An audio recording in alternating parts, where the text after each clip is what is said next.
顾司长，您能听见我的声音吗？顾司长，您能听见我的声音吗？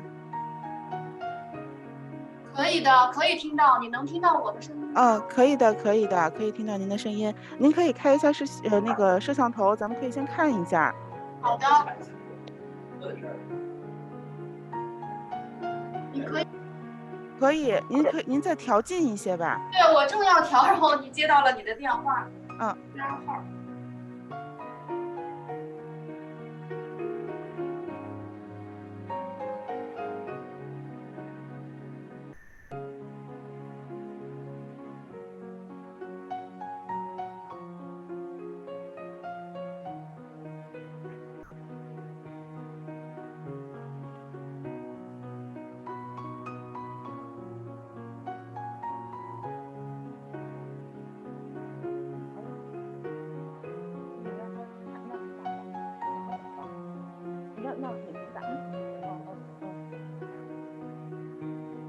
可以了。这个就给您拿过去。这本身这个是个电脑，这个都是个这个。您可以试一下，您可以试一下那个共享屏幕。咱们现在会议还没开始，您可以先试一下。上一次，PPT 放不出去，还是播我那边。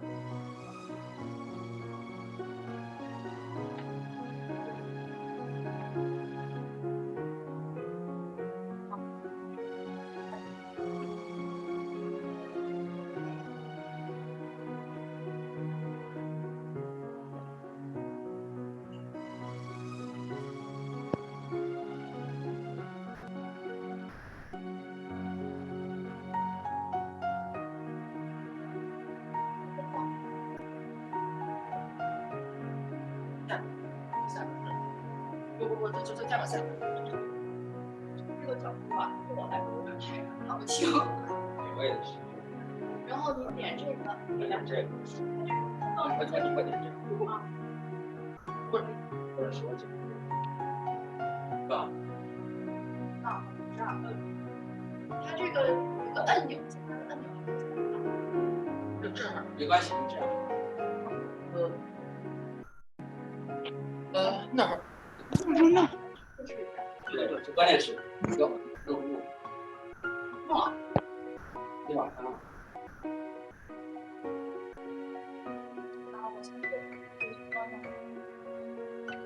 ？Hello, Michelle. Can you hear me? Sure can. Can you hear me? Yeah. Well, it's very clear. Okay, thank you. Hi, welcome. 可以啊。过一遍，然后。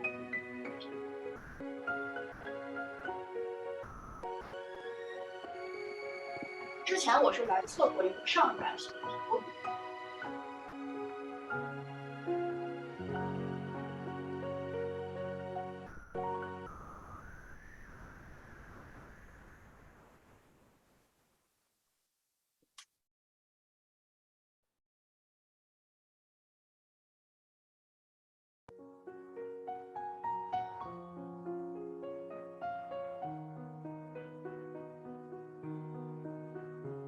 20分钟，可能得做得快一点。我点题。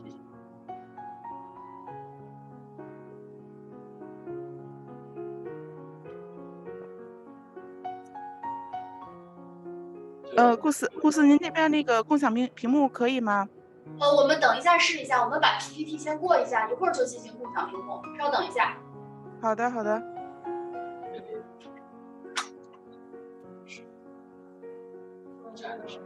您先结束放映。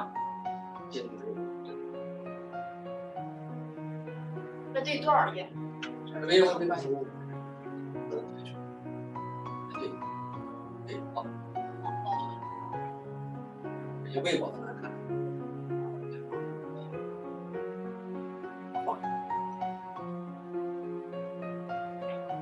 放映点这个。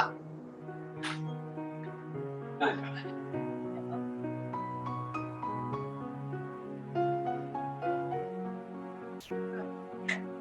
啊，这个效果应该是。可以。是。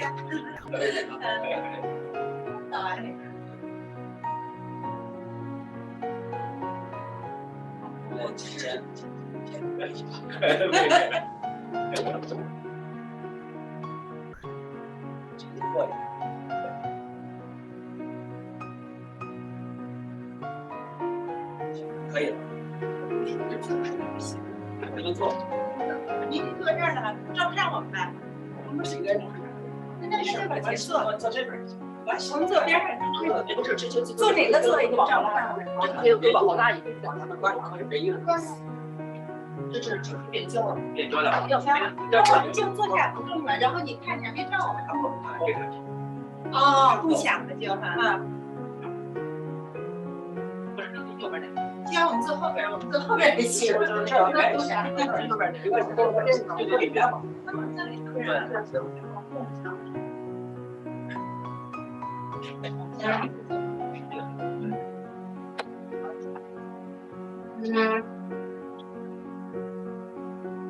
老女士你好，可以看到共享的屏幕吗？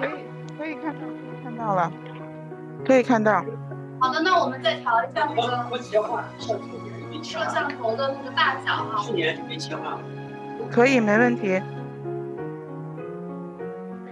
行。那我们就把音频和那个视频先暂停了，你就听不到我们的声音了，好吗？您把那个音频暂停就可以，视频没有关系的。视频留下。视频。对，视频也关了就可以。OK， 都关了就行。OK。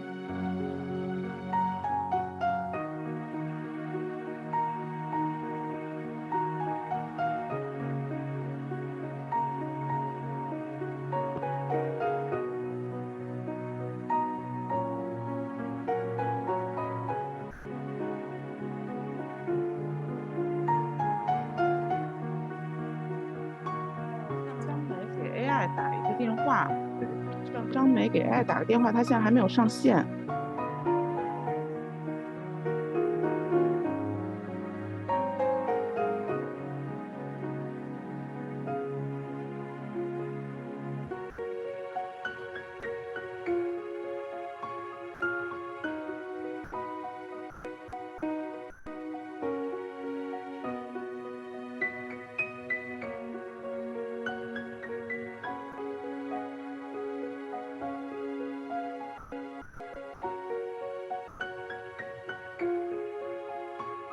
Maggie 能听见我的声音吗？听到。稍等一下，那个我们联系一下那个Armanza。是不是 Kerry 在联系？对，没有那个刚刚开始回我了，因为他的同事张梅已经在会议现场了，所以我们这边让他这边帮我们沟通一下。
我们就做了。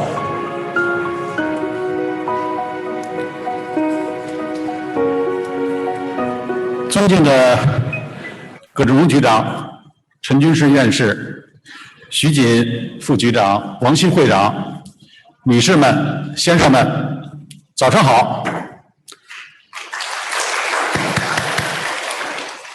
首先，代表大会组委会欢迎各位领导、嘉宾以及业界同仁出席2022年第16届中国国际食品安全与质量控制大会。受组委会的委托，在大会正式开始前，请允许我在这里再次提示一下有关疫情防控的要求：一、会议期间全程佩戴口罩，如有需要更换，请到大会的登记处领取。第二，会议期间请大家保持安全的社交距离。三，如果有身体不适，请立刻与工作人员联系。这是以上3点。此外呢，会议期间请大家配合全程把手机设置为静音状态，谢谢大家的配合。下面有请国家食品安全风险评估中心总顾问陈军实院士主持大会的开幕式，有请陈院士。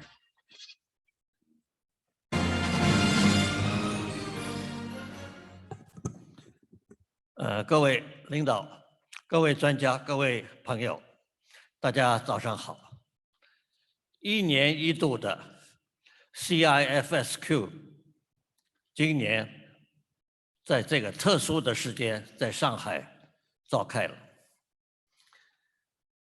正如大家所知道的，由于疫情防控的原因，我们这次国际盛会的形式变成了线上线下共同举行。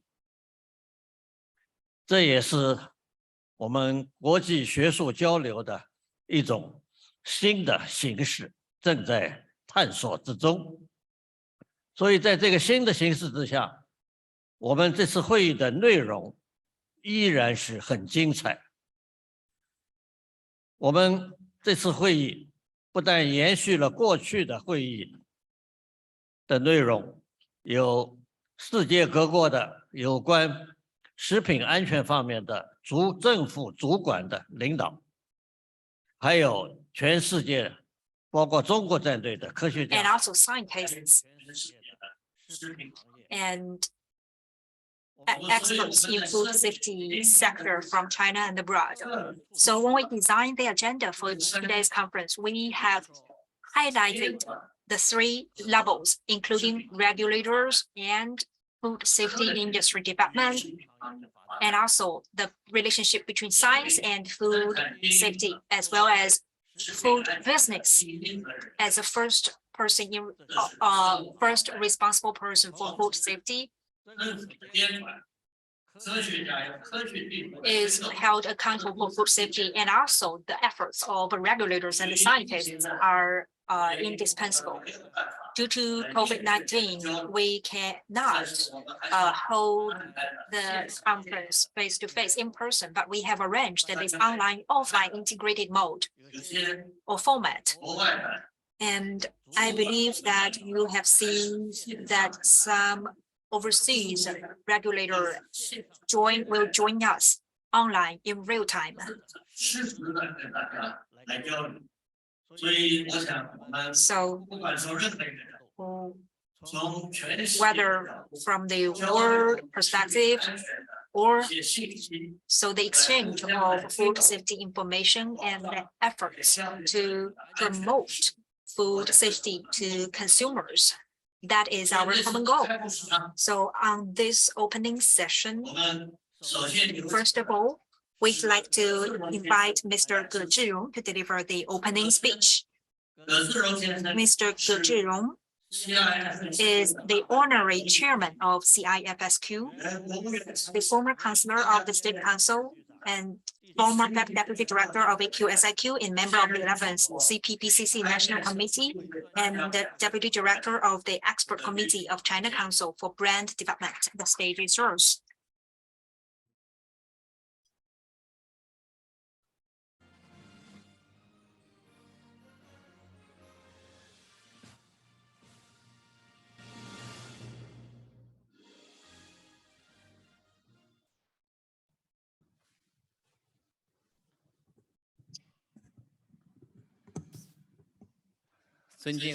Distinguished Academician Chen and the President Mr. Wang and the Deputy Director Xu and dear guests from home and abroad and dear friends, good morning.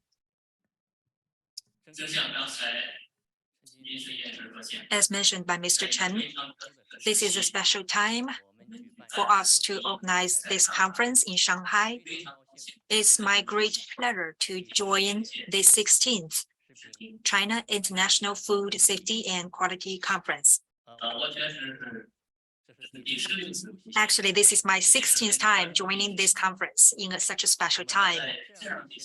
And under such occasion, we have the opportunity to gather together from online and offline to discuss and study food safety issues, which, in my opinion, is even more necessary and more meaningful in the special circumstance.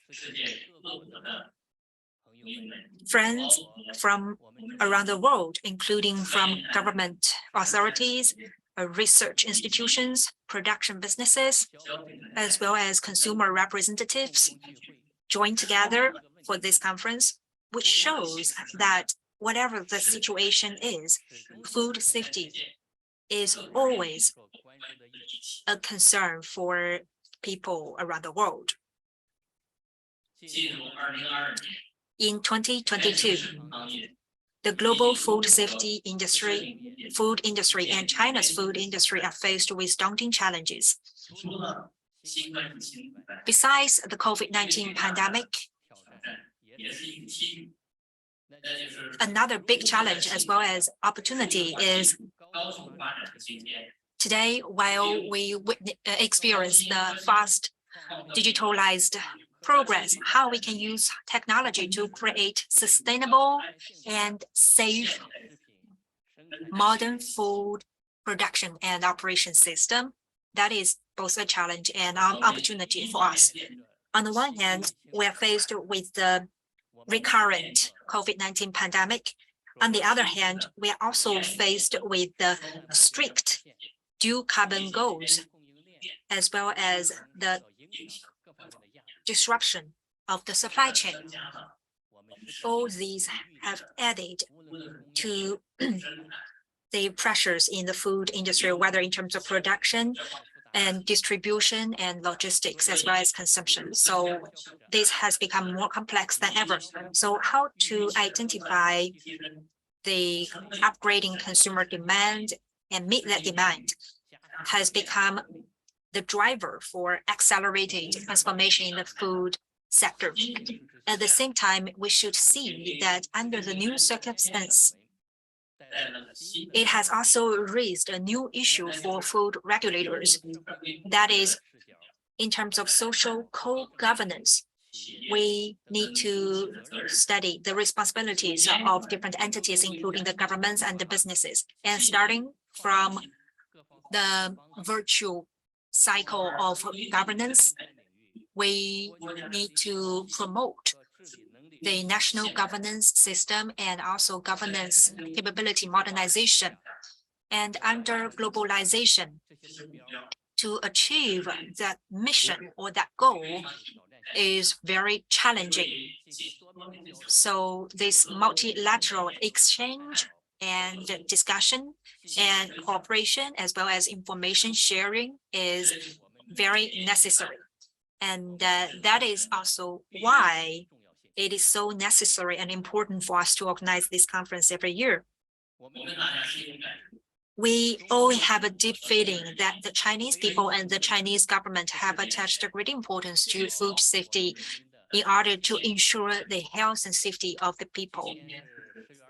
Today is October 26th, and just 10 days ago, on October 16th, the 20th National People's Congress was held in China. President Xi Jinping, in the report during the National People's Congress, mentioned the strategic mission for China's development in the future across all aspects. Out of which impresses me most is number 9, which specifically mentioned further promote people's well-being and improve people's living standards and quality. So ensuring food safety is what we should do to implement the spirit of the 20th NPC, and a very important matter to ensure people's living quality. We'll know that in September this year, the National Administration for Market Regulation has drafted the business entity responsibility draft for soliciting opinion, and that purpose is to improve the food safety accountability system and improve prevention control of food safety risks, and urge businesses to fulfill their obligations on food safety. So the highlight of that draft or that regulation is that it has raised clear requirements for food businesses. First, businesses need to establish and implement food safety responsibilities. And second, it requires food businesses to be equipped with relevant food safety directors or food safety specialists, as well as other managers related with food safety. So with the implementation of those measures, we believe that with that accountability system in place, food businesses and the food safety system will be improved gradually, and the business production and also the capability of food safety personnel will gradually improve.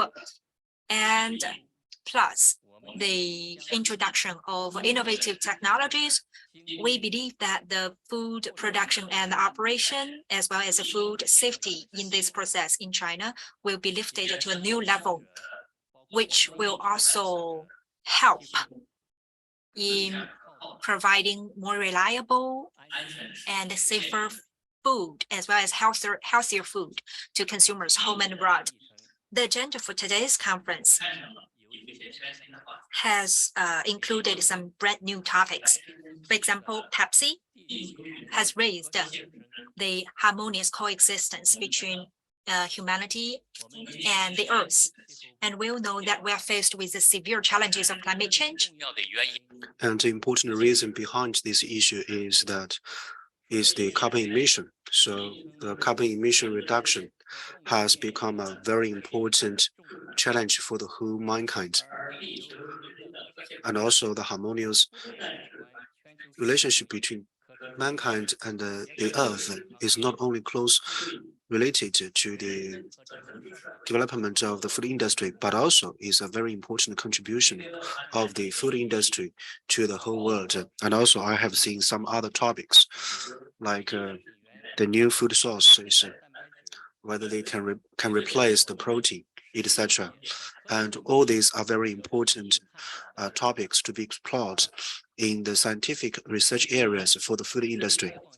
And also for the food, scientific innovations can be traced back to the first, second, and the whole industrial chain. And also it is related to the revitalization of the rural areas, and also the revitalization of the economy, and also the development of relevant industries, as well as the development of the current economy.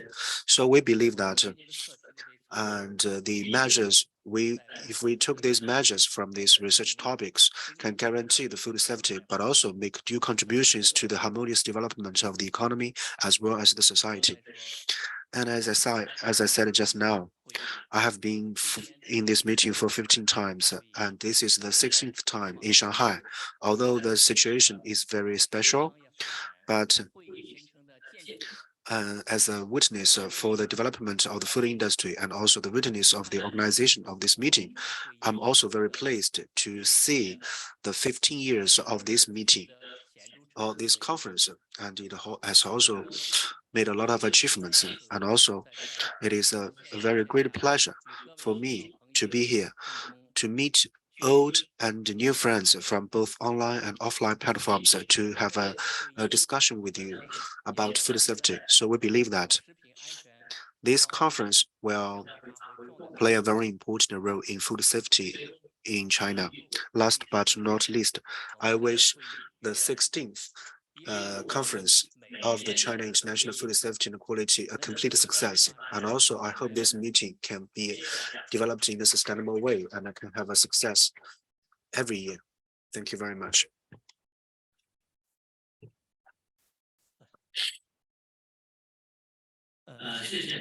Thank you, Mr. Ge, for your presentation.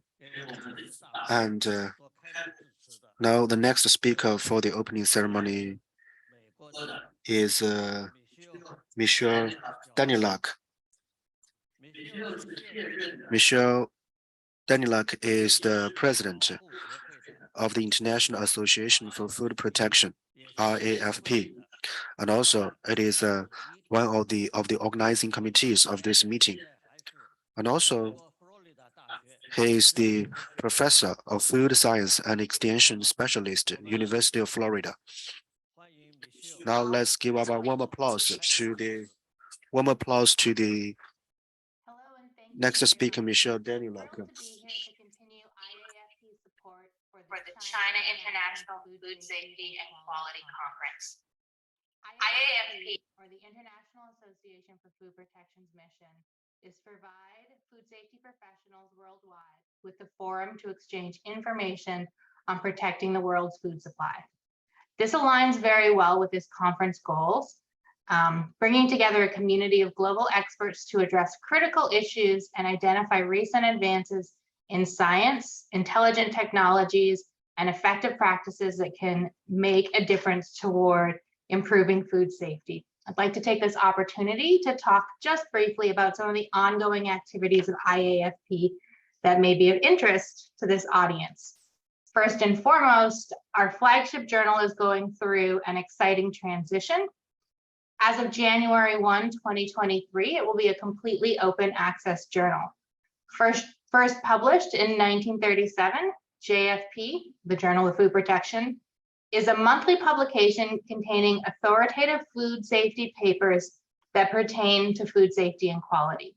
The advantage of this move to being open access is that it will grant everyone worldwide access to the latest food safety and quality data as of day one.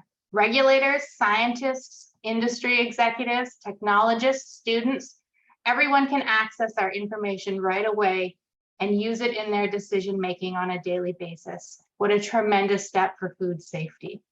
We're in the midst of planning our IAFP 2023 annual meeting to be held in Toronto, Ontario, Canada, July 16 through 19. And we hope to see some of you there to participate in our professional development groups, committee meetings, and affiliate meetings. You'll shortly see an award nomination call from IAFP within the next month or so, and I encourage you all to take time and a look at these awards and to nominate your deserving colleagues. I know within the audience there are a number of very deserving individuals. This includes students in the audience who may apply for one of the student travel scholarships that are available and that will fund your attendance at the meeting. I personally became involved with IAFP as a student, and I believe the connections and networks I've made have helped me tremendously in my professional career. I also want to take the opportunity to encourage you all to consider becoming an IAFP member if you're not already. There are numerous benefits of membership, including access to our Food Protection Trends Journal and to the IAFP Connect community, as well as discounted rates to the annual meeting, symposia, and other workshops. Well, I'm sorry that the ongoing global pandemic has prevented us all from being there together, and my travel to be there with you I'm glad in the last 3 years the push that it has given us towards integrating virtual technologies like this into our daily lives and allowing access to meetings like this for so many who wouldn't have had access otherwise. I'm also glad here within North America that we've had a continued effort and media push towards hand washing that's been sustained for the past 3 years. And I believe it makes a very important difference to food safety, if not the pandemic itself. I look forward to spending the next 2 days with you. Well, days for you, but nights for me, as we share knowledge, collaboration, and dialogue around our collective responsibility of safeguarding the world's food supply. Thank you very much for inviting me and for your continued involvement of IAFP in this annual meeting. And I wish you the best of luck with this meeting. Thank you. Thank you very much, Michelle. And hopefully we'll meet face to face next year in Beijing. 好，我们下一位给开幕式致辞的。 Okay, the next speaker for the opening session is On Alamaza, and he is also an old friend of CIFSQ.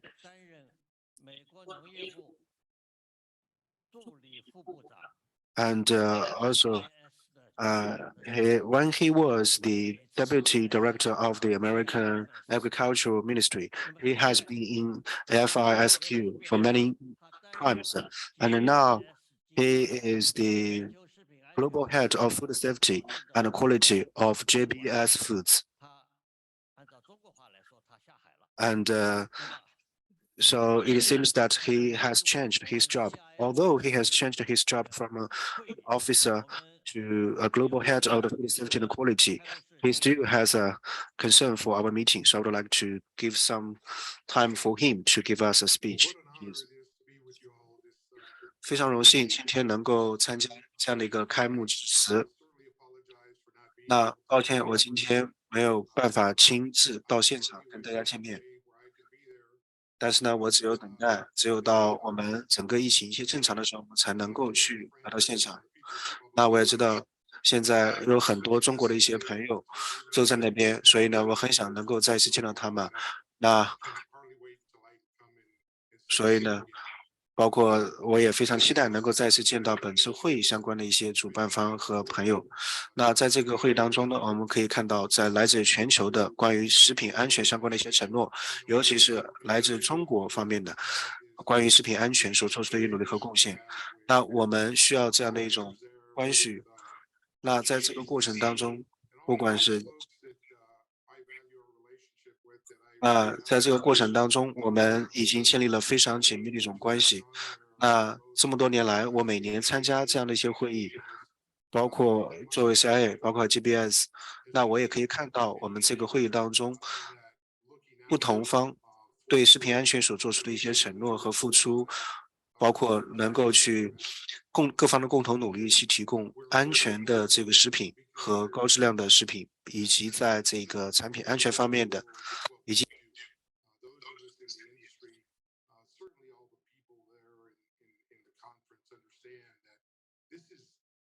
what we work for. This is what we do. The first thing that we do when we wake up in the morning, we look ourselves in the mirror, and we know that the responsibility is on that person that's looking back at us in that mirror.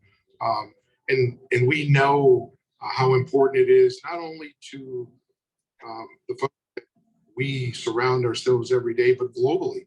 It's a unique responsibility that we have for providing a safe and wholesome product, regardless of where we live, regardless of how we do it. We know that that responsibility is on our shoulders every single day. Again, I'm sorry that I can't be there, but it won't be long, and we'll look back and look at these days as if it was just a blink of an eye that we weren't able to meet face to face and in person, because that is where the value is in our relationship. It's being able to meet in person and to be able to talk about the issues that are relative to us, that the things that we do that make these products that we produce safer and of high quality to be able to sustain the populations that we feed every single day. I want to wish you all a very successful conference, and looking forward to being there in the near future. Thank you.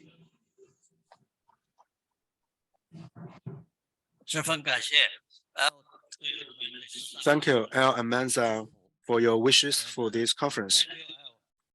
Of your continuous support to CIFSQ. Okay, the last speaker for the opening session is Mr. Xu Jing, Deputy Director, Food of Shanghai Municipal Administration for Market Regulation. And he has been working for the food administration for a very long time. And now, while he was preparing for the IIC, he has some time for this opening session. Now let's give a warm applause to him for his opening speech, please. Respected Mr. Ge, Academician Chen, Director Wang, respected leaders, distinguished guests, ladies and gentlemen, good morning. It is a great pleasure for me to have this 16th China International Food Safety and Quality Conference here in Shanghai. In October, it was a very ideal season for the city of Shanghai because this is the golden autumn and we can enjoy all the blossoms and we can even enjoy the fragrance of the flowers on the street of Shanghai. And this Food Safety and Quality Conference is held every year, and we gather here together because of this conference. After more than 10 years of development and cooperation, China International Food Safety and Quality Conference has become a very important exchange platform in the global food safety area. And for each conference, we have invited the authoritative organizations and individuals as well as institutions from the global safety areas. We have high schools, food enterprises, and also technological supporting institutions, as well as scholars, experts to exchange with each other to come up with valuable suggestions and opinions in the food safety area. So, entrusted by Mr. Chen, I would like to thank the organizing committee for this conference for your concern and support of Shanghai.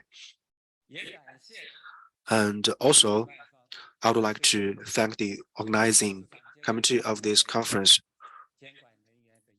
for your invitation to the staff of Shanghai Municipal Administration for Market Regulation.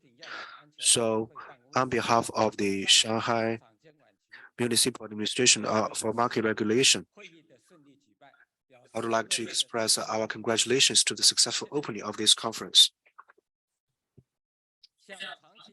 And I'd like to extend my sincere thanks to those who have been supporting the food safety work in Shanghai.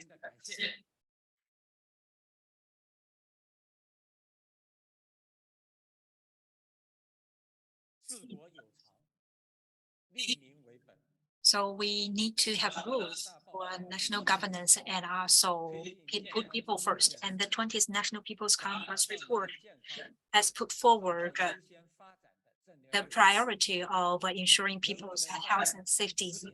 So in terms of food safety, whether we can satisfy the people in food safety, that is a huge test for our governance capability. Since the 18th NPC, President Xi Jinping has made a series of important instructions on food safety and has confirmed or identified the theoretical guidance and also the system institutional framework as well as practices for food safety. And we're required to implement the 4 requirements in order to ensure the food safety for the people for many years. Shanghai Municipal People's Government have implemented the deployment of the State Council and the Central Committee on Food Safety and have safeguarded the bottom line of 0 major food safety incident and have maintained a good momentum for food safety work. In 2021, sorry, in 2021, the total food safety yield rate is 97.7%. And in Shanghai's food safety awareness have reached 87.3%. And the citizens' food safety satisfaction have reached 88.9%. So all indicators have reached a historical level. At the same time, we are deeply aware that after experiencing the sudden outbreak of COVID-19 pandemic, food safety is also faced with new challenges and risks. While the overall trend of food safety is improving, people have raised higher demands for food safety, from eating safe to eating healthy food. That has already become a new need for people's aspiration for better life. Food safety in terms of the quality and quantity safety to nutritious and health safety. All these will become our direction of efforts. So we look forward to this great event.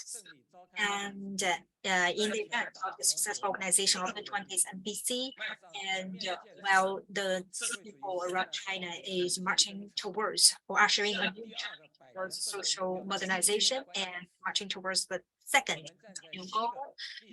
So in this new historical point of time, we feel great responsibility and a very honorable mission in promoting food safety. So we will deeply implement the philosophy of putting people's health and safety first. And with a sense of urgency, we will fulfill the obligation in a practical way and try to improve people's sense of fulfillment and safety, and try to build Shanghai into a city that can meet people's demand for food safety.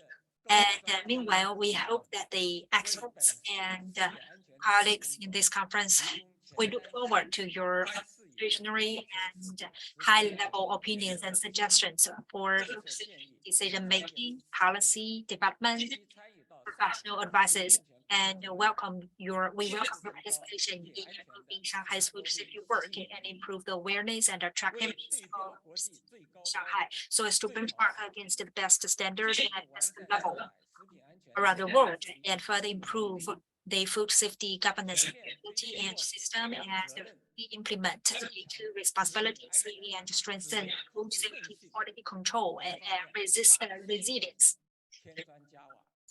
We look forward to your contribution, and we look forward to working together with you to create a better new life with food safety. And finally, I wish this conference a complete success. Thank you.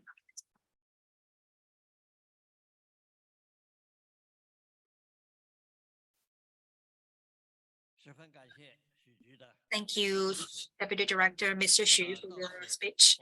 And that concludes the brief opening session. And next, we will enter the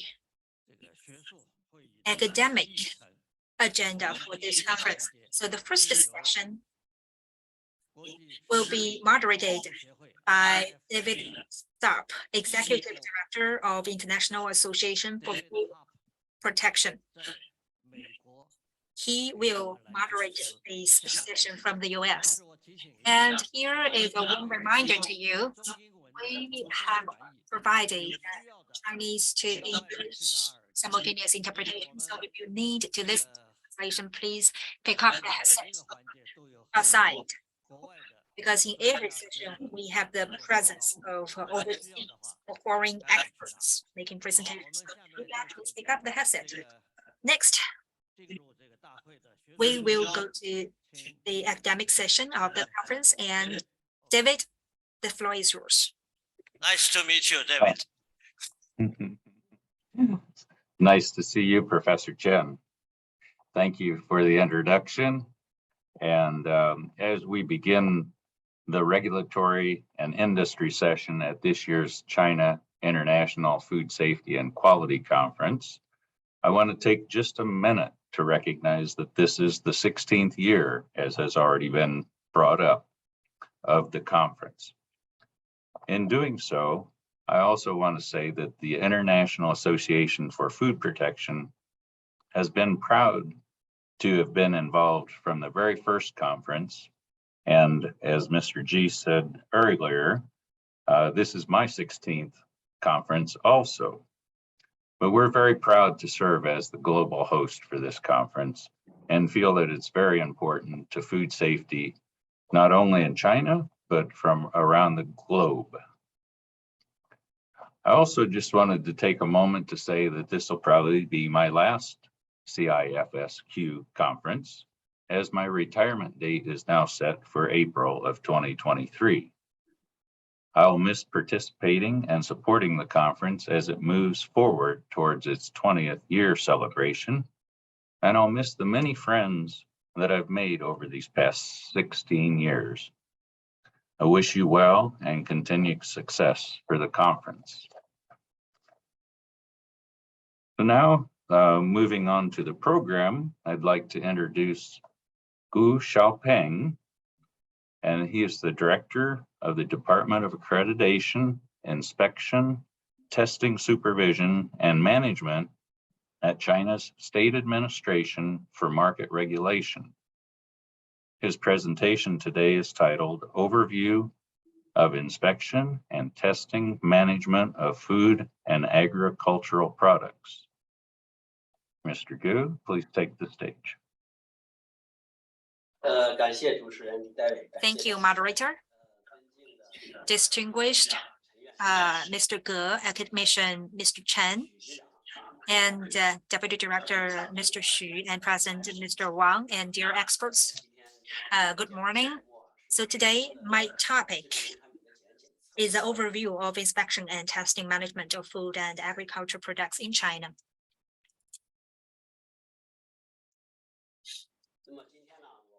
So today, there are 4 parts for my presentation.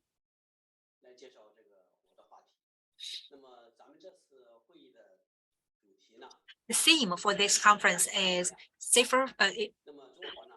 about food safety and quality. China has attached great importance to food safety.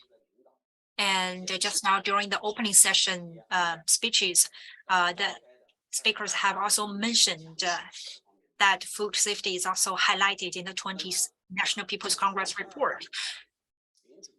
Starting from 2009, China implemented the new food safety law, and then in recent several years, the food safety law has been further revised, and also amendment to the agricultural product quality safety law. As for food safety management, in China, there are 6 authorities or departments in charge covering different aspects. So for me, the State Administration for Market Regulation is also responsible for inspection and testing of relevant institutions. And so you can see the different layers of regulations and rules, etc. So food safety law emphasizes prevention and risk prevention, as well as whole process management and co-governance in the whole process. And it also attaches great importance to food testing and inspection, with one dedicated chapter on that.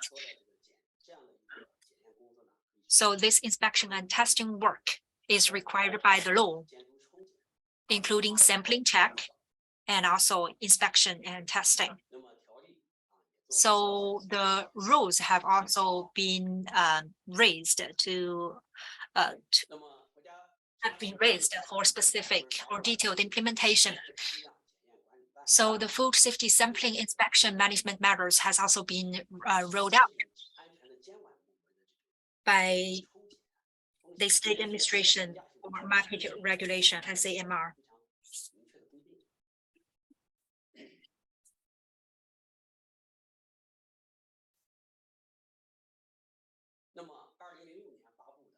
In 2005, and also in 2005, the Agricultural Product Quality Safety Law was rolled out and has been revised later on.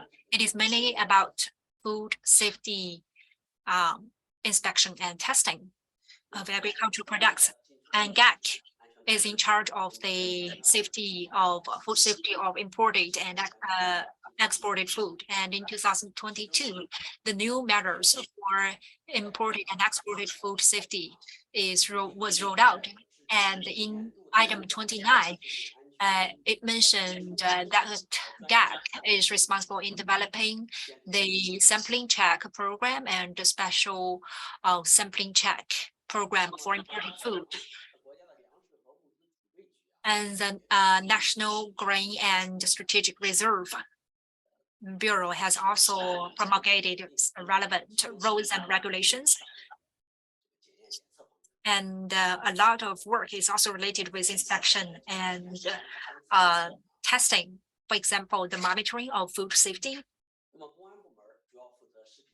The police is mainly responsible for the criminal cracking the criminal behaviors in food violations, and also a lot of inspection and testing work is involved in their responsibility, and there are also relevant rules and requirements. So the first part is about the regulatory work related with inspection and testing, and that belongs to regulation or regulatory governance. So besides those regulatory requirements by government authorities about inspection and testing, the food and agricultural food businesses also need to fulfill their entity responsibility. For example, like the check and inspection for ingoing raw materials, and also self-check. So which means businesses need to take measures to implement work related with preventive control and come up with a self-check or self-discipline system. So in my part 2, I'd like to focus on this aspect. So on the one hand, it is legislative requirement. On the other hand, it is the entity responsibility by businesses. So besides the ingoing and outgoing inspection and testing, the best practice for businesses is to test the control and validation measures and integrate HACCP, food safety control and management system. And besides, the industry chain, supply chain, and value chain of upstream and downstream needs to balance with each other and need inspection and testing as a verification and acceptance check measures. So for the inspection and the testing,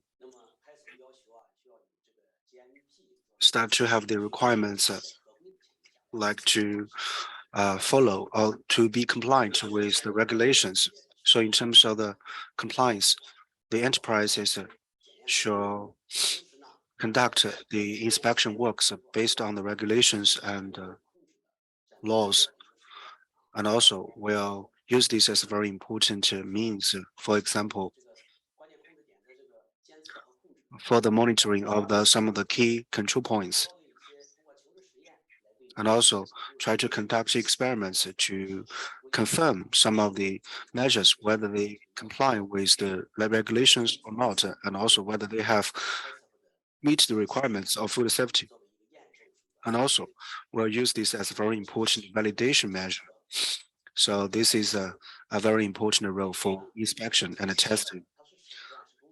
So it is inspection and testing is a measure, is a tool, and it is not the final purpose. So this is the application of inspection and testing combined with the food industry. So we have a suggestion that for the food inspection and testing organization, no matter it is a third-party organization or a self-owned lab owned by the enterprise, we require them to use some standard procedures of inspection so as to guarantee the food safety and quality of the food. But also the most important, the key is the systematic evaluation. And we have to use a systematic inspection and accreditation. And this accreditation includes the process accreditation and the finished products accreditation. We cannot use just the simple testings, whether they meet the standards or not, to take it as the accreditation. So we have to follow the standards of the products to do the testing and inspection. And also, they shall also provide some consulting services oriented based on the problems or the issues found. And also can take some responsibilities of the sampling inspection of food safety, the monitoring inspection, as well as the outsourced services of the monitoring and inspection and the surveillance. And this is for the third-party inspection or testing organizations, or even for the self-owned labs of the enterprises, how they can upgrade and develop in the future. And also for the whole industrial chain quality management, safety management, it is a very important case. And this is a case of the food safety, quality and safety management system. And as you can see here, and for the management of the farmlands, as well as the monitoring of the raw materials, and this system has played a very important role. And as you can see, they have a different testing and inspection tasks in the sources. And also you can see it require the coverage rate has reached 99.43, and the compliance rate has reached close to 100%. And this is the simulation of the enterprises when they do the management of the farmlands. And this is the process management. And as you can see, this is products inspection and inspection of the dairy products of this enterprise for several years. And this is the result. So through this system, you can see that the inspection and the testing of the food safety, and when they support the food safety guarantee, has played a very important role. And inspection and testing is a very important task, but also there are some issues and suggestions to be this area. And the first is that sometimes we may confuse some of the evaluation or assessment concepts, or maybe sometimes overwork can be found in inspection and testing. So we can see that actually, if they reach the qualification, sometimes they confuse the full concepts of the standards and also the accredited inspection and testing, and also the satisfaction of the consumers. So they have to differentiate the monitoring or inspection or regulatory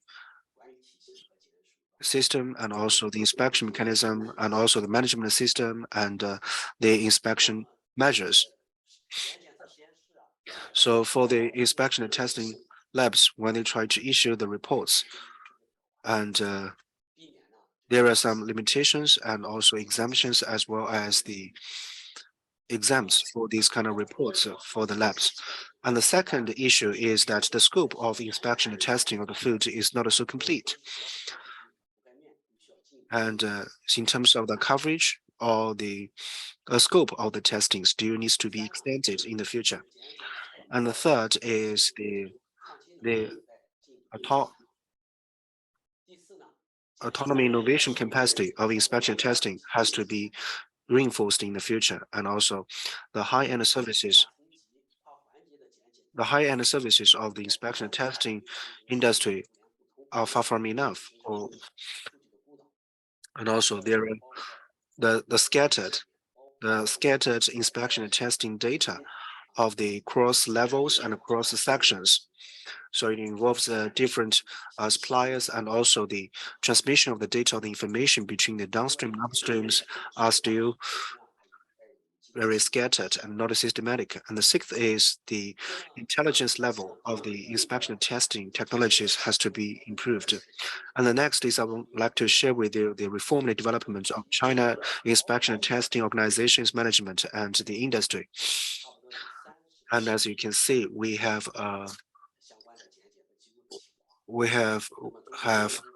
tested more than 30 organizations and conducted the administration, and also we have an accreditation mechanism. And as you can see, and this is the number of the labs which have got their accreditations. And as you can see, more than 4,000 have invited the third party, and more than 7,000 are the self-owned labs owned by the enterprises.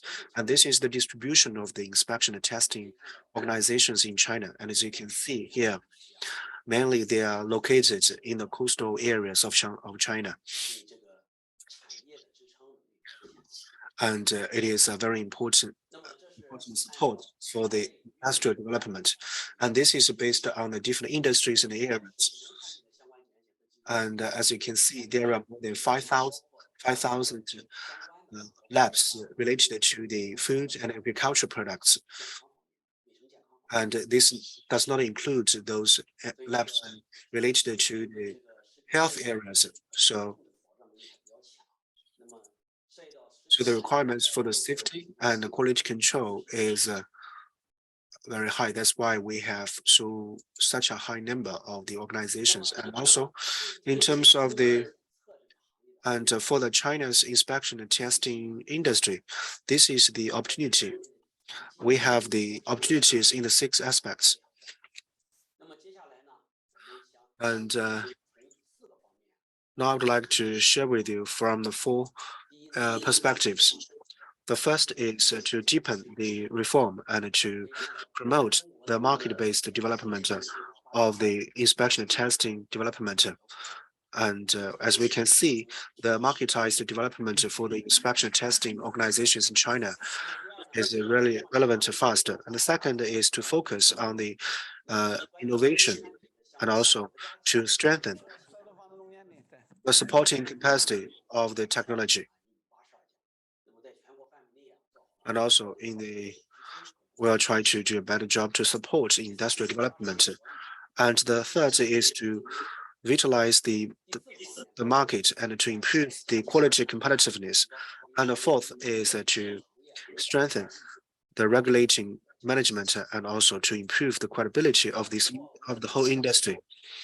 And last but not least, I hope that through the inspection industry, we hope that we can improve the food safety and also to improve the quality of the food and to push the upgrade and the development of this industry. And hope that we can make our due contributions to the development of the food industry. So much for my presentation. Thank you very much.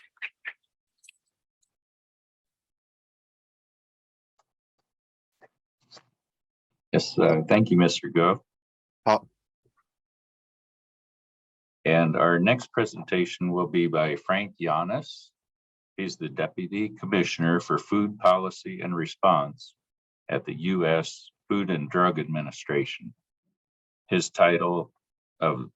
presentation title is Envisioning a Data-Driven Transformation of the Global Food System.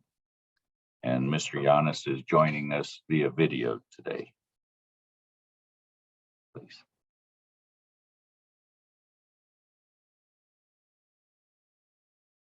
Good morning. It's to participate in the China International Food Safety and Quality Conference again. And while I wish I could be with you in person, I'm happy I can at least do this virtually. I was fortunate, believe it or not, to participate in the very first China International Food Safety and Quality Conference in 2007 as president of the International Association of Food Prevention. And this is, I think, my fourth or fifth time speaking at the event, my third time as Deputy Commissioner of the United States Food and Drug Administration. And whether you're part of the public sector or the private sector working in the industry, whether you work in China or in another region of the world, this conference is important because it brings together the diverse global food safety community. Consumers everywhere, all countries want safe food they can trust. And we all have crucial roles to play in food safety. To be successful, we must work together. And that's easier said than done, I realize that. These are challenging times as the global food system faces unprecedented headwinds. COVID-19 pandemic has caused disruption in the supply chain, as has the warfare that has darkened parts of our world. The sheer scope and scale of the global food system is daunting. On top of that, we're facing a multitude of new pressures, whether it's labor shortages, supply chain bottlenecks, effects of climate change, regional conflicts, or inflationary headwinds. And these are challenging times to find ourselves reevaluating how we best achieve our mission to ensure consumers have access to safe and available food.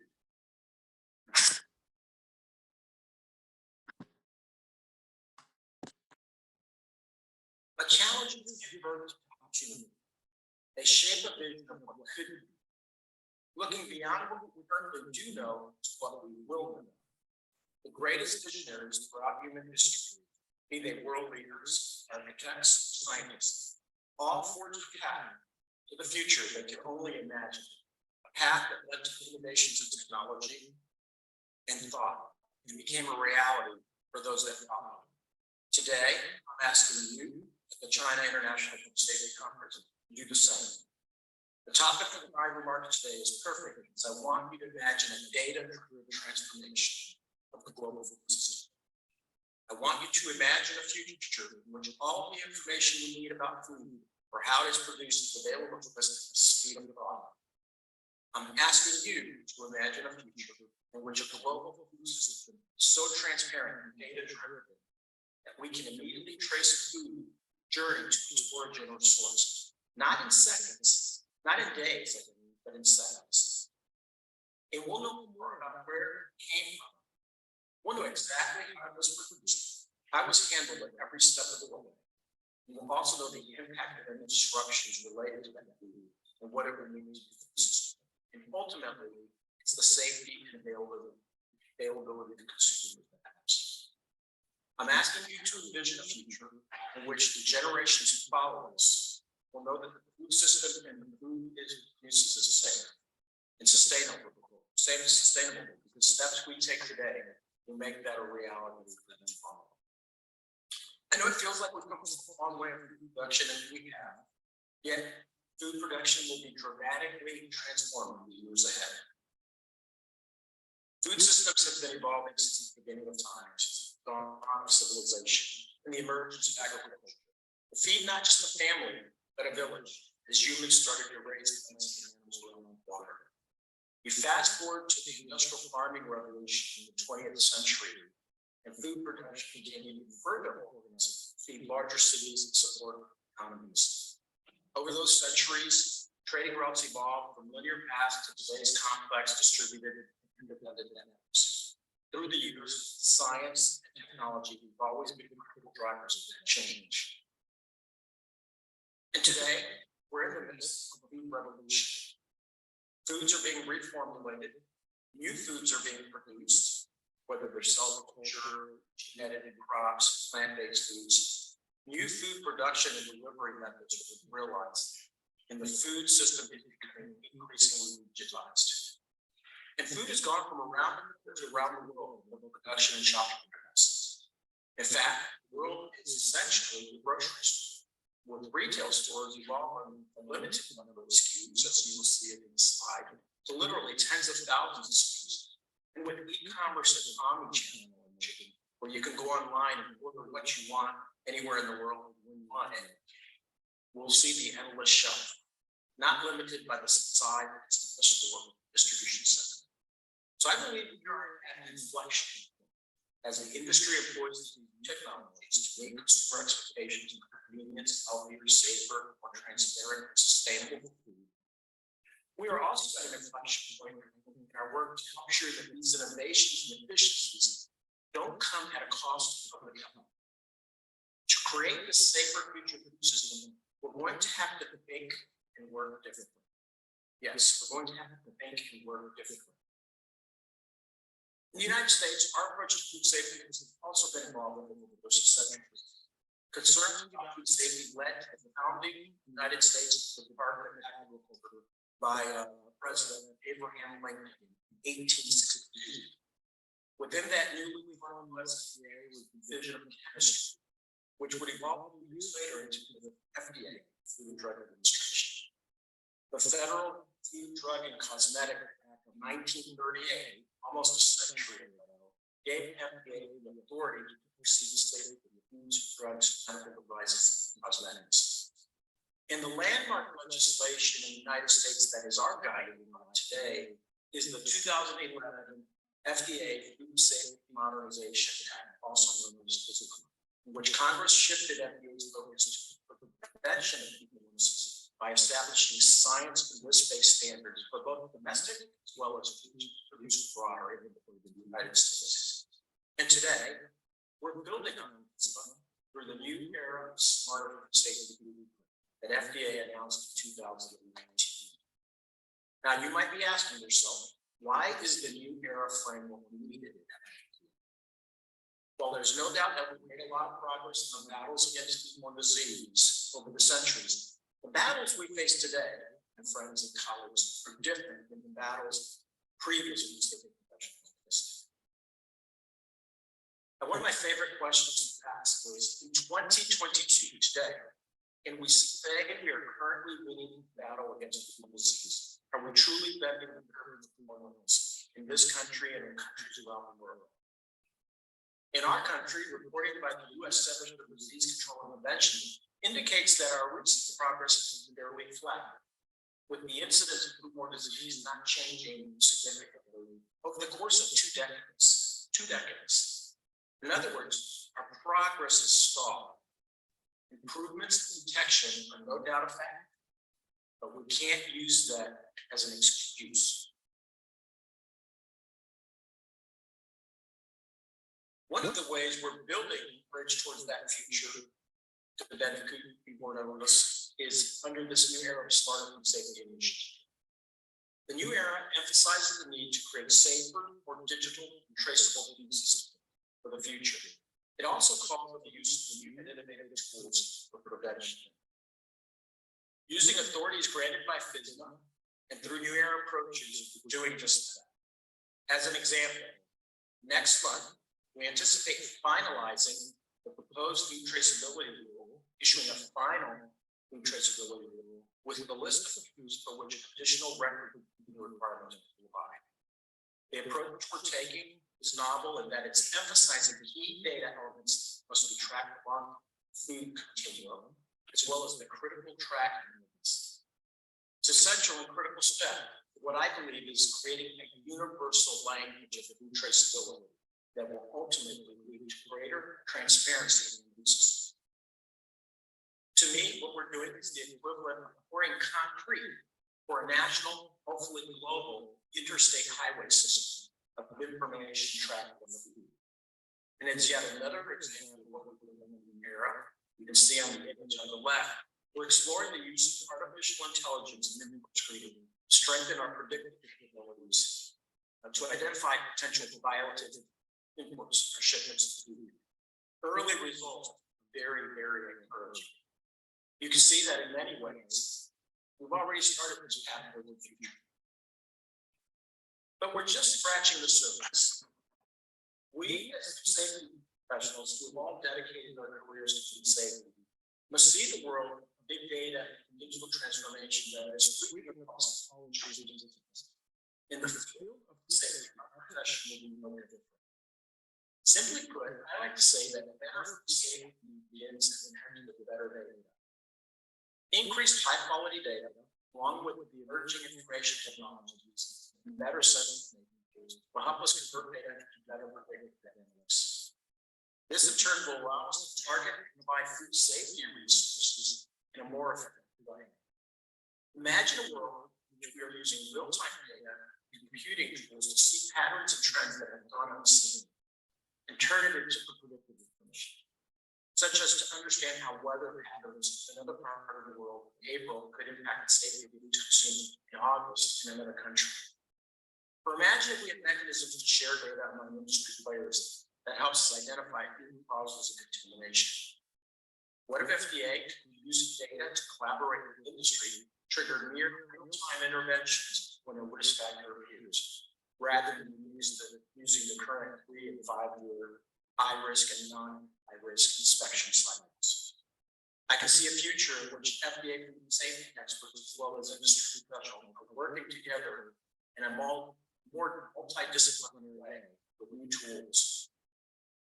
But for this new future to become a reality, digitized data alone and unknown of the food system is not enough.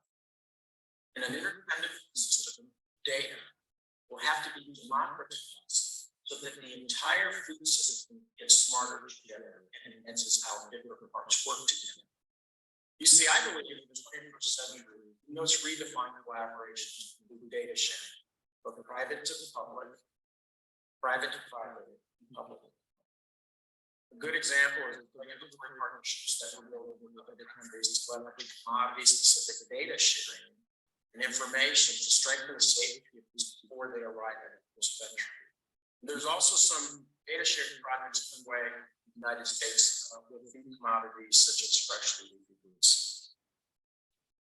Let me share, for example, a real-world effort already underway here, using a platform that we developed at FDA called 2140, where we're using a data analytics tool to monitor food supply chains. In this example, I'm demonstrating how we've actually used this to monitor the infant formula crisis, where one facility in the United States issued a recall and voluntarily closed and caused disruptions in infant formula supply availability. This platform was developed in record time.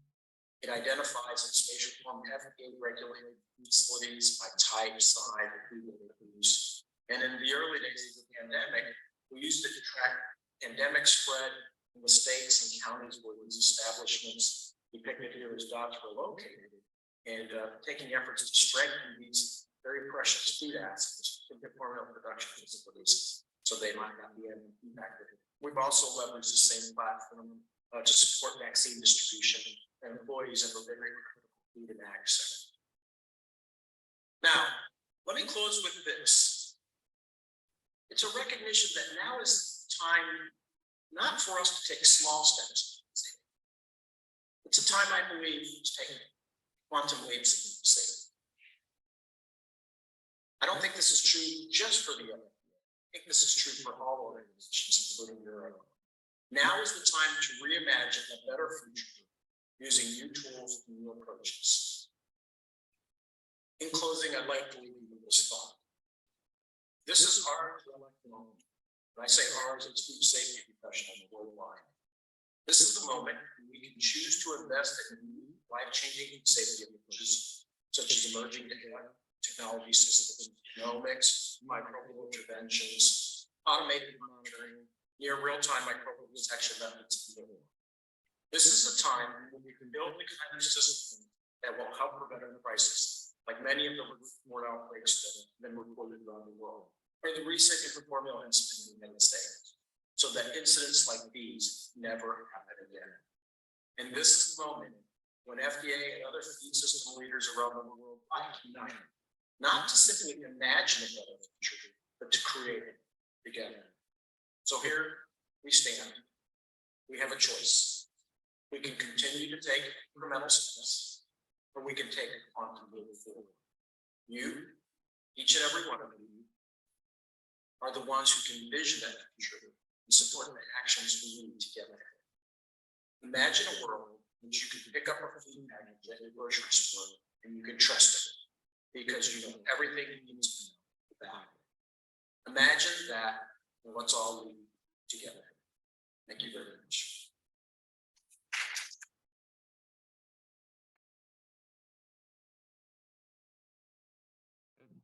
Thank you, Mr. Young.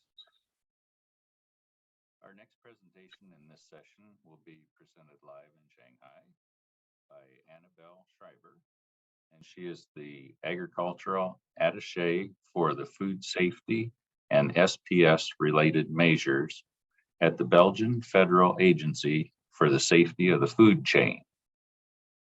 Her presentation is titled Control of the Food Chain, the Belgian Approach. So, Ms. Schreiber, please.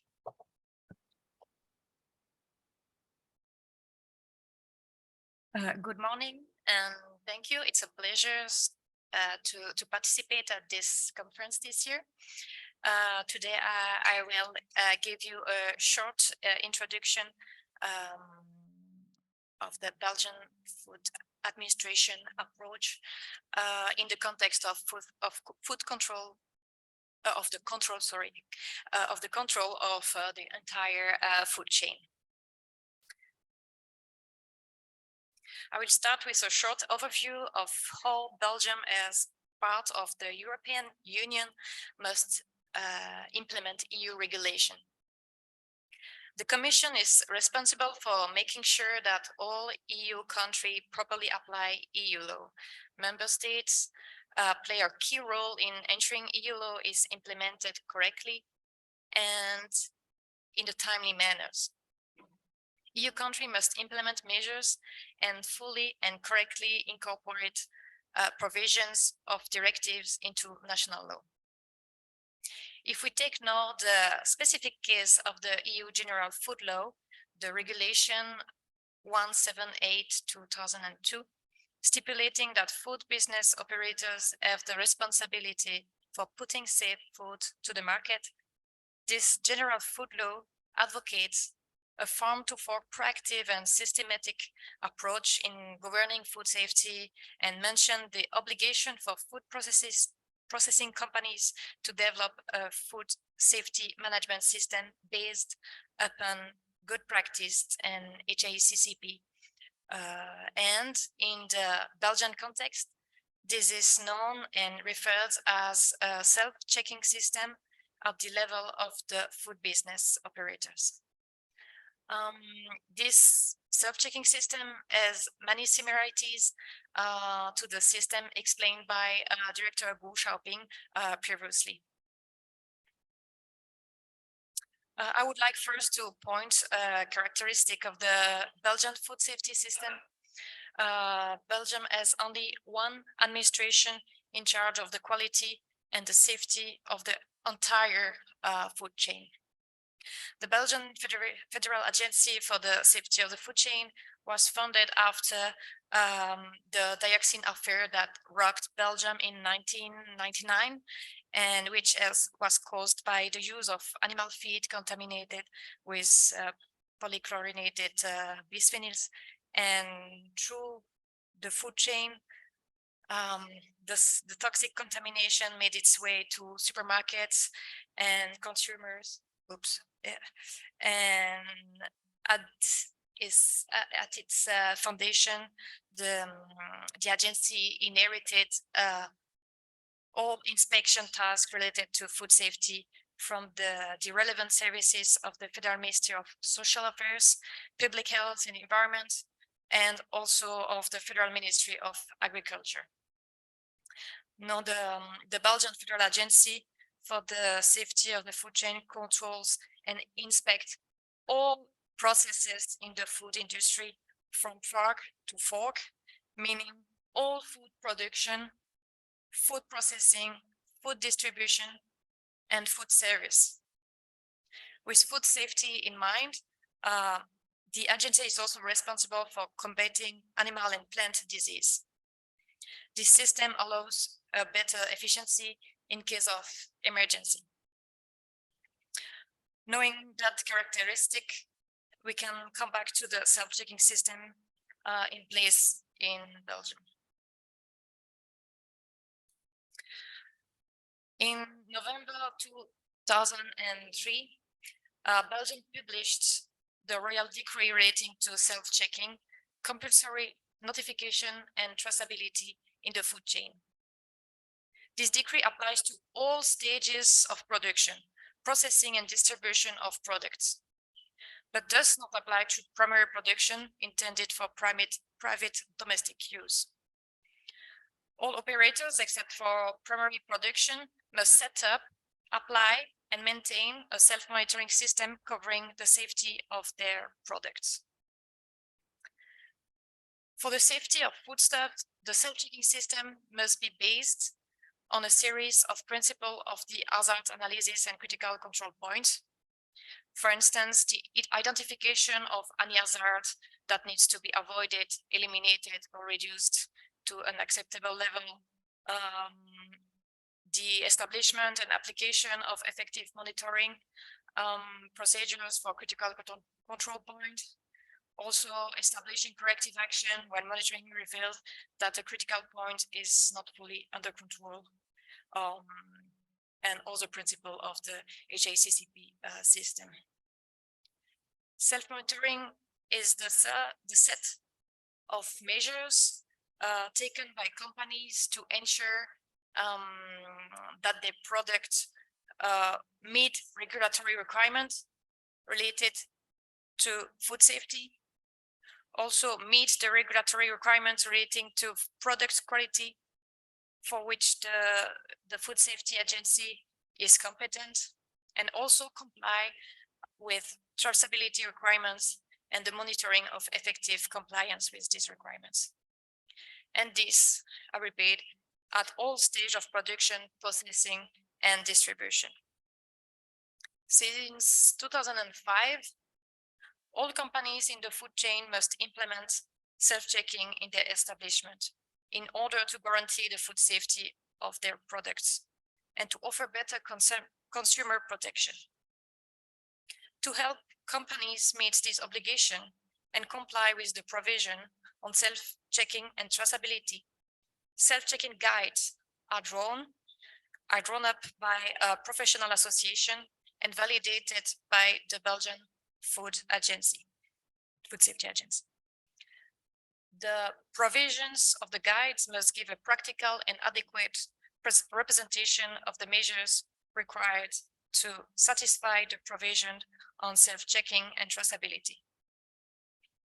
In order to be approved by the agency, specifically the scientific committee of the agency, the guides must at least meet the requirements set out in the Royal Decree of the 14th November 2003.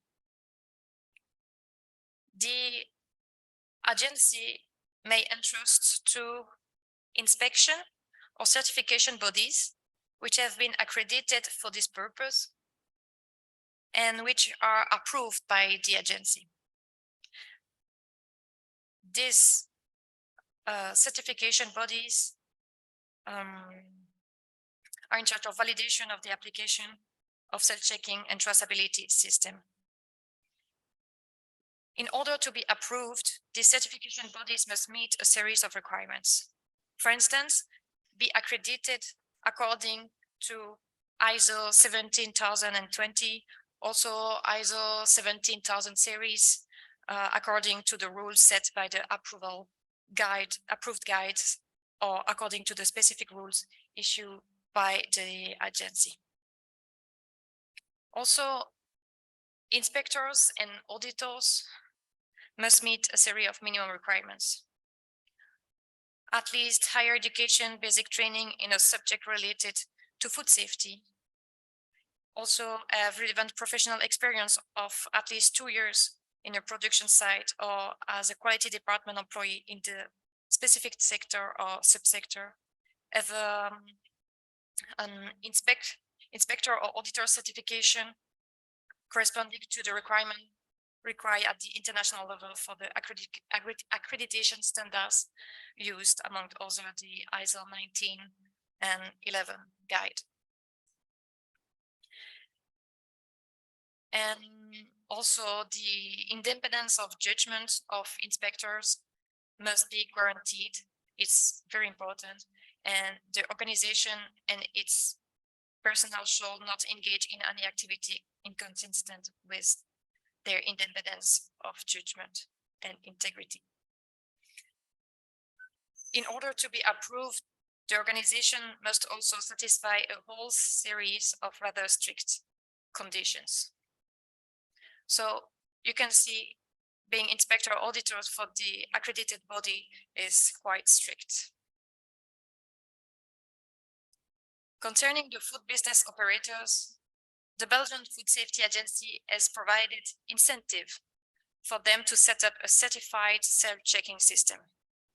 Companies that have had their self-checking system validated benefit from a reduction in the frequency of inspections by the Belgian Food Safety Agency and benefits also from a lower annual financial contribution legally due. Validation has a limited period and can be renewed at any time, and both initial validation and revalidation are performed through audits.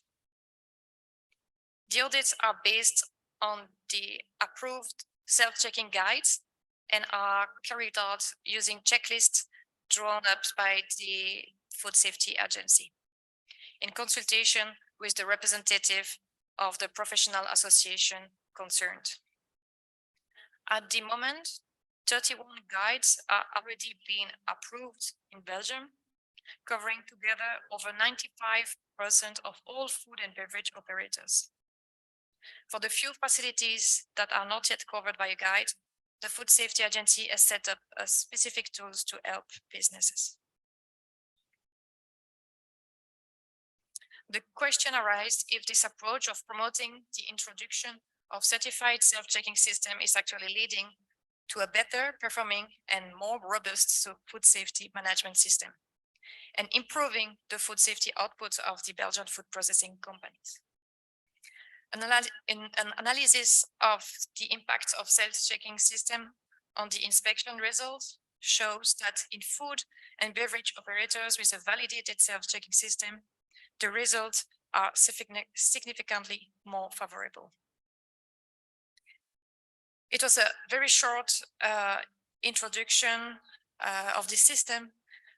Please do not hesitate to contact me if you want more details. Thank you for your attention.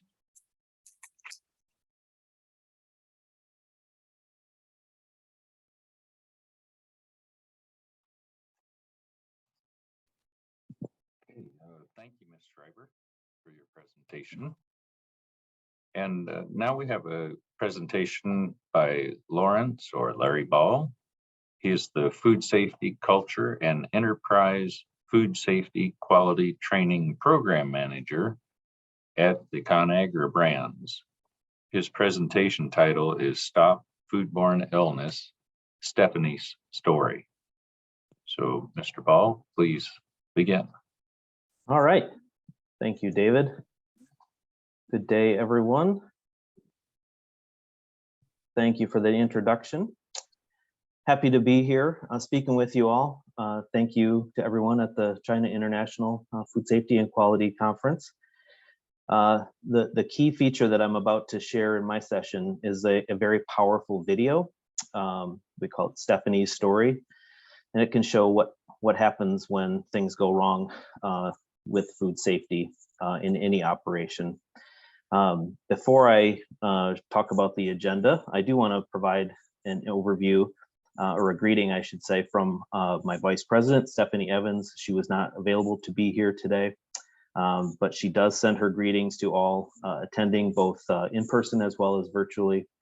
And I'm happy to be presenting this topic because this is actually my area of responsibility, and this has been my project, this video, as well as our food safety culture journey. So I did want to send a warm greetings from Stephanie on behalf of Conagra to all of you. So I have 4 sections of my presentation that I'm going to cover. First up, I'm going to take you through a very high level of our food safety culture journey. That is really culminating currently with the video that we have just deployed. Second, I want to give a background and an overview of the partnership that we have with the Stop Foodborne Illness organization, specifically the Alliance to Stop Foodborne Illness. And then I will show the video, which is 10 minutes long. And then I want to importantly show you and describe to you all how we are activating on that video as part of our food safety culture, really to illustrate the why behind food safety and to impact the behaviors within our organization as well as our complete supply chain, both internal as well as external. So first up, a few high-level aspects of our food safety culture journey. We have improved and enhanced our food safety culture management commitment, adding more robust points. At the heart and the cornerstone of that management commitment is the staff empowerment, knowing that in illustrating and communicating that everyone has a role to play in food safety, whether you're a leader in the organization, in a corporate environment, or a line operator in one of our manufacturing facilities, or sharing it with our supply chain partners. We are very proud to review that and communicate it annually. So that's number one. Number two, we know that it starts with recruiting. So in enhancing and improving food safety culture really starts with recruiting employees. So we have added a component of speaking to food safety culture in all job descriptions when we post new positions within our organization, because we know it does start from that initial discussion, again, from recruiting all the way through the hiring process. Number three, we have enhanced and improved our food safety training throughout organization. And in the last 2 years, we have added more food safety required training to all of our research and development employees. And it's a tiered approach where folks that are involved in more plant operation roles and responsibilities have more required food safety and quality training. And that is under my area of responsibility. We're very proud to extend that food safety training through our organization, again, to reinforce the importance of food safety culture. And the fourth item on this page that I want to speak to is in 2021, we actually launched a food safety perception employee survey. And it was really to establish a baseline. This was the first survey that we had done of this nature. To establish, again, baseline results of where are our biggest opportunities. And we were very happy to report that we had an 85% response rate within our organization, which translates to approximately 11,000 employees. And again, it allowed us to get some focus areas identified of where we had room to improve that led to the follow-up training and activities that I'm about to cover here next. We are communicating the results, focusing on the results, and we're planning on repeating the survey in 2024 to see how we have performed. And the next 2 slides that I'm going to cover in the 2 topics before I show the video are actually a result of the feedback that we receive from our employees as it relates to food safety culture. The first one is in the topic of training. We heard loud and clear from our employees that we need to do something differently as it relates to training. And specifically, they wanted to be more involved, more interactive in the training process rather than sitting down at a computer, hitting play and watching the training. We heard that loud and clear. The first topic that we listened, changed, and launched was our foreign material training earlier this year. And we specifically enhanced it with specific plant examples, consumer complaint feedback that we received to make it more real and relevant to the learner in the training. And it was more interactive. On the screen on the left, there's an example of, it was a drag and drop exercise among many other examples, but where the learner was required to drag and drop examples of picking whether it's an extraneous foreign material or an indigenous foreign material. Again, other examples, that was just one. It allows the learner to be more engaged in the training. And we further optimized the software that we used that allowed the training to take place on a mobile device, a tablet, or of course the desktop. We've gotten great feedback, and we plan to leverage this approach in future training sessions to enhance our food safety and food safety culture. The next piece of feedback that we brought to life from that employee survey was employees really wanted to hear a voice as it relates to food safety, and they wanted to be rewarded and recognized for their contributions. So we formed a committee, a food safety culture committee, and we launched this program earlier this year called the RISE program. It stands for Reduce Incidents, Sustain Excellence. And it really gets at reducing quality incidents and increasing food safety. We allow submissions that includes both frontline plant employees and can include a supervisor at one of our facilities. And we've got tremendous response, great submissions. We've held 2 rounds of reviews with our leadership team and allowed the representative plants and their, including frontline workers, to give presentations on what was their idea, what did they come up with, what was their recommendation. And so far we've had, like I said, 2 contests and 2 winning facilities. And we gave them a lot of recognition through conference calls, town halls, including winning t-shirts that we sent out to our facilities and banners. And one of our facilities in Rensselaer, Indiana, sent us a picture on display. They were very proud with the winning t-shirts that they were wearing, as well as the banner in their facility.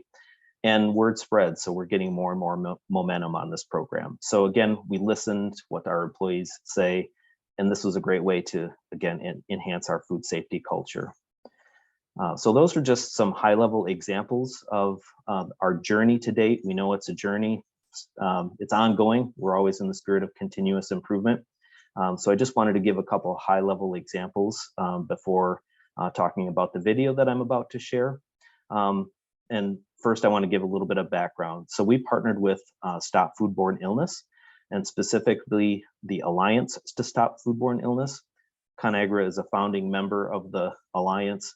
We're involved in multiple work streams with the Stop Alliance, and their whole purpose as an organization is to prevent, mitigate foodborne illness in the industry.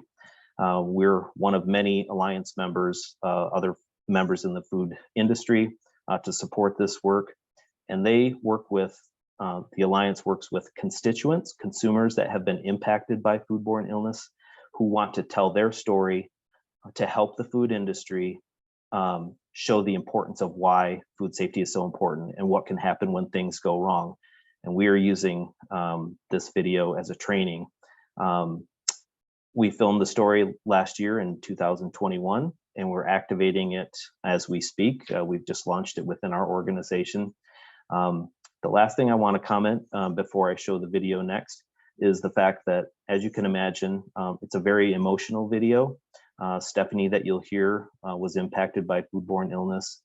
She describes losing a child, and she has a call to action to the industry that we are very proud to show. And then we talk about the importance within and how we're leveraging her story within our organization. So I'm going to go ahead and play the video now, and then I will talk about how we are activating the video within our own organization, as well as externally with our supply chain partners, as well as others.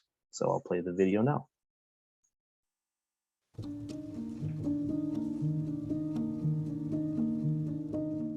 You're about to meet Stephanie and learn how she and her family were traumatically and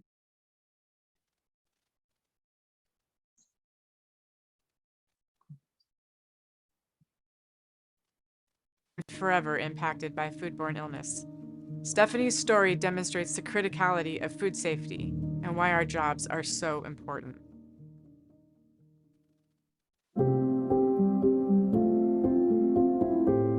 I'm an ultrasound technologist. I was basically doing everything with the OB ultrasounds, which is just so rewarding, being with the husband and wife and telling them if they're having a boy or a girl, then that everything looks great and they're just so happy. It's just a very happy place to be.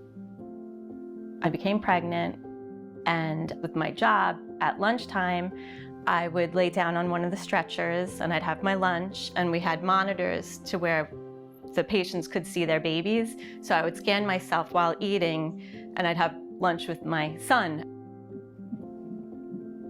You know, I felt like I had such a connection with him for so long because we got to have lunch every day. It was the weekend, and I was 8 months pregnant, and I couldn't put my finger on it, but I just felt like something wasn't right. So I went up to labor and delivery, and they monitored me. The doctor, he's realizing something's really wrong. Baby's not moving. And then the contractions started. And so they bring me into the operating room, and then next thing I knew, I woke up. I felt my belly, I knew it was gone, and I said, "Did I have a boy?" And the nurse said, yes, you had a boy. And I said, "Is he alive?" And she said, "Yes." And I said, "Is he very sick?" And she said, "Yes." The head of infectious diseases comes and he sits down and he says, "Stephanie, I have to tell you, your baby has listeriosis." And I said, "That's impossible. It cannot be. I didn't eat this, I didn't eat that. It can't be." And he said, "Did you have salad?" And I said, "Salad?" I said, "Yes, I had salad. I had salad every day." He said, "You had lettuce?" I said, "Yes." He said, "There's an outbreak right now with lettuce." So I said, "Well, no one told me that. That's not on the list." He said, "Well, the baby is very, very sick, and you were becoming septic." So I realized if I hadn't come back to the hospital, I probably would have died the next day. Within a week, I was told my baby was brain dead. I rocked him to sleep in a blanket that my mother had knitted for him, that she was so upset because the blanket wasn't done yet. And I said, "It's perfect because he wasn't done yet, Mom. The blanket is beautiful." So that was the only time I got to hold him, was to just rock him until he passed away.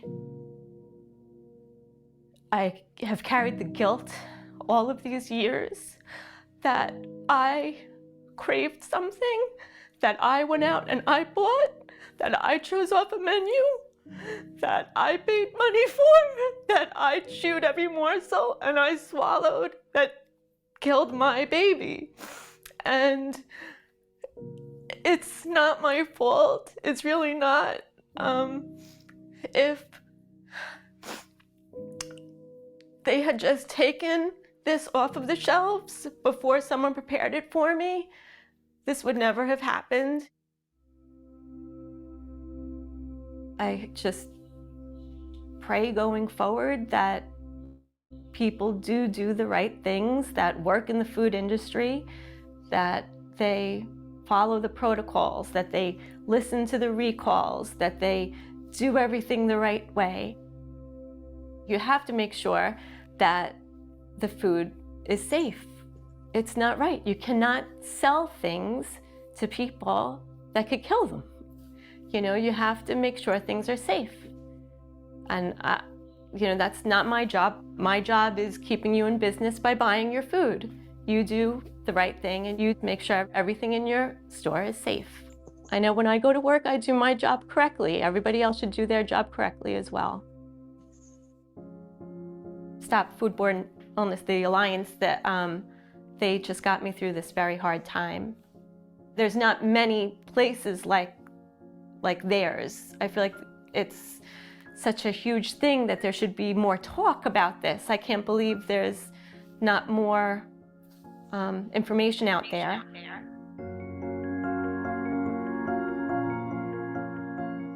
thank God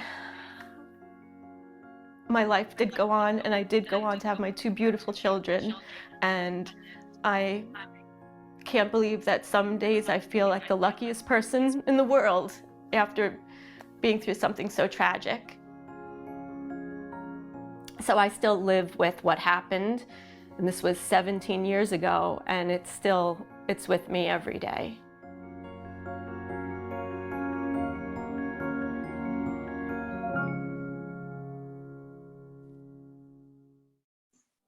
Thank you for listening to Stephanie's story.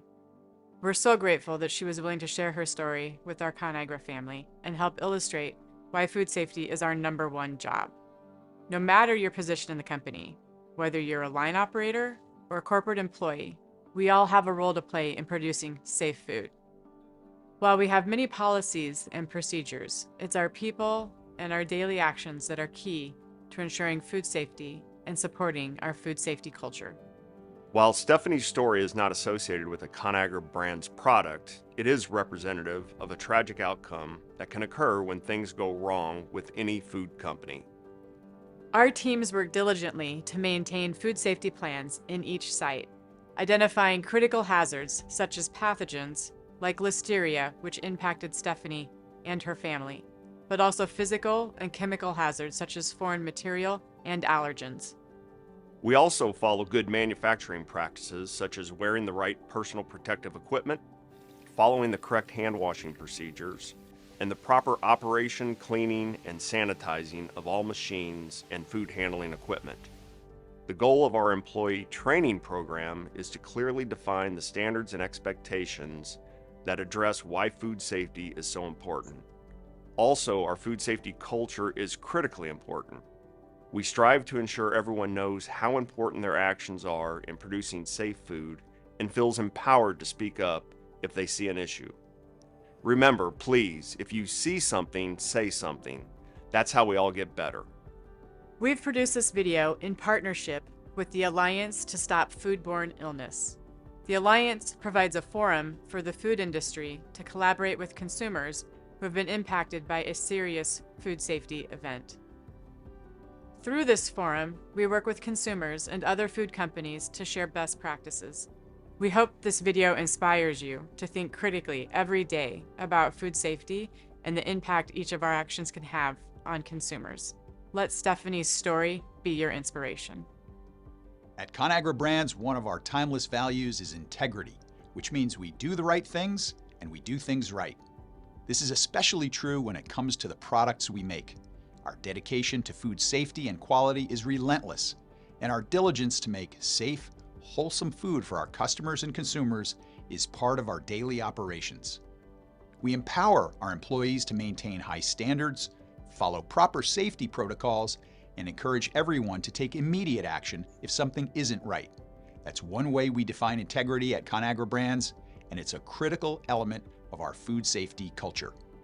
This video provides you with a powerful example of why food safety is so critical. In addition to proper safety protocols and training, it's our employees and our actions that define and enhance our food safety culture. So my challenge to you is this: if you see that food safety is being compromised in some way in our plants, speak up. We take pride in the fact that millions of consumers enjoy delicious and safe Conagra Brands products. So please, do your part to ensure that our high safety standards are properly followed. Our expectation is that our supply chain partners are also focused on food safety, and we work together to create safe food for our customers and consumers.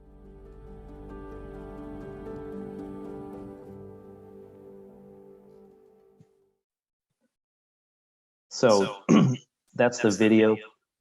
Thank you for watching it. And I just have one slide on our internal activation, one slide on our external activation. Just a quick comment before I show those though. I was at Stephanie's home when we filmed her interview, and we've communicated with her throughout the process. And when we showed her the final proposed final version, she was very emotional in a positive way, saying this is exactly what she wanted to do, even though it was a challenge for her to do it. And she asked, now, how many employees will see this? And we talked about approximately 15,000. And she was very grateful, and we're so grateful that, again, that she shared her story with us and ultimately with our supply chain partners in the industry as well. So I'm sure you'll agree that that really will illustrate why food safety is so important. So internal activation. Over the last 2 months, we have launched this within our company, specifically within all of our facilities. We showed the video as a preview to all of our manufacturing plant managers. Of course, they agreed it was powerful, but they all aligned to lead the training of the video at their facilities. And that is taking place as we speak, started this month, and will continue on into next month of November. Again, it's not just one and done, if you will. It's going to be required training for all new employees within our facilities as well as annually. Secondly, we're actually featuring Stephanie's story as a component of Food Safety Week, which is actually the week that we're in right now, very timely. But the theme is Be a Food Safety Hero all year. So we're leveraging a different theme each month ongoing throughout the rest of our year. And the poster on the right-hand side of the slide is one of the components of the campaign of, again, let Stephanie's story be your inspiration to be a food safety hero. Additionally, Stephanie Evans, whom you heard in the video, our vice president, was interviewed and featured on an all-company town hall within the last couple weeks, as well as interviewed by our chief communications officer, talking about this Stephanie's story as a component of our food safety culture training and our Food Safety Week campaign. And then lastly, actually this week is our Food Safety Week, and our CEO, Sean Connolly, kicked it off this week with he does a Monday morning video, and he spoke to the food safety campaign this week in his Monday video. So we're very proud of all of those activities. Lastly, my final slide is on our external activation, leveraging the Stephanie story video. We had a supplier excellence meeting in Omaha in September, where we showed this video. It was approximately 70 of our top suppliers. We had a breakout session, and we showed this video in each of the session. And we're also coordinating sharing the video as a follow-up in many of the suppliers with their technical teams. So we're very proud to share that with our supply chain partners, again, because we have the same high expectations of food safety culture with our supply chain partners. Next, we're sharing this video with Stop Foodborne Illness, specifically the Alliance members, in the next meeting. So we're very proud to share that with all of the Alliance members. We have plans to share this with all of our contract manufacturing partners. Again, they're an extension of our supply chain and very important to share with them. We have and will continue to show this with our regulatory partners to help show what the power of showing a constituent story in why food safety is so important. And then lastly, in situations like this conference, we do plan to share this in future industry meetings as an example of the power of telling someone's story of being impacted by an incident to help illustrate the why food safety is so important and ultimately change behaviors. Our call to action is if you see something, say something and act. So that concludes my presentation. Again, thank you for your attention, and I will turn it back to David. Thank you. Oh, thank you, Mr. Ball, and thank you for sharing the video with Stephanie's story. It's very, very touching. Thank you. Our last presenter in this session this morning is Lawrence Liu.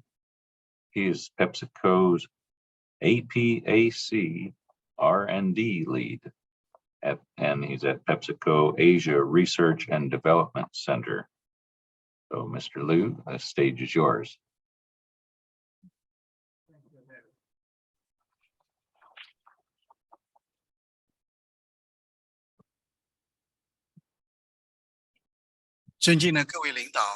Respected leaders, distinguished guests, dear experts, ladies and gentlemen, good morning. I'm Lu Jixun, and I'm from PepsiCo, and I'm also the PepsiCo APAC R&D lead. And I'm very pleased to be here in this conference. And I would like to share with you the PepsiCo positive, the drive positive change for people and our planet, and also the achievements we have for these years. And Pepsi is one of the biggest food and beverage food companies, and we have more than 1 billion consumers are enjoying all kinds of our products, and our products are sold to more than 200 countries in the world. And the Pep Plus initiative is to drive the positive change for people and our planet.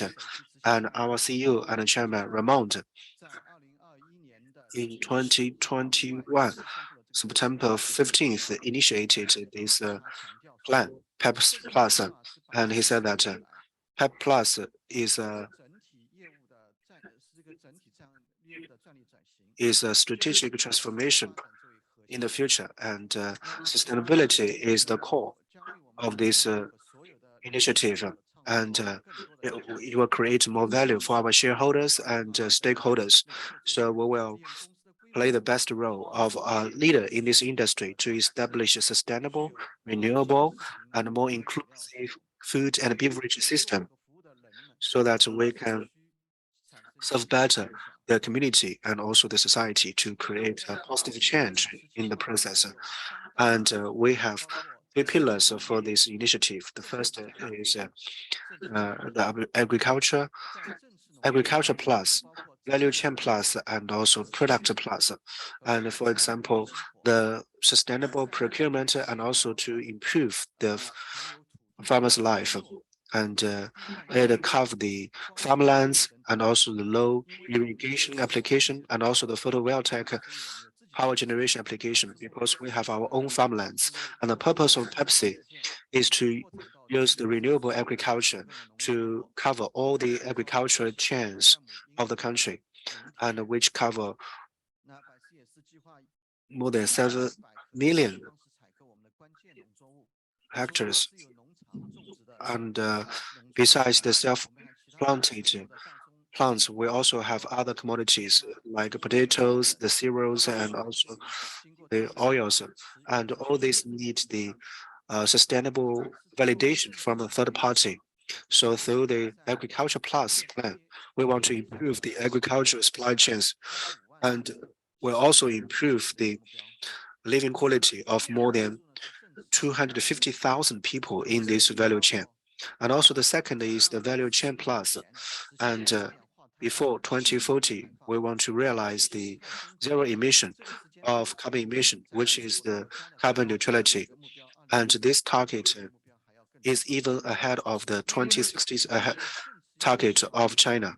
And also for the water utilization plus, we will want to improve the water treatment and also the water application efficiency to reduce the amount of water consumed. And also we have a goal for the packages by 2030. For all the global food and beverage product followers, we want to reduce 50% of the plastics, and also we will invest $570 million in pushing diversified, justified, and inclusive cultural building. And also through the next is the products plus, and we will continue to develop the food and beverage portfolios so that it will be more beneficial to the people and to the planet. And we will add more diversified ingredients and also to realize the scientific goals. And also we will try to reduce the disposable packages, and also we will use the logos to actively promote the sustainable development. These are the 3 pillars of PEP Plus. Now let's have a look at the recent achievements in recent years for each pillar. And the first is Agriculture Plus. And as you can see, and while Pepsi was developing in China for more than 30 years, we have developed the sustainable high exemplar farmlands, and Pepsi has started the sustainable and renewable farmlands back in 2003. And we want to focus on the increase of the organic mass to reduce the carbon emission, and also we want to use the low irrigation and intelligent irrigation technologies. So in a self-owned farmlands and partner farmlands, it has covered more than 20,000 moons and has reduced 20% of the electricity consumption, and has also greatly reduced the amount of water used for the irrigation, and has also established the comprehensive prevention of the insects and diseases of the plants.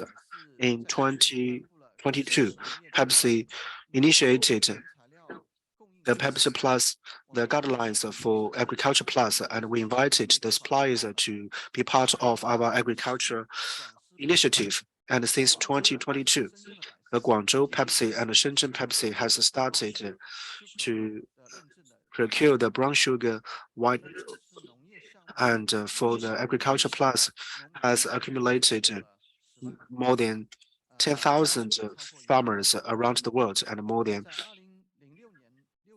in China. And in 2016, Premier Wen Jiabao has also visited Inner Mongolia and has praised it as an example for the agriculture development and has provided positive income for the farmers and has also created favorable economic values for the local development. And for the value chain plus, it has three areas. The first is there are mainly three aspects. The first is less water utilized, and is the recycling of the water and also the feedback to the society. And we conduct activities in the following three aspects. And the vision of water is before 2030 in our self-owned enterprise plants and partner enterprises to realize the world-class water utilization standards. And also we want to realize the 100% water recycling in water resources high-risk areas, for example, in our beverage plants, and through the recycle of the waters to improve the water generation rate, and also through the renovation of the pipelines and also the washing lines to improve the efficiency of water utilization, and also we have won a lot of awards about water saving and water utilization, and the water one have occupied around 40% of the total awards in the food and beverage industry. And in Songjiang, we have a cheap plants, and in the production process of the two plants, through the centrifugal recycling to realize the water utilization, reuse of the water, and the recycling of the water has reached close to 70%. And by 2020, and compared to 2006, has realized a rate of 70%, and also for be used for the administration and also for the greening and irrigation. And for Pepsi Food, the Beijing plant is located in a high-risk water area, and there is a wetland, and there is a shortage of the water supply, and with the communication and the guidelines with the local government, Pepsi plant, through the building of new pipelines to give back to the Yangkezhuang wetland gardens to supply the water resources to the wetlands. And more than 80% of the wetlands are fed back to the society. So this positive water project is quite complex. We need to implement comprehensive risk evaluation to ensure food safety. In 2001, Pepsi has introduced the recycled water standards for food safety in order to ensure food safety. So while meeting the local regulation and rules, we try to reduce water consumption and recycle the water. So let's look at the positive packaging. Pepsi has a very clear phased targets. So the first one is before 2025, all the packaging materials to achieve 100% recycling design or depositable, or can be deposited or degraded or be reused. In 2020, Pepsi China has a product in the past, so the fluorescent green package has already been changed to a common green package, and we have also shifted PVC membrane to environmental friendly labels. And in 2020, Quaker product has tried the 100% recyclable soft package, and in 2021, Pepsi paper package has already been verified and have achieved 100% recycling and reuse at the plant level. And the second phase is before 2030, every product needs to reduce the use of non-recycling source plastics by 50%. Pepsi, particularly in the US and Europe, we have already long promoted 100% RTP bottle usage. And starting from Australia, New Zealand, Vietnam, and Japan, we have introduced 100% RTP bottle. And also in China, we are also working with the relevant authorities in the relevant investigation and the study so as to start using RPT bottles in China as soon as possible. And in April this year, Pepsi has launched the first Pepsi Cola without bottle printing. So by adding recycling material on the outer package, we have built a recycling project from inside to outside. And in 2008, based on the pilot of chips package in Vietnam and other places, we have continuously promoted the simplified soft plastic packages. And since June 2015, by designing new plants, we have optimized the size of the packages and reduced the use of packaging materials and also the transportation costs. And so far, we have already reduced 4,930 tons of packaging materials and have reduced 1,319 tons of papers and reduced 28,035 tons of carbon dioxide emission. And before the end of 2025, we will accelerate the investment in major markets in order to improve the recycling ratio. In Shanghai Disneyland, Pepsi has deployed the Pepsi plastic bottle recycling machine, and we have also worked with Subway and Yonghui, as well as other partners to launch the plastic recycling campaigns and use innovative approaches to promote education and also the recycling of plastic bottles. And in Australia, together with partners, Pepsi is also promoting the recycling of soft packaging. So in those positive packaging initiatives, food safety is very important. For example, take the RPT bottle as an example. We need to carry out comprehensive hazard analysis in order to ensure food safety. On top of that, we also need to consider like color, hardness, transparency, and also product acceptability, etc. In the food safety session, special session tomorrow morning, Pepsi will have a special presentation on RPT introduction. So just a preview in advance. So if you're interested in this topic, welcome to listen to our presentation tomorrow morning. So at the end, let's look at the positive product. Pepsi has set up a very challenging sustainable product target. So by end of 2025, 2/3 of the beverage products. Which means that every 100 milliliter of beverages, the sugar content needs to be lower than 7 grams. Now 53% of Pepsi's beverage products in 26 countries, and markets have already met that target. So it's not so far away from the 2/3 goal.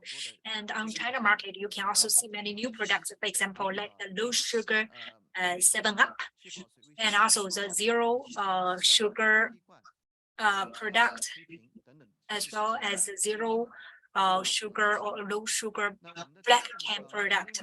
And another goal is 3/4 of the products. So for 3/4 of the product, the saturated fatty acid needs to be lower than 1.1 gram. And now basically we have already reached the target. For example, in Lay's chips, by reducing the use of oil, we have reduced the saturated fatty acid by 50%. And the third goal is among 3/4 of the global food products. For every 1,000 K product, the content of sodium should not be higher than 1.3 milligrams. And now we have already achieved that goal in 23 food markets. And Pepsi also encourages the addition of nutritious ingredients in our products. For example, in quick oatmeal products, we have also integrated with Oriental nutrition philosophy in designing new products that boost the nutrition.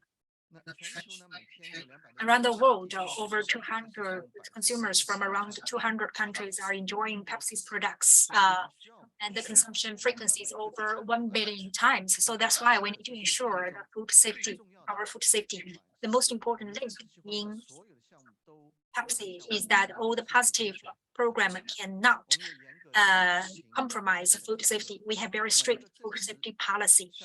So every positive program needs to be fully validated and verified in food safety for approval, so that we always put consumers first and ensure the health of consumers and the food integrity, and to protect our brand.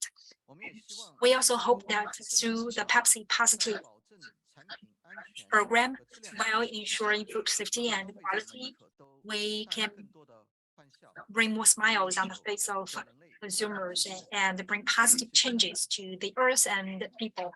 Thank you.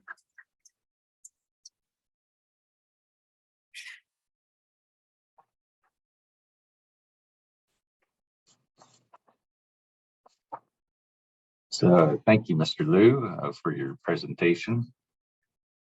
And with that, we are now wrapping up the first half of the regulatory and industry session. And I just once again want to say thank you to the organizers for the conference and the 16 years, and look forward to seeing more about the successes going into the future. So for now, I'll turn it back to the organizers in Shanghai. They'll have instructions about the coffee break and the startup of the next portion of the session. So thank you to all our presenters this morning, and enjoy the conference. Thank you.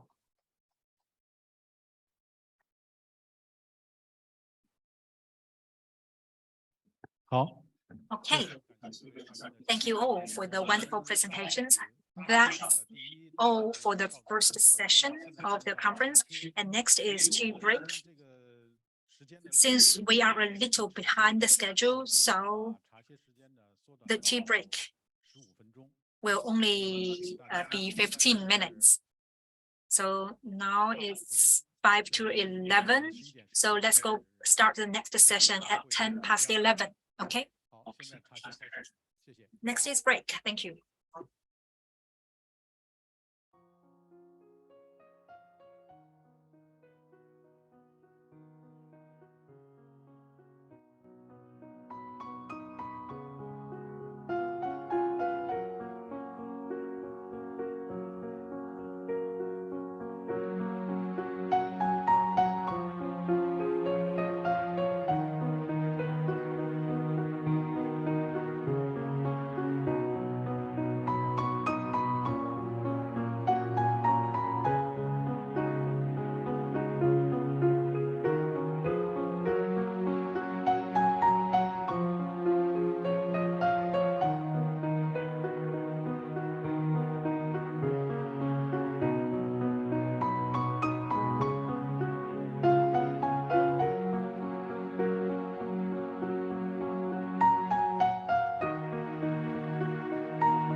你看到15分。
好，各位领导、嘉宾、 Distinguished guests and leaders, dear colleagues, please take your seat. 大会的第二部分。 And we will start the second session of the conference this morning.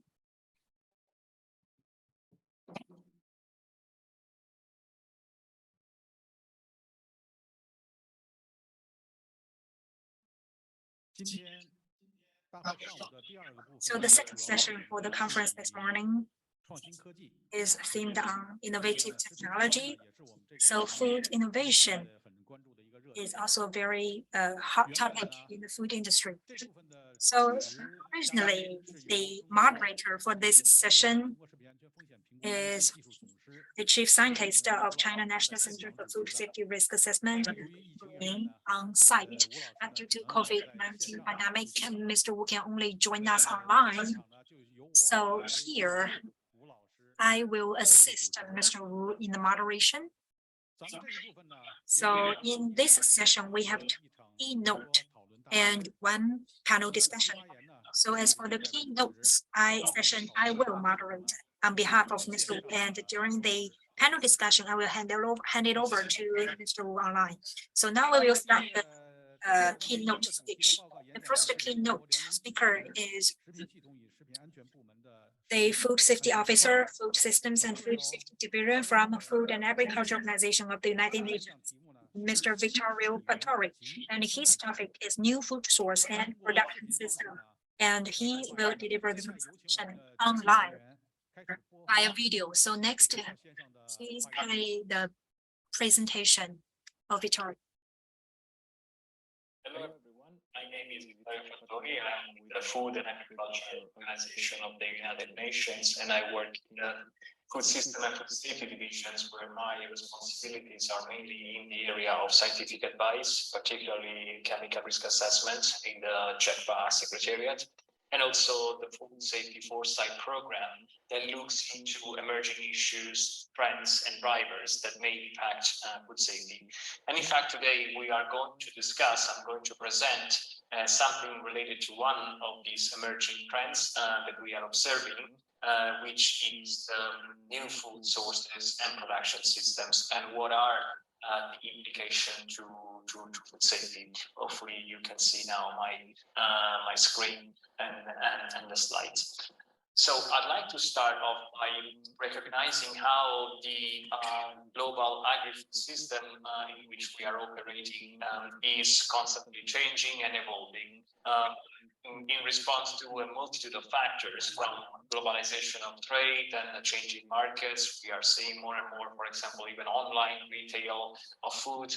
Climate change, of course, is impacting not only on food production and food security, but also on food safety. And we have recently published a comprehensive report that looks into the various aspects of food safety implication in response to that are caused by climate change of different type of hazards. Of course, population dynamics are changing, and diets are also changing in response to that. And we'll discuss about that in a minute. new technologies are shaping agri-food systems, and so also scientific progress that we understand more of food safety and how that also is providing new tools to manage food safety risk. In that context, it is important that we have this proactive approach, what we call foresight, which is not something to predict the future, because that would not be possible and is not the intent. Foresight is a set of structured approaches to gather and interpret intelligence, leading to proactive strategies and plans to identify and address emerging issues. And when I say emerging issues, I don't necessarily mean something with a negative connotation. It may even be issues that brings benefits, opportunities. And so it's important that we are also in a position with foresight that we are able to optimize the benefits that they may offer.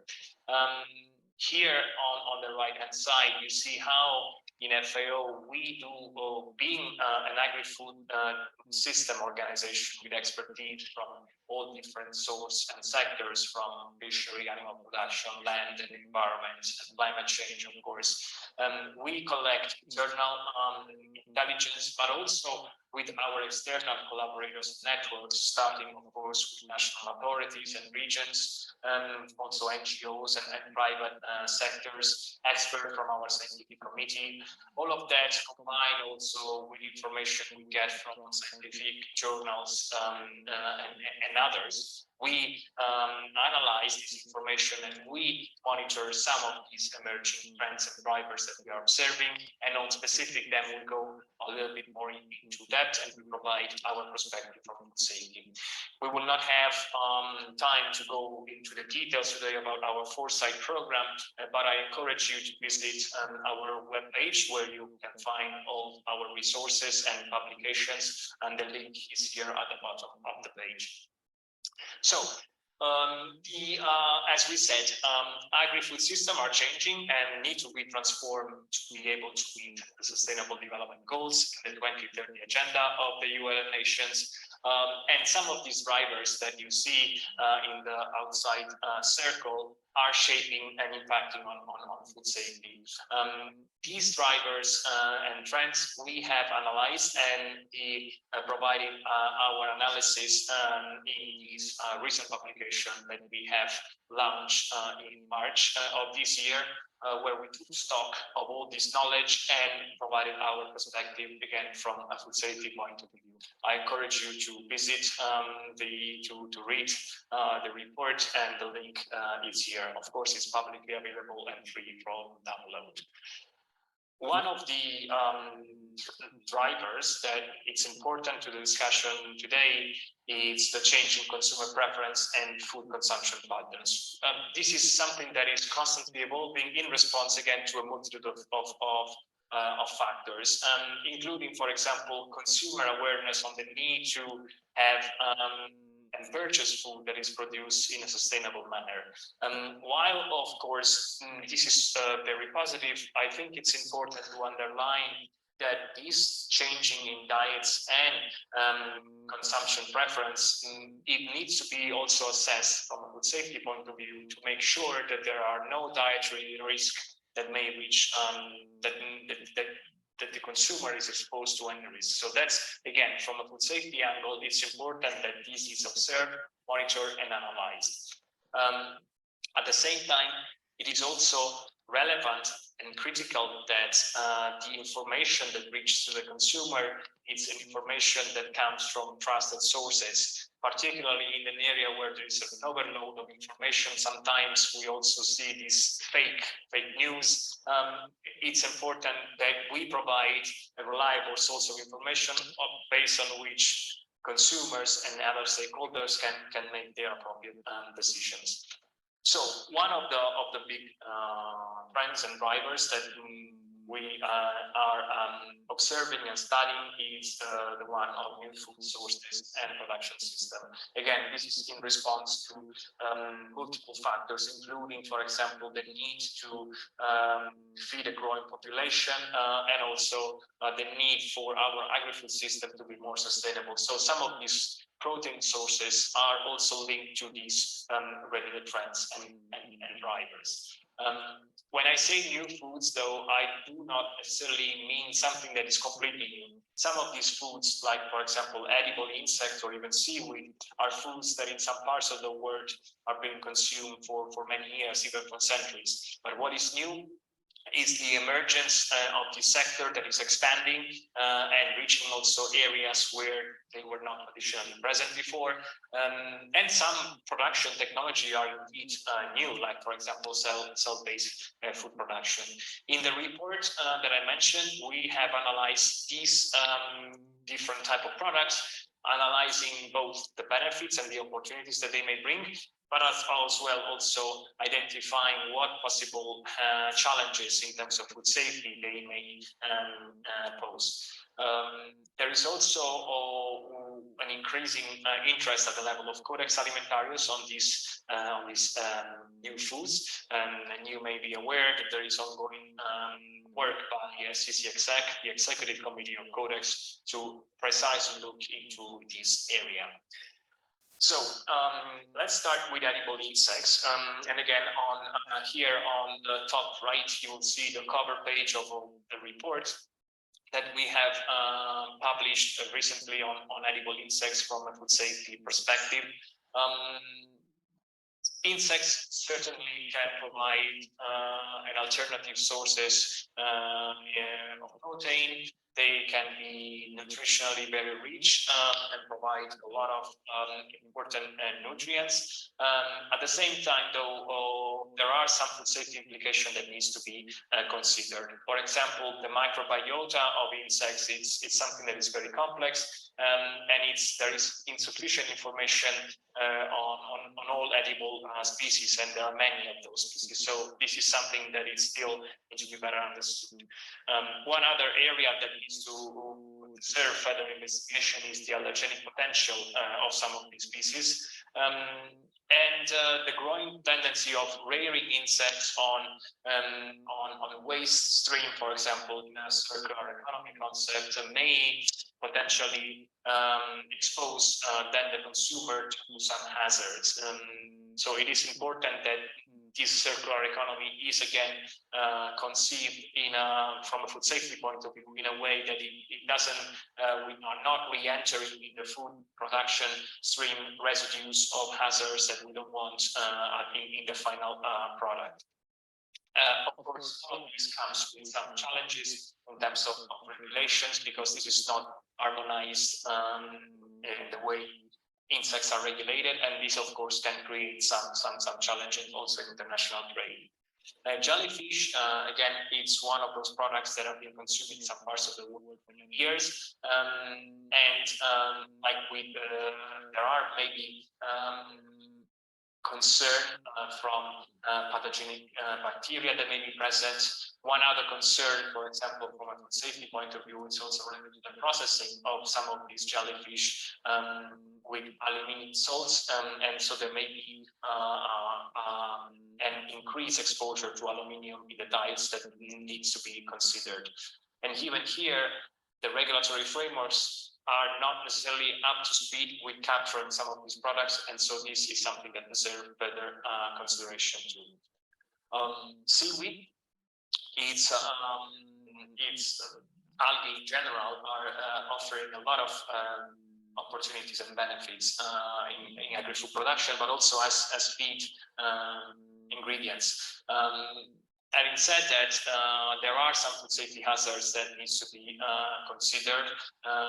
For example, when they are consumed raw, the foodborne pathogens like Vibrio, for example, it's something that, of course, needs to be carefully analyzed. And so are also the accumulation of some heavy metals, like, for example, arsenic and cadmium. Marine toxin that can be accumulated in seaweeds, it's another area of possible concern. And regulatory challenges, even in this case, it's important. I want to mention that here we are actively also working on, we are finalizing a report together with WHO on food safety of seaweeds. This should be finalized after the summer, and we will be happy to share the link to the publication as soon as this is out. Plant-based diets are growing, and there are some trends that we are observing there too. Issues that needs to be on the watch out list include also potential exposure to mycotoxin, because some of these plants can be prone to mycotoxin contamination, and so maybe then carry on the toxigenic metabolites, toxic metabolites down to the consumers. The allergenic potential even here is something that deserves good investigation. The nomenclature, the definition of plant-based food is also not so straightforward, and this may bring issues in regulation, also labeling of products that needs to be better understood and analyzed again carefully. Cell-based food production, it's something that is becoming a reality. We have seen products already entering into the market. From a food safety point of view, some of the issues relates to, for example, the use of animal serum and the cultivation in the media, in the cultural media, where there may be some pathogens, and so also the application and use of antibiotics and the potential then for antimicrobial resistance that needs to be considered. Even here, in terms of regulation, there is not an harmonized terminology, and this can be an issue as these products are expanding and can be traded at the international level. So even here, the regulation and the regulatory frameworks in general are something that needs to be observed. Even in this area, we are actively working. There will be a scientific expert consultation in the fall, where we look into specific details of the food safety implication of this cell-based food. 3D printing is also growing. In fact, it's a reality, maybe also used in some households. Where though there is a need to make sure that the end users, that sometimes the consumers, are aware of also of the good hygienic practice that needs to be applied when using this type of machine, the cleaning of the machine, the type of ink that can be used for producing food here. So there needs to be that sort of creation of good practices for the use of these type of techniques, and also again, some of the regulation is not still well defined. So as we get towards the conclusions of my presentation, I think it is important to stress how the global changing context of the agri-food system is highlighting the need to food safety being interconnected discipline, which is being impacted by many different sectors and by many different factors. In this context, foresight, it is important because it helps us identify some of the food safety challenges and also the opportunities that may arise, and so that we are prepared to address the challenges and optimize the benefits and the opportunities as they come. New foods is one of the areas that is emerging and can certainly provide a lot of opportunity and benefits. There are, as we have seen, particularly from food safety and regulation point of view, still some challenges that needs to be tackled. And it's important that if we want to optimize the opportunities of this emerging sector, that we are ready to respond to some of these questions. We need to fill the knowledge gaps that still may exist and develop appropriate regulatory frameworks. In this context, it's important that we also encourage collaboration among stakeholders to facilitate that food safety is really incorporating this new foods discussion from the very early on stage at the very beginning. With that, I would like to thank you for your attention, and I encourage again to visit our website. Even this is the website of our food safety work programming overall, where you can find also more information not only on foresight, but also on scientific advice, capacity development work that we do at FAO. Thank you very much for your attention, and have a good rest of the event. Thank you.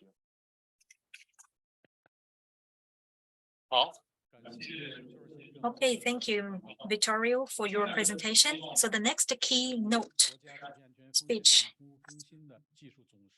Well, the speaker is the Chief Scientist of China National Center for Food Safety Risk Assessment and the Director, NHC Key Lab of Food Safety Risk Assessment, Mr. Wu Yongning. And his topic is regulatory issues on alternative protein for conventional animal meat. So next the stage is yours.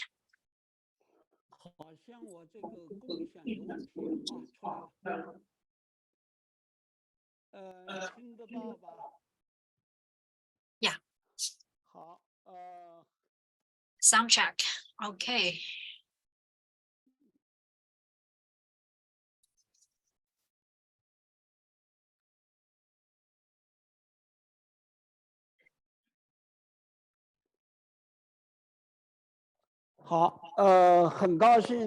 It's my great pleasure.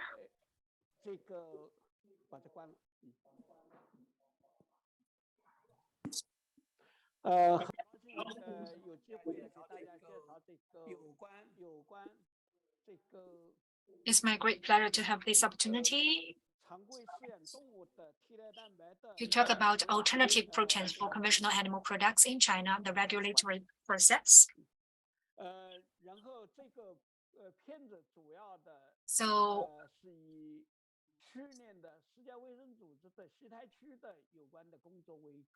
this presentation is mainly based on the WHO's relevant work last year.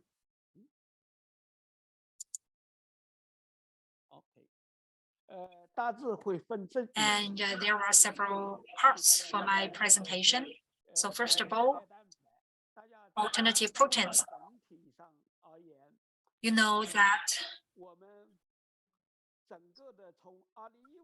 starting from 2015, President Xi Jinping raised the thinking about great agriculture and great food philosophy. And in 2017, he pointed out that the food source for the people should be more diversified. So we need to, and he raised several requirements, which is to derive food from the farmland to grassland, forest, and ocean, and derive food from plant and animal as well as microbiomes. And particularly this year in the National CPPCC special conference, he emphasized again the need for developing the big food philosophy. And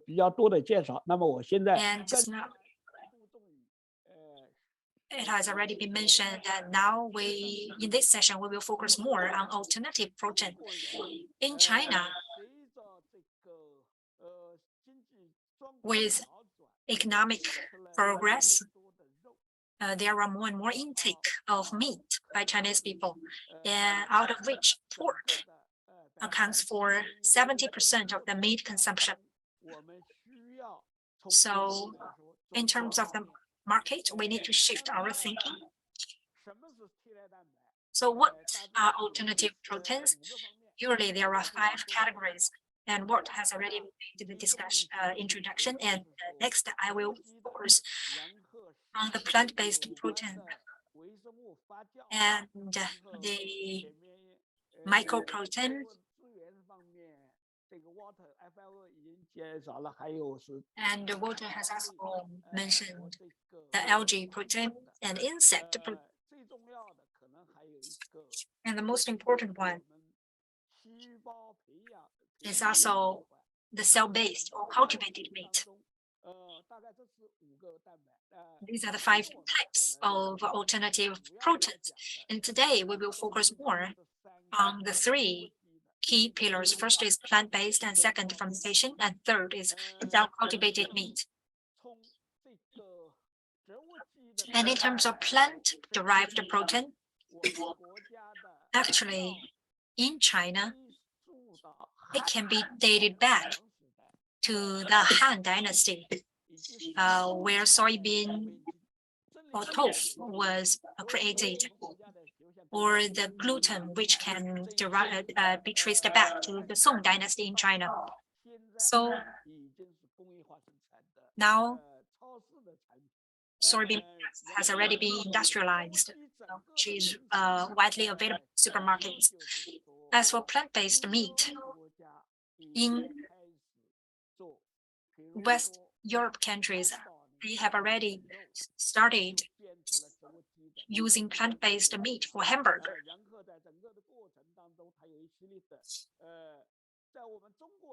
And in China, when you go to the supermarkets, you will also be able to buy the plant-based meat products, for example, from Gongdelin, which can be taken out. And we have taken some pictures in the supermarkets. For example, like this one, the beer-flavored vegan meat. So these kind of products actually are quite popular in China. And also, there are examples of vegan sausage and protein meat, which actually are fully vegetarian.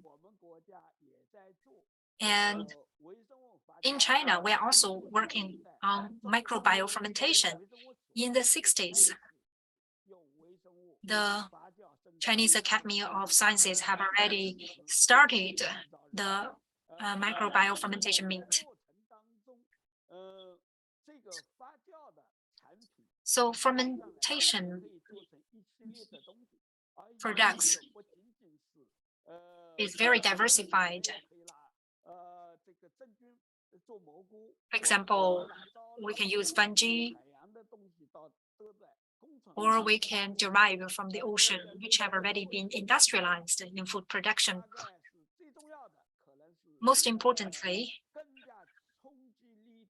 or a more impactful type is cultivated meat. So imagine that in the future, when you whether you raise so the pork or chicken or fishery industries are shifted to cell-based cultivation in the plants. So which means we can derive meat directly from cells. So cell-based cultivated meat is from animal cells, and Singapore has already approved the first cell-based cultivated meat. Several days ago, FAO in Israel also organized a specialist conference to talk about its industry development. And in the process, the first step is cell isolation, and second is cell cultivation, which is about cell proliferation, and then is a final product. It requires body cells and muscle cells, and also fibroblast cells. So I will just mention it briefly, since there will be more detailed discussions in the special sessions. That's only a brief overview of the future alternative proteins. And next, I'd like to talk about safety issues.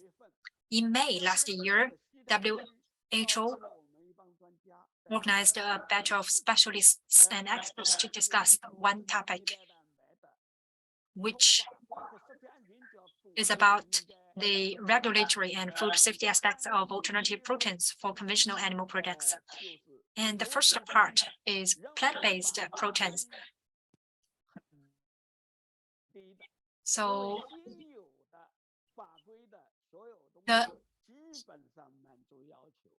basically, it can meet the requirements.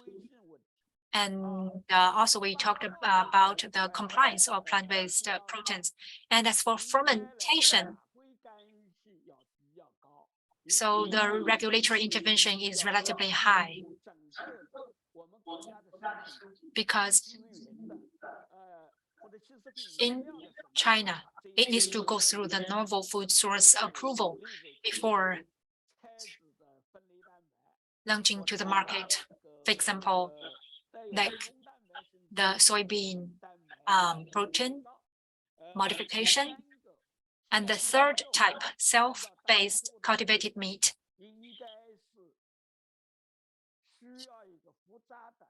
It requires a complex and new evaluation. So the existing technologies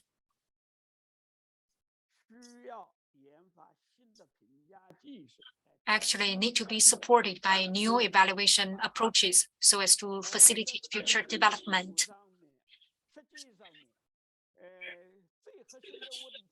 The core issue for our discussion today is just now we have already mentioned the regulatory intervention. Now we want to talk about safety issues for alternative proteins, because alternative proteins are proteins. So we need to think about whether this technology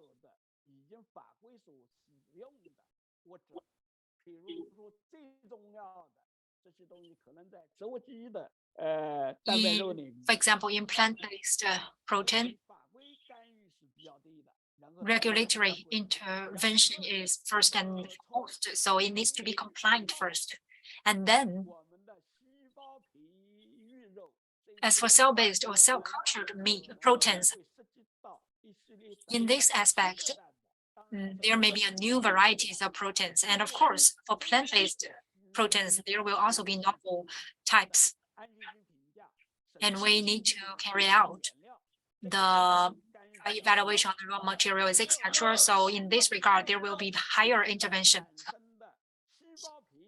And the cell-cultured proteins need to be evaluated and governed by a set of new rules.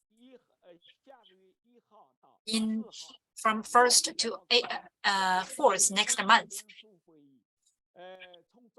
we will organize meetings to discuss the rules. So overall speaking, whether it's plant-based, overall speaking, as for plant-based protein, it is mainly discussing about the new source of protein and also the ingredients or components and its safety characteristic and whether there are already approved substances or not. And also the labeling, whether it is standard or not. Generally speaking, that doesn't require new approval.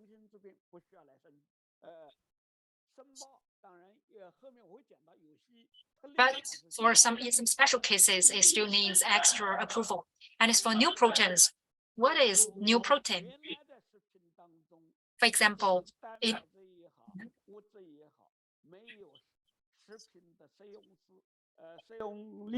means the proteins and substances without a history of food use. It may be plant and animal proteins or new additives. So before launching to the market, it requires approval. It is called novel food ingredients in China. And just now I have already made 2 examples. First is soybean, including the soybean hemoglobin protein.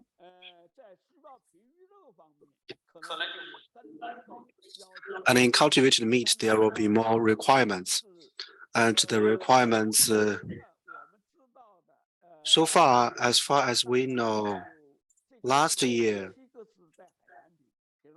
we have 7 in seafood and 33 in meat. So totally we have 40 cultivated meat companies. And it involves the meat, beef, and chicken. And what we have to consider is to use the cell collection, culture process, scale up, and then to the final product.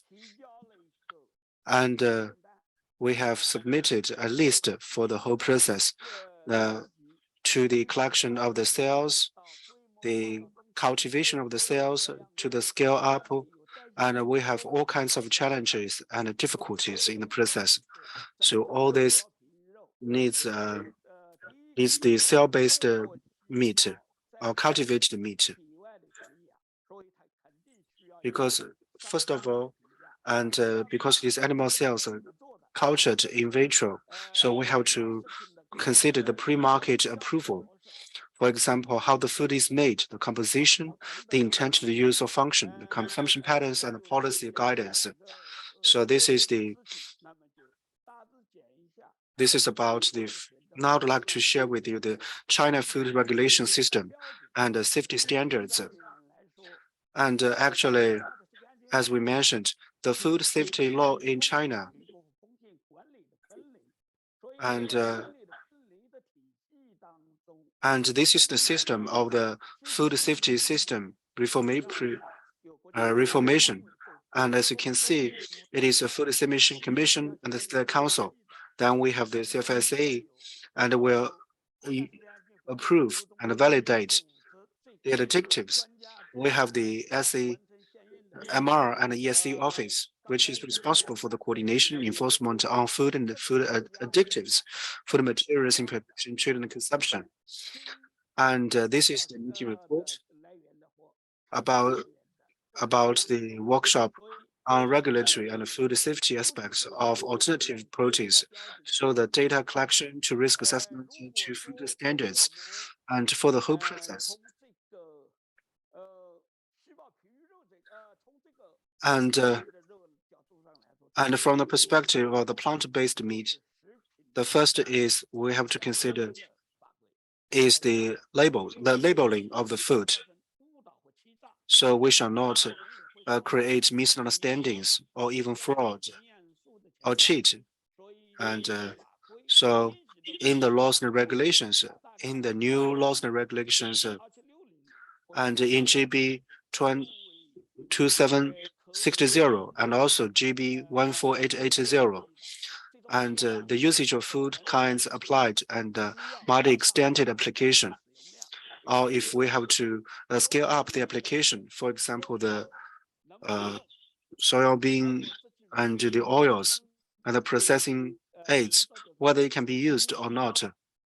And also the 7718, the food labeling, identify the food safety hazard and identify whether the published science literature contradicts the info submitted, and also evaluate the mitigating steps effectively to manage the potential risk. And also we have the safety related index like the GB 2761 and 2762. It is about the contaminants of natural toxins. And also the raw materials management. This is the whole process. And then for the labeling requirements for alternative proteins, and for the general labeling requirement for pre-marketed foods, for example, the name of the products, the ingredient list, net quality, geographical origins, and also the name and address of the manufacturer and importer. And also the nutrients and health claim shall also comply with the requirements related to nutrition, like the criteria specified for nutrition claim. And also the health claim must be supported by sound and sufficient science evidence. And for alternative proteins products with term for their true nature. For example, for mock meat or plant-based labeled for product made of plant protein, and also for the cultured or cell-based meat labeled for product made of cultured or cell-based protein. So we have to guarantee. And then for the pre-market safety assessment of novel food, the companies are required to submit a safety assessment to cover the potential food safety risk and provide information on materials used in the manufacturing process, and also describe how the potential risks are managed. And when the center received this, the CFSA will carry out comprehensive review of safety assessment, will identify the food safety hazard, and then identify whether published science literature contradicts info submitted, and will evaluate the mitigating steps effectively to manage the potential risk. So how we'll do that will also be asked, and how to effectively manage the potential risk is also very important. So theoretically speaking, novel food is only allowed for sale if identified food safety concerns addressed, or if novel food complies with food safety standards in the food regulations. So far,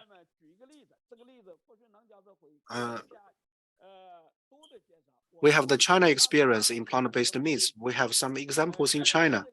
For example, for the plant-based meat products. And as you can see, China and India are the biggest in the plant-based meat.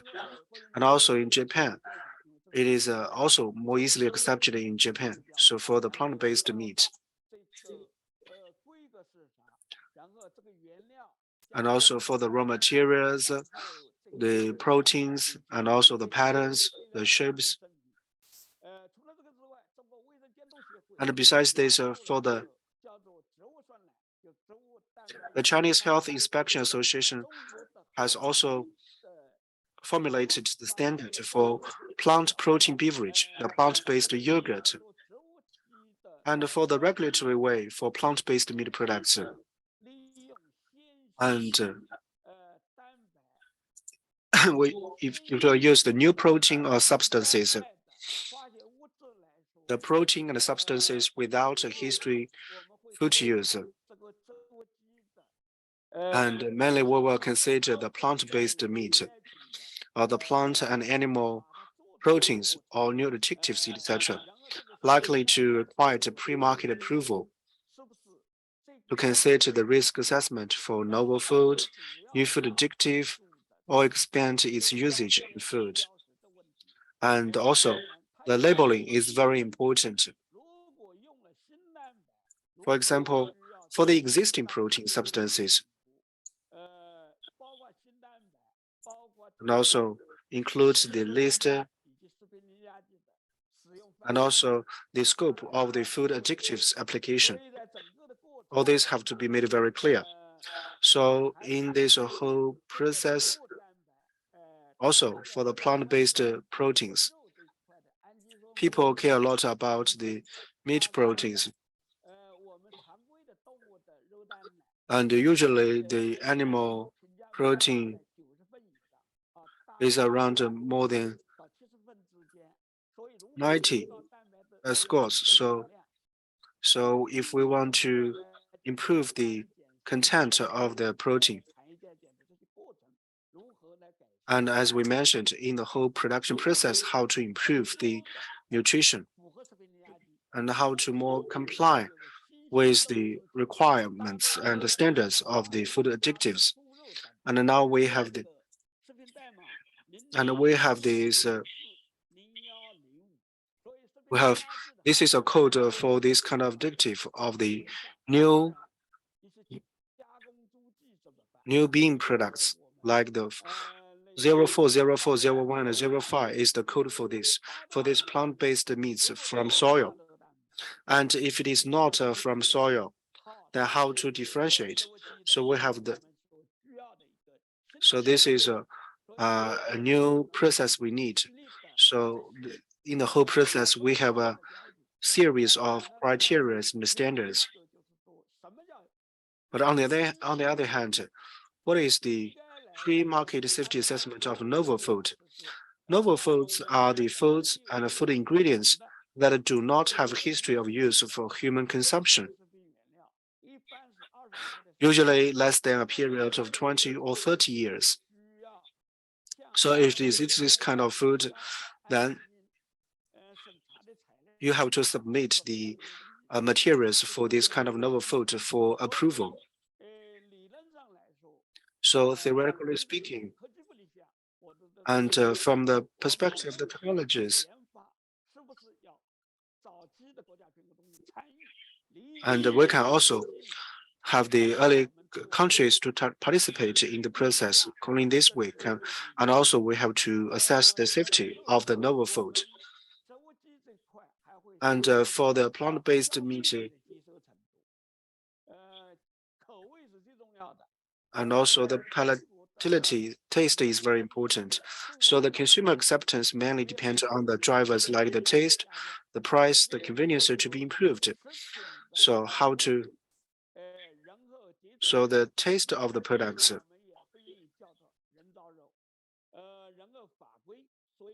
And then is the laws and regulations, all the regulation and standardization.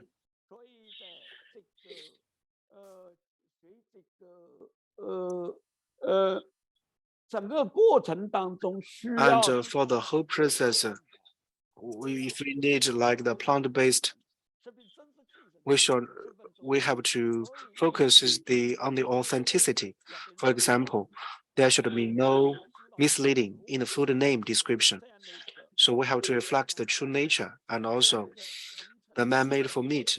So this is the naming of the labels. And so for the labeling of the plant-based meat, we will have the plant-based food association to define all kinds of names of the food and also the labels. And also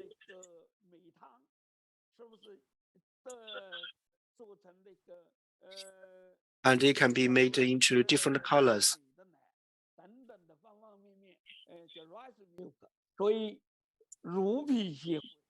For example, dairy-free, the non-dairy, and also milk alternative and milk substitute.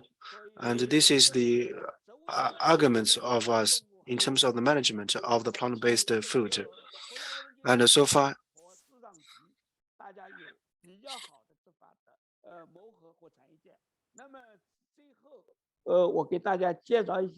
last but not least, I would like to share with you the regulatory pathways for this part.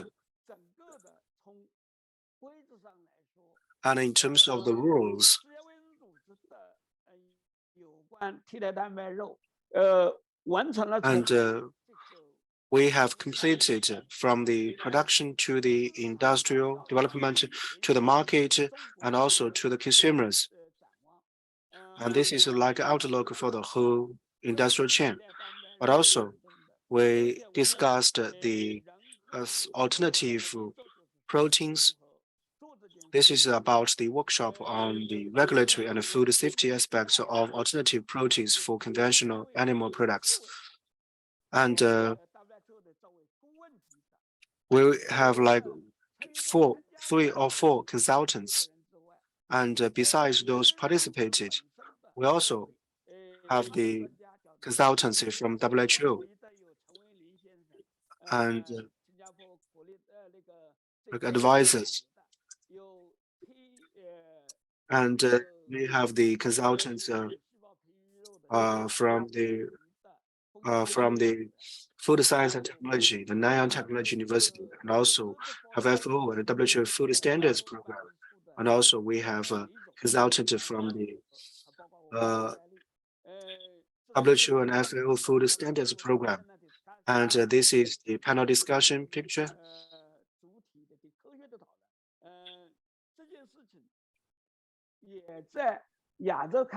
And also, it is initiated by the ADB.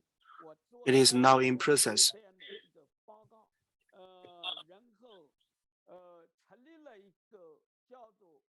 And food safety regulation leadership forum, or the International Heads of Food Agencies Forum, was also built to discuss the new food sources and production systems in the meeting this year.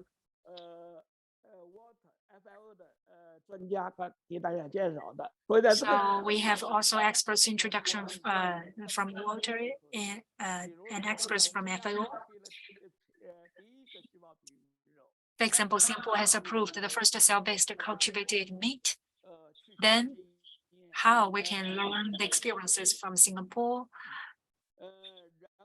etc. And the last one is cell-based cultivated meat. FAO has already organized several webinars and has also organized a panel discussion in Israel. And it will be an offline session will also be organized from 1st to April next month in Singapore to discuss about cell-based cultivated meat. And you will see that besides the assessment center, we also have participants from Nanyang University, Nanyang Technological University, Queen's University, and Singapore Food Agency. And there will be a panel discussion later. And in the panel discussion, we will have Elliot, the founder director from the Institute for Global Food Security, Queen's University, and also Professor Chen from Nanyang Technological University, Singapore. So in the next panel discussion, we will have participants from the National Center for Food Science, Singapore Food Agency, and also experts and professors from China to carry out the discussion. Okay, next we will start the panel discussion.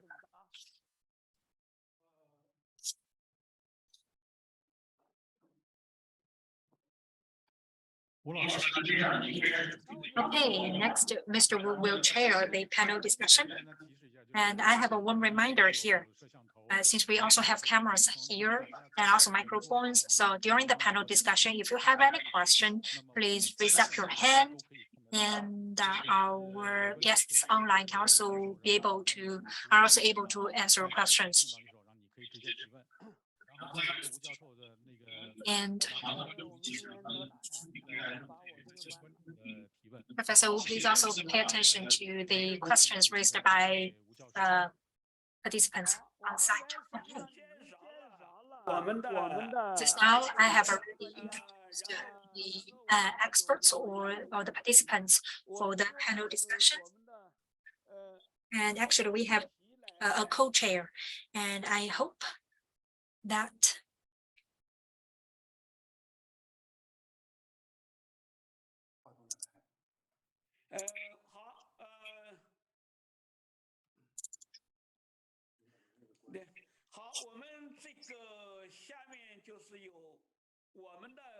so next, the co-chair will moderate this session, and we have William Chen from Nanyang Technological University, Singapore, to have an opening introduction about food safety.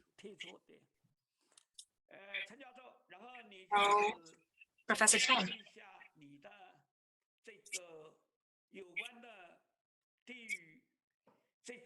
please talk about whether alternative proteins or cell-based cultivated meat. So what is the most important issue about that? Then, there's also our colleague from Singapore.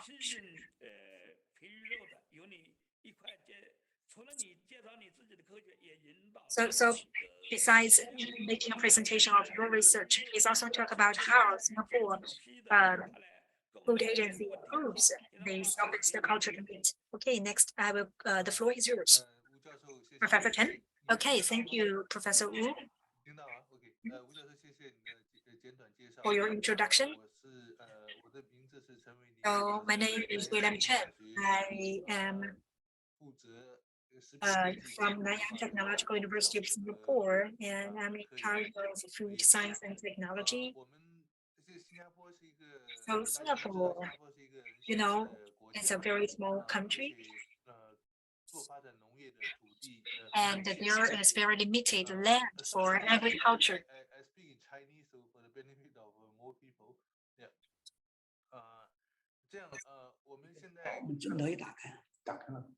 So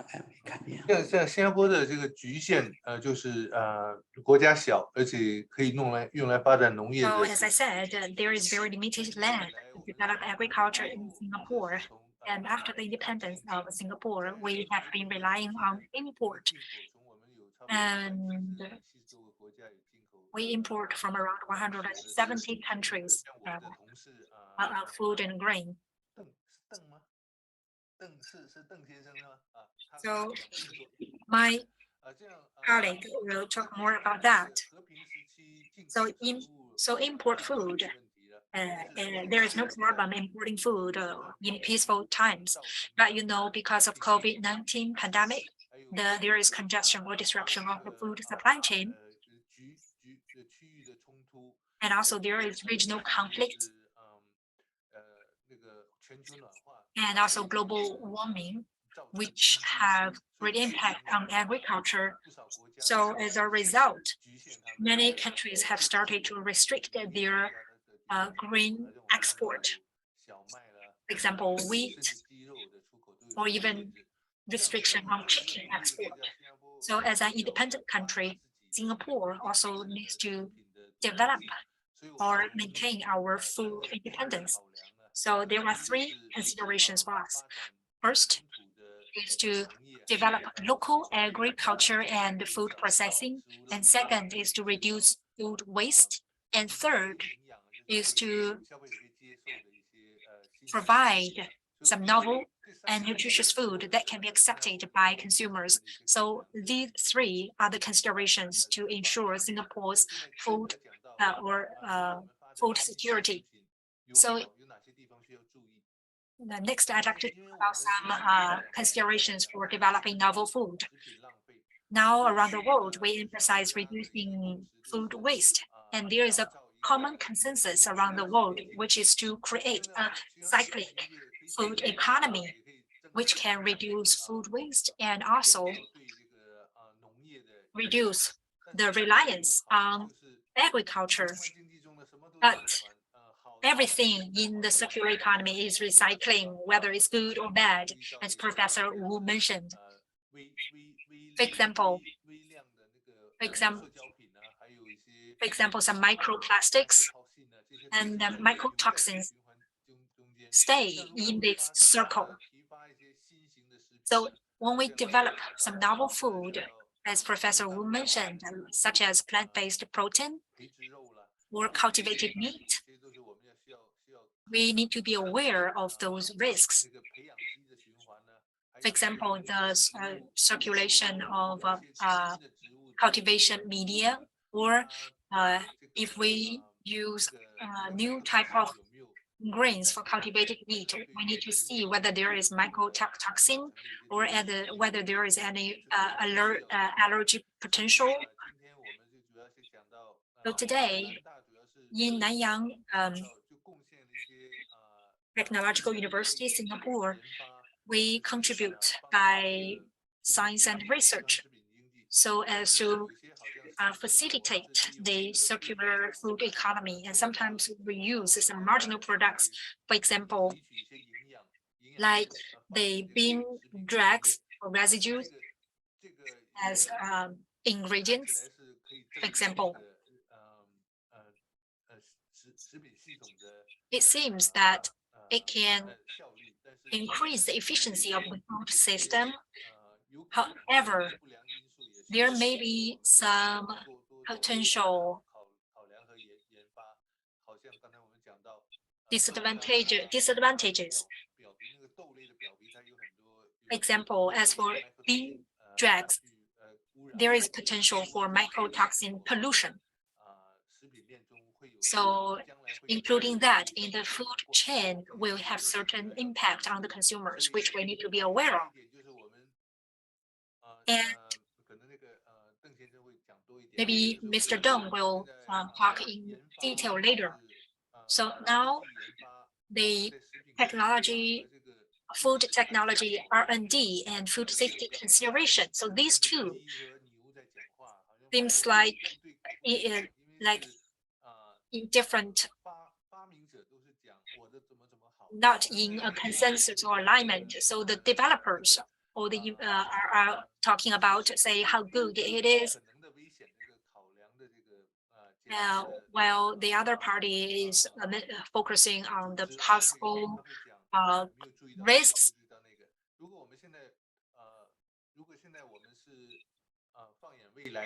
Looking into the future, actually, we need to combine these two to create a win-win situation so that R&D is aware of what needs to be taken care of, while the regulator is also able to see the efforts from the R&D side.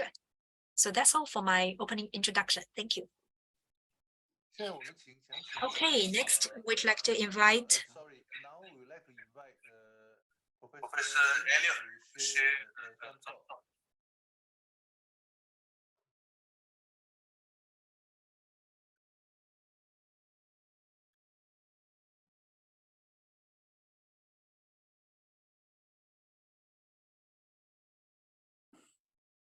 Hello, good morning. It's a pleasure to be talking at CIFSQ again. I think we've had some extremely good information so far in this session about alternative proteins. What I thought I would do is to give a perspective of alternative proteins from the United Kingdom. And there has been a lot of discussion, debate over the past number of years, as there are in many parts of the world in terms of alternative proteins. It has been driven in the UK by an organisation called UK Research and Innovation, UKRI. This is a very large UK research and innovation department that tries to bring together industry and academia to deal with large-scale problems or large-scale opportunities. In terms of the UK and plant-based foods, the objective has been to try to understand the drivers and the barriers to develop globally competitive plant and algal protein sector in the UK, to help to develop a sustainable plant-based shift in diet. And when we talk about alternative proteins in the UK, we talk not only about plant proteins, but products of fermentation, and also novel systems of producing food, such as insects and new forms of aquaculture. In terms of the UK strategic plan for alternative proteins, it's very much been about the development and implementation of an action plan to bring together a very interdisciplinary approach in terms of academics, industry, regulators coming together. And the idea is to provide sustainable sources of funding to undertake disruptive research and to bring about real innovations in this area. It's also about strengthening the capability in the UK to deliver technology solutions, and that's something I'll come to a little bit later. And how can we really speed up the processes from pioneering in innovations until we actually have novel products on the market? And those products have to be capable of being scaled up in terms of meeting demands. So this is pretty much the strategic plan for the UK. Over the past year or so, there's been quite a lot of activities in really trying to understand both the challenges and opportunities around alternative proteins. And listening to Professor Chen, a lot of what Professor Chen talked about, we're finding in our UK discussions with stakeholders. Listening to Professor Wu's presentation, there's a lot of commonalities that we can see between what the challenges and opportunities are in the UK with regards to other countries in the world. In terms of the big commercial challenges, it really will be about securing the right investments, the investments to be able to scale up, particularly in the extraction facilities. It will also be about ensuring that we can source sustainable supplies of raw materials, both from a planetary perspective, but also from an economic perspective. So we're looking for sustainability on a number of different fronts. And of course, there has to be a recognition that consumers must really want these products as well. And that consumer inputs I will come to a little bit later. But in terms of the opportunities, it is about producing a more sustainable food system. It is about reducing our carbon footprint to try to reach that net zero. It's about developing a food system which is based on a circular economy. In terms of the regulatory challenges and opportunities, and again, in Professor Wu's presentation, he gave a very, very good overview of the regulatory hurdles and what can be achieved.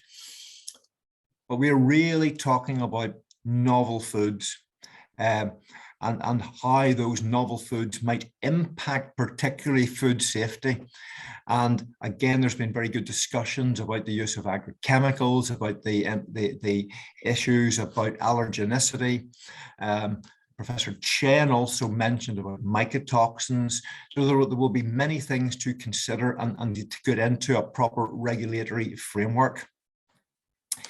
In terms of the regulatory opportunities, what I see is the opportunity to work on the international scale to come up with agreed and harmonized regulatory processes, which will certainly help drive trade. When we come to consumers, which is extremely important when we're trying to bring about dietary shifts, many consumers perceive plant-based foods at the moment to be ultra processed. And a lot of the products that are on the marketplace at the moment absolutely fall into that category. We see so many different products that are claimed to be plant-based, but when we look at the number of ingredients that are present, how those foods are processed, they really have to change quite substantially to ensure that consumers will accept them. And in terms of consumer acceptance, it will be about affordability. I think in many, many parts of the world, we're undergoing so many challenges about the increase in cost of living, particularly food. So this is not a good time to try to introduce expensive foods into our food system. But consumers also think about the opportunities to produce a more sustainable food system, to change lifestyle in terms of eating more healthy products. So that idea of having a dietary shift does seem to be attractive to many consumers. I think in terms of the technical challenges that will be faced now and going into the future, it is very much about the functionality of the foods that are produced. What do they look like? What do they taste like? What is their nutritional value? How can the extractions of the plant proteins be undertaken at a scalable way? And how can it be done in a safe way as well? There are many safety challenges. But I think in terms of the opportunities, there really are in terms of technical opportunities to drive this idea of a circular economy. So opportunities as well as technical. Just to conclude, in terms of the UK perspective, alternative proteins, I think we are thinking very much the same way as many are the other parts of the world. There are a lot of ongoing activities planned in terms of this idea about developing interdisciplinary groups of academics, industry, regulators to try to fast track the processes. Many barriers and opportunities have been identified, and I've gone through some of those. From my perspective, I think the safety aspects really have to be thought through very, very carefully. The idea of increasing burden of mycotoxins, potentially increasing burden of pesticides, the potential of introducing new allergenic proteins, all have to be considered very carefully. When I looked at the documents just for the UK, I think they're very good and they're very comprehensive, but I think one of the major gaps is the potential for fraud. This will be the sale of large-scale proteins being produced in different ways in different parts of the world. And I think there is a massive issues in terms of fraud that we really need to think about and address. And then later on in this session, my good friend and colleague, Dr. Diwu, he's going to concentrate on that fraud aspect. So that concludes all that I wanted to say in my opening session. Thank you very much.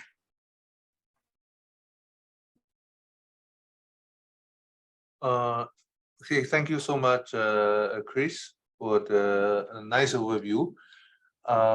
Maybe 现在我们可以请刚才Okay, now I would like to just now Professor Elliott shared with us the challenges and opportunities, and also mentioned the frauds at the end. So we would like to ask the next speaker, thank you, Professor Chen. Mr. Wu, to share with us something about this area.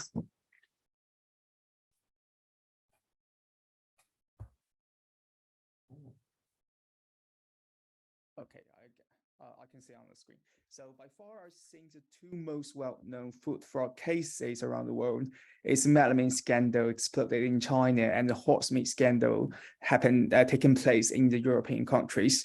And one thing common in nature of these two food fraud cases is about both of these two cases is targeting the proteins in the food matrices. Except for one, well, for the melamine case, it's actually targeting using the chemical adulterant, and for the horse meat scandal, it's using the cheaper materials to replace the original beef proteins inside the meat.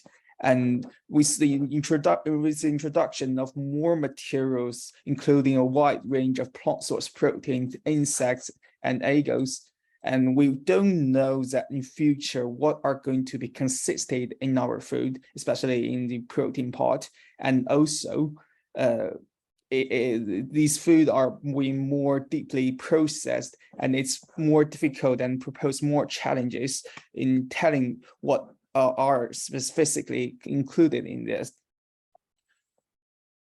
And we also think that from the past 2 years that how vulnerable our supply chain system could be, especially with the impact of the pandemic and wars and also trade barriers set due to political reasons. We all see that how this could have the impact on the prices and availability of the supplies for these different types of food ingredients and materials. And this variation in the price could be resulting into more increased risk into the economic motivated adulteration behaviors as well. And one other very interesting finding that we have while the negotiations and interactivities held among the industry is we found out that these conflict of interest and concerns from the industry, academic, regulations, and consumers, they are not always the same and does not always align with each other. So this is why it is so important that in the UKRI recommendations, it has been highlighted that the importance of involvement of the industry partners' role and also the consumers' opinions to be integrated into this networking, which is also part of the work that we're trying to have here in the UK. So we're actually trying to establish this network between the Queen's University of Belfast and also with the organization called the Food Industry Intelligence Network in UK, which consisted of 57 of leading food enterprises and wholesales like Morrison's, Tesco and these large enterprises to establish this network, and also working closely with these regulatory bodies as well. And here's the overview of the work package we're trying to deliver here. So another thing that we have learned from the melamine scandal is how vulnerable a sole individual method targeting one purpose could be easily targeted and being cheated by like the melamine to be cheating the Cadell method. So this is why we're trying to deliver this package of multidisciplinary targeting both the DNA chemical adaptants and also the peptides at the same time, and try to deliver this toolbox with more enhanced data processing like machine learning algorithms, and then just also trying to use these surveys and workshops to know to have a better understanding about the need from the industry partner and consumers, and then eventually these outputs and impacts of this methodology could be feeding back to the industry, trying to solve these real life cases. And we will also like to, because we're at the very beginning stage of establishing this global networking, so we're also welcoming and these participants and these collaborators from a global wide network from both industry and the regulation sides. And that will be my part. Thank you, Professor Chen. Thank you so much. Now we return back to Asia. So with a lady in the audience, on the panel. So let's invite Doris to share her thought. Thank you. Thank you for having us. Thank you, Professor William Chan. I'm gonna share my screen. 我接下来讲中文，我先共享一下屏幕。I will speak Chinese and I will share my screen to you.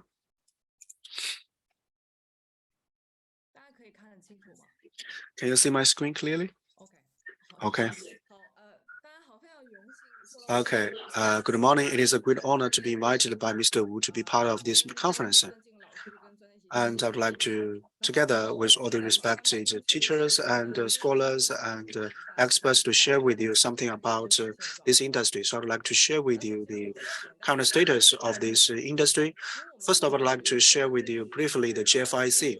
GFIC is dedicated to create to establish a consulting agency for the new or alternative proteins. And we want to integrate all the resources and the services, and it is a platform to promote the protein-related industries to develop both in China, and also through the cooperation with the academic institutions, scientific research staff, enterprises, and investors. We want to promote the application of technologies in the plant-based proteins products and management. Actually, this novel proteins is a little bit different from what is mentioned before. Actually, the new protein is the alternative proteins. And first of all, let's have a look at the global alternative protein investment. Actually, in the past, the investment is centralized in the US, but we can see recently it has been extended to the global market. As you can see, the investment outside the US has occupied 1/3 of the total. And as you can see, it has increased by 60%, which is $5 billion. And in Asia Pacific region from 2020 to 2021, it increased by 92%. And they reached 300 million. But the investment in fermentation and cell cultured meat is also catching up rapidly. And next, let's look at sales. So as for sales, it has been steadily climbing since 2015, which jumped in the pandemic, showing the long-term trajectory. And in 2021, the global plant-based retail sales reached almost 18 billion for milk in 2021. For plant-based meat, sales reached 5.6 billion, up by 17% from the previous year. And sales in other regions beyond the US and Europe still have catching up to do. And in APAC specifically, the sales were almost $3 million for plant-based meat, which is a conservative estimate, as the data here excludes most Southeast Asian markets and China. And next, let's look at the plant-based market development, which is in the front. Since 2019, there are a lot of plant-based startups in China. In 2020, the new protein has also attracted many attention from media and investors, and the new products are also being rolled out in the catering and retail end. And let's look at the plant-based meat scale in China. And here it excludes soybean products. So that's why the number is more conservative than normal market estimates. But actually, we believe this number is relatively realistic. So plant-based meat is not at explosion point in China, but starting from the fourth year, its market share is increasing steadily and has reached 750 million in 2020. And in this plant-based meat ecology, on the far left side is the first batch of plant-based meat startups in China, including Starfield and GenMeat. And then we can see outer rings, which are conventional meat products who developed plant-based meat work with OEMs. And then the next ring is large meat companies such as Shuanghui and New Hope, who have already started planning in plant-based meat, and also including cargill. And the fifth ring, which is the outer ring, you can see, for example, Nestle and other overseas companies have also started, and also Unilever, who have started deployment on plant-based meat. And next, let's look at cultivated meat and also fermentation, as well as its status quo. So comparatively speaking, consumers may feel it is a little far away from the market. Actually, it's not only the case in China, but actually on overseas market, there are some breakthroughs and some prototypes have already been developed in China.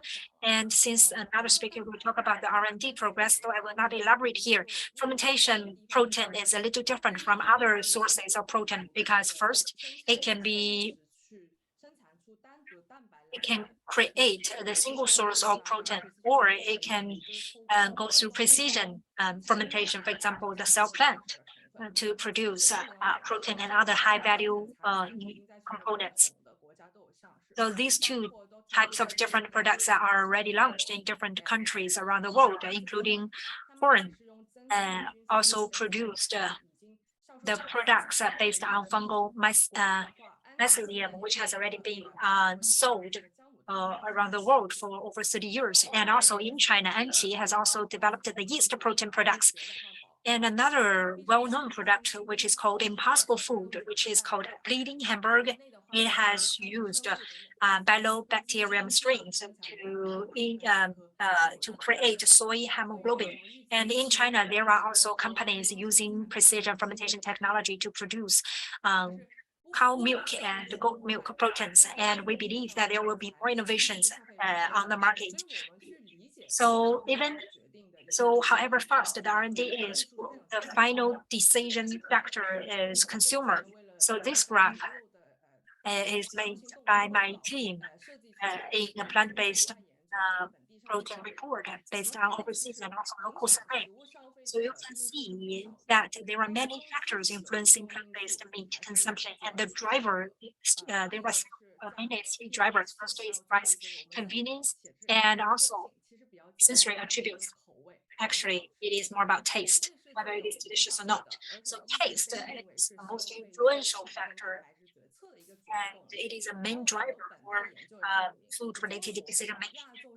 And as for China and Asian markets, nutrition and functions are also driving factors. And the bottom line, of course, is food safety, especially in China. The focus on food safety has drastically increased over the past years. So tasty, what does it mean in Asian context? Asian consumers actually pay a lot of attention to taste. So First of all, mock meat or vegan meat products has always been a part of vegetarian diet for those who practice Buddhism, but it's also not unfamiliar to other mainstream consumers in Asia. Products like burger patties and nuggets are not traditionally consumed in most Asian food cultures. We've seen vegetarian meat products seem to recreate the whole muscle meat experience instead of restructured meat, such as ground meat. This background has created quite different consumer expectations as to the level of mimicry that 2.0 plant-based meat products need to achieve. And consumers have high expectations for that. And on this page, I have shown some 2.0 products. And on the top right corner, I believe you have tried the sabit cultivated in Singapore. And on the bottom left corner, it is a rice dumpling with pork developed by Wufangzhang in China. And here in Asia, we also consume a lot of seafood, with China being by far the world's largest fish consuming nation. And for example, the cultivated shrimp, siu mai, created by Jacques, and cultivated fish more by Avant. So in the future, we believe that the boundary for plant-based protein will be more and more vague. So besides pure plant-based protein, maybe it will also add cultivated protein to have this cultivated hybrid protein. So alternative protein is an emerging industry, and there is still a long way to go. And in China, we are still exploring in the first stage and the benchmark against the conventional meat products. And we are also trying to gain more recognition from consumers. And in the future, there will be products exploring different sources of protein. So to sum up, alternative protein has a huge potential as a long-term solution and proven track record elsewhere, but still needs more efforts to gain wider consumer acceptance despite the large market potential in Asia and China.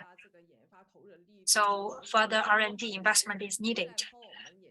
And now we can also see on the market that in terms of the SKUs or raw materials, it is more and more diversified. So there will be hybrid products. And in the next few years, more cultivated meat companies and those using novel ingredients will enter commercialization in the coming years. So the harmonization across different countries and also the partnership across the industry chain are very needed. And as Doris mentioned, we need a regulatory harmonization. So that's all for my sharing today. So every year we launch different research reports available for free download. And as I said, we have also launched an open resource, open course for alternative proteins. So very unfortunately that I cannot join you on site face to face. And I look forward to the discussion. Thank you. Okay. The last speaker, same with Professor Wu. Mr. Deng is a representative from the Singapore government. Singapore is playing actually has very great performance in alternative proteins. So next, we'd like to invite Mr. Deng to introduce Singapore's work and process in this regard. Thank you. Okay, thank you, Dr. Chen. Good morning. My name is Liu Dinglong. It's my great honor to represent the Singapore Food Agency to make an introduction here. Actually, my Mandarin is not very fluent, so I prefer to present in English. Right, so switching to English.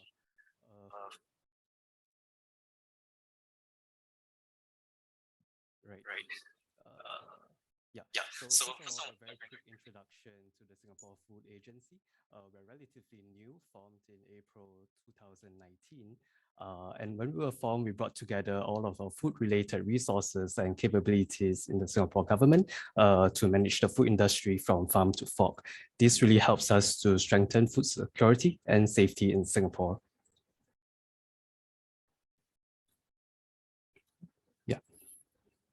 Yeah, so a lot has already been shared about what alternative proteins are, particularly by Professor Wu. So I don't have to go into too much details on what these are. What I want to emphasize, however, is that not all alternative proteins are new. And some of this, such as the plant-based proteins, as Professor Wu has mentioned, have already been consumed for a long time. On the other hand, there are also proteins such as cell-based or cultured meat. They are produced with new technologies, and their safety needs to be looked into further. Yeah, so in Singapore, some of these alternative proteins could be novel foods, and what we consider to be novel foods are really foods and food ingredients that do not have a history of use for human consumption. We take the history of use as a period of 20 years, and we also include ingredients that are produced through new technologies, such as advances in biotechnology or precision fermentation under consideration. This is a very quick overview of our regulatory framework for novel foods. Very similar to what Professor Wu has shared for China. In Singapore, we also require a pre-market safety assessment process for novel foods. And what happens is that companies that want to sell these novel foods are required to provide their safety assessments of their products and seek pre-market approval from SFA. And I'll go through a little bit more information as an example later, but we expect companies to identify all of the potential risks that may be present in their novel food products, as well as how they mitigate this. Yeah, the next step is SFA coming in to rigorously review the safety assessments that are conducted by these companies. And when SFA conducts our reviews, we also do so with the scientific advice of our Novel Food Safety Expert Working Group, of which Professor William Chen is a member of. Yeah. And after this review process, the novel food product, as with any other food product that is sold in Singapore, must meet the requirements under the Singapore food regulations. These include requirements such as the use of food additives or maximum levels of chemical contaminants like heavy metals, as well as the presence of microbiological contamination. And if this novel food is going to be manufactured in Singapore, because SFA has regulatory oversight over the entire food chain, we also license the establishments that produce these novel foods. And the companies must show that they have put in place systems and processes that ensure the safety of the production of their products. Yeah, so SFA has also done some activities to help in terms of risk communication activities to consumers. This is important because even as we look at these new technologies and new foods, it will be very difficult for this to help contribute to the food security of a country if consumers are apprehensive and do not accept these products. So because of this, we have taken up activities to help to educate consumers on what some of these new foods are, such as cultured meat. And we also work with some third-party advocates who are independent from SFA to help assure the consumers that novel foods that are allowed are actually assessed and already safe. So this is just a deeper dive into the safety assessment of cultured meat in particular. And in essence, without looking into the details, what we want to share is that we can look at the safety of cultured meat at 3 stages. The first is the safety of the inputs that go into the processing and manufacturing of the cultured meat, such as the kind of cell lines, the growth media, etc. And the second stage is the safety of the actual processing steps and manufacturing processes used by companies in the manufacture of cultured meat. So these include things such as how a company ensures sterility or prevents microbiological contamination during the manufacturing process. And finally, as I mentioned earlier, the cultured meat product must, of course, also meet the requirements under Singapore food regulations, just like any other food would.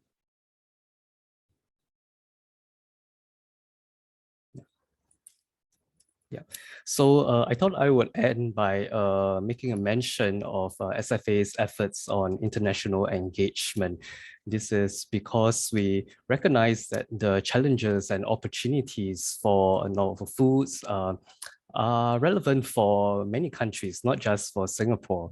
So for us at SFA's end, we have hosted roundtables for novel food regulations. We just held one yesterday in Singapore. And this is a platform that we hope will allow regulators, industry, and also researchers to come together to discuss the challenges in safety assessment of novel food, as well as to explore opportunities on how to advance the science behind these new food products. Yeah, SFA is also very happy to work together with the FAO on a project looking into the safety of cell-based foods. And as Professor Wu mentioned earlier, there is in fact an expert meeting that will be held in Singapore next week, where we expect many experts to come to Singapore to share their own perspectives on what are the important points of the safety behind cultured meat or other cell-based food. Yeah, so we welcome interested regulators as well as members from the industry in the audience today to reach out to SFA should you wish to find out more. There is information on how we look at the safety assessment of novel foods on our website, and we also hold bi-monthly virtual clinics for companies to better understand our requirements. So thank you very much for the opportunity to share. Thank you, Ting Yong. Sorry, I pronounced your Chinese your name in Chinese wrongly, totally. Yeah, so sorry about that. Maybe Chris, would you like to take over and ask some questions to the panelists or the audience? Yeah, thank you. Thank you very much, William. So I think we had some very good presentations giving different perspectives about alternative proteins. And actually, I've got a number of questions. First of all, I'll ask the panel some questions. If there's any that comes from the audience, please let me know. I'll be very happy to put those to the panel as well. But perhaps I think, William, maybe a first question for you. To me, it's been very clear that Singapore has been the leader in terms of alternative proteins, particularly from cell-based. And I just wonder, first of all, why is that the case? And I think there is perhaps a different attitude to consumers in Singapore who seem to be very willing to accept this novel type of food. Thanks, Chris. This is a very important question. I think Singapore has this advantage of having very few animal farms. So, you know, there's a lobby group about this protecting the industry and the people who are making a living out of this industry related to livestock farming. We don't have this, so that is already one big plus in terms of developing cultivated meat. I'm not sure. Ting Yong may correct me. I'm wrong, but I'm not sure whether the consumer in Singapore are particularly interested in cultivated meat, because like consumers worldwide, we tend to stay in the comfort zone. But where we are coming from is actually to prepare consumers mentally so that there's a proactive approach to deal with a future food crisis. And the one important message that we push out is that this cultivated meat is not there to replace whatever you're eating, the real meat. rather is a new option. I think this should be the standpoint for many alternative food developer, regulator, or consumer alike, so that we are, accepting new food, new options with open mind. In time of crisis, with some adoption along the way, then these will become part and parcel of our diversity in terms of diet. That's my take. Thank you very much. So I think, Dee, you're telling me we still have some speakers. Perhaps you would like to introduce them for me? Yes. 我们这边还有2位。 And we also have 2 speakers here. And 第一个是这个郭宣堂教授。 And the first is Professor Guo, and he's from the Agricultural University of China. 介绍的这个观众问中国的植物蛋白到底怎么样？因为他在。And he also wants to know about the plant protein documents.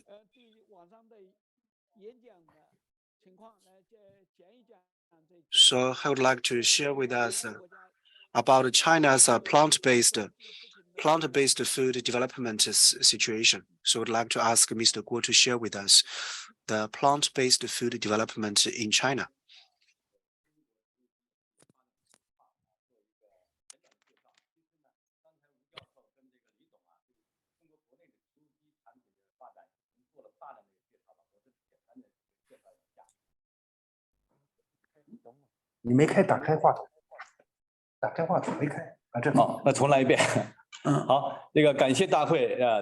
Okay, thank you.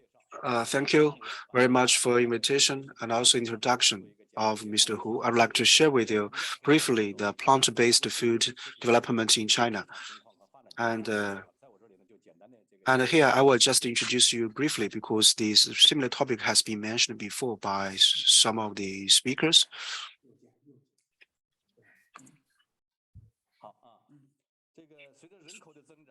And with the development of the population, and also with the improvement of the living standard of the people, so people is facing the challenges of the supply of the protein and the food, and this is a very important issue for the future survival of the population. And as a faster growing economy, so the guarantee of the quality protein and food is very important. So President Xi Jinping has also proposed this big food view, which means to get food from the ocean, from the forest. So to develop the plant-based development, we can say that it is a strategic requirement, and it is also a demand for this industry. And also it is a very important demand to meet the nutritional requirements of the general public. And the demand for the proteins in China has been in the leading position in the world. So to develop a diversified way to supply the protein is a must for us to explore. And in China, as you can see, in terms of the plant-based protein processing, we have a long history, even more than 1,000 years. And as you can see, based on the current market, we have the traditional plant-based products, and we also have novel plant-based products. And as you can see, we have 4 categories. The first is the meat. We have the Chinese cuisine, the Western cuisine, and also the frozen food, and also the politics. We have Chinese brands and also the overseas brands in the plant-based meat products. And also we have the plant-based leisure products like the snacks made of the beef. And it is dominated by the Chinese local brands. And the next is the plant-based beverages, and like the soybean-based dairy products and the coconut-based dairy products, and also walnut beverages. And mainly it is also dominated by domestic brands. And next is the plant-based proteins, and it is mainly dominated by foreign brands.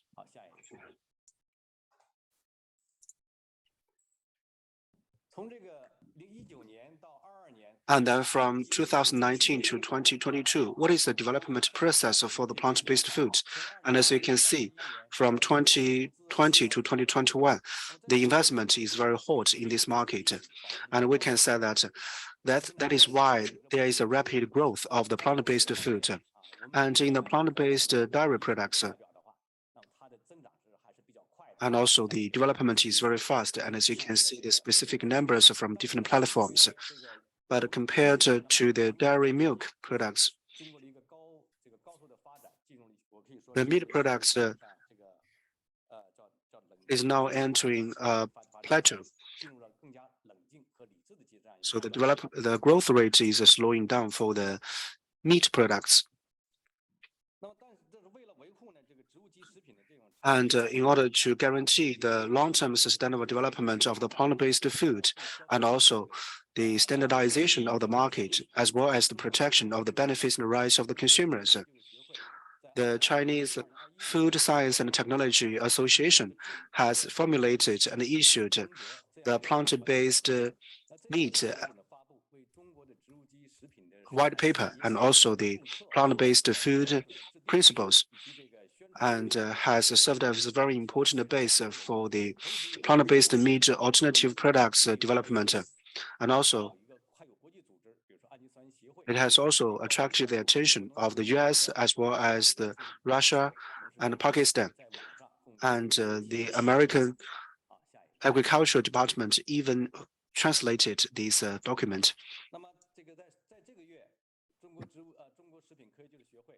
And also this month, around the issues and the challenges about the plant-based food in terms of the research and development, production, sales, and has issued this scientific consensus about the plant-based food.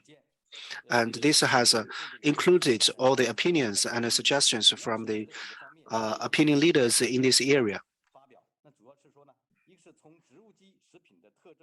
And it is based on the positioning of the plant-based food and also the implication for the sustainable development of the plant-based food and also the value of the plant-based food to improve the health of the general public and also the laws and regulations as well as the standards for this industry. And also have come up with some of the actions like to the labeling as well as the cost reduction to the taste improvement and also appropriate selling patterns and channels. It will have all kinds of different issues and challenges in the future. So it has to have its own new category in the market. So if they can have their own position and category in the market, I believe that is the new era for the plant-based food. Okay. Just a brief introduction about the plant-based food. Thank you very much, Professor Guo. And also there are some questions about actually this is about the current situation of the plant-based food in China. Actually, because and we want to be consistent with the policy of the Merck food view. So would like to ask our colleague to share with us, Mr. Wang, to share with us about, and he is from the China Meat Research Center. Okay, thank you. Thank you for the invitation and for giving me this opportunity to share with you something about the research status of cultivated meat in China. My name is Wang Shouwei. I'm from the China Meat Research Center. And I will mainly share with you in the following three aspects. So first, according to the agenda, I will briefly talk about the development of cultivated meat in China. So actually, cultivated meat in China actually already saw some overview or research reports quite early, but actually starting from 2018 and 2019, we started to see more research results. In the emergency of cultivated meat has drawn a lot of attention in China, not only in this academic research world, the financial world, and also from the government. Now, the cultivated meat research in China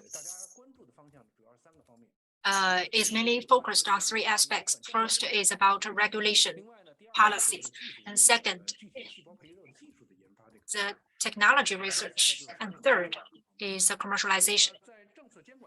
In terms of policy and regulation, in 2020, the Chinese Academy of Engineering has started a consultancy project to study the bio or the cell cultivated meat strategy. So that research is mainly about laws, regulations, policies, and standards related with cell-based cultivated meat. It is a more prospective research. And the result of that research is first, there's a first monograph about cell-cultivated meat. And you can also check that report online. And in 2022, the Chinese Academy of Engineering started the second phase of industry technology strategic project. And as for regulation policy, Academy Shen once raised a proposal about cultivated meat, and the National Health Commission has given a very clear reply to that. That is, the cultivated meat will be regulated as a novel food source. So you can see a very clear roadmap here. In 2019, the China Meat Industry Association received the 20 million RMB research funding to set up or initiate the cultivated meat research. Actually, our research started earlier in 2016. And we have made some achievements, for example, in plant-based protein and also the 3D cultivated meat modeling. And we have also gone through the export verification, and we have also published some public papers. And then the Nanjing University of Agriculture, the former Nanjing University of Agriculture released some latest research results on cultivated meat. And in 2022, Jiangnan University also organized a technology inspection based on cultivated streaky pork or streaky meat. And the Ministry of Science and Technology in China started the special project on cultivated meat with a total sponsor amount is at 25 million. It includes 3 parts of alternative proteins, including mycoprotein, plant-based protein. So, plant-based protein and cell-based cultivated meat. So you can see that from the government and also the business level, it has received a lot of support. And usually China Meat Research Center, Jiangnan University, and the Nanjing University of Agriculture are quite active in the basic fundamental research on cultivated meat, and they have published many latest research results. And as for commercialization, it mainly relies on the social capital, some venture capital. Those institutions have invested in some Chinese companies starting from 2018, the Hong Kong companies, and also in the next 2 months, the company was established and the finance was completed. These 2 financing was and also China's CIFSQ, which is a company in Shanghai, has also received financing and have made some latest research results based on the support of social capital. So that is development roadmap for cultivated meat in China. And in part 2, I'd like to talk about the main focus areas in cultivated meat research. So starting from the emerging technology of cultivated meat to industrialization and commercialization. So the 3 stages are all indispensable and necessary. So cultivated meat is now in the critical period from academic research to industrialization, not only in China, but also around the world. Now, only Singapore is the first to allow commercialization of cell-based cultivated meat. And as for the remaining markets, they are in the transition stage from research to industrialization. And there are several common issues here. So first is cell line construction. Several research institutions or in China have made some efforts and achieved some result in this respect, particularly the high efficiencies extraction of cells and also the development of cell library. And the Chinese research institutes and also some commercialization companies have made certain results. And second is cell proliferation and differentiation. First is large-scale cell cultivation process and also the fat and muscle growth technology, and also the usage of microcarriers as well as cultivation media research. There are some results being made and have been reported in China. And the third aspect is the tissue engineering of cultivated meat. So research in this aspect, together with China Meat Research Center, we have done a lot of research in this regard. So it's different from bio 3D printing. For bio 3D printing, it's more like forming a tissue or a tissue-based meat. So the taste and flavor of that meat is better than the cultivated normal general cultivated meat. And you may remember that last year in Zhongguancun Forum, we publicly displayed the 3D printed meat. And there are other research institutes in China working in this aspect, in particular, for example, Nanjing has done some research related with soy joint protein. And as for 3D printing and cultivated meat, these are still different. But in the future, in order to improve, we need to improve the flavor and also the taste of the meat. So the tissue-based cultivation is a must in the future for cell-based cultivated meat. And another aspect is food processing. There are mainly three aspects. First is shaping, second is color, and third is flavor or taste. So mainly as for cell-based cultivated meat, we mainly use suspension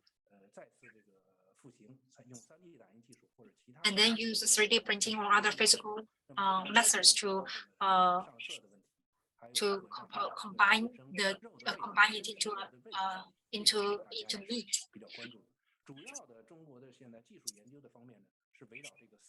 So now there are four directions. So those are the four directions of research on cultivated meat. So looking into the development trend of cultivated meat in China, there are three trends. First is industrialization. As I said, cultivated meat is in the transition from academic research to industrialization. So it is the same in China and abroad. In the next few years, we need to establish the pilot plant in China above tonnage level and gradually realize the transition from research to industrialized production, so as to lay a solid foundation for future commercialization. And second, China's dietary culture is very broad and it is quite complex in China.